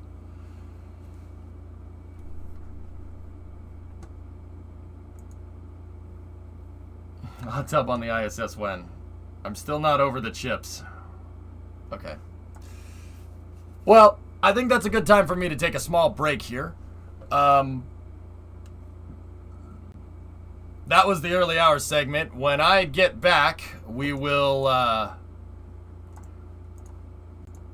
when I get back, we'll, flip over to KSP. Let's belt out that launch pad and let's finish it. It's about 30% done right now. We still have to do a lot of testing with it. But, I am going to go make a quick run to the grocery store. I'll be back in about 20 minutes. It's not very far. I think we should propose Rule 8B for no billionaire space talk. Duber, it's fine. It's okay. I'll only do that if my mods start to say it's becoming a problem. No problem, Nafron. I hope you enjoyed the Nauka docking operations and the teleconference, but that was basically our early hours segment. I will be back, like I said, about 20 minutes. Just gonna run to the store real quick. Oh, look. What's that? What's Dimitri saying? Yeah, I saw that. Elon, yeah. It's cool, man. I'm going out for smokes and I'm not coming back. No, there's no progress capsule this time.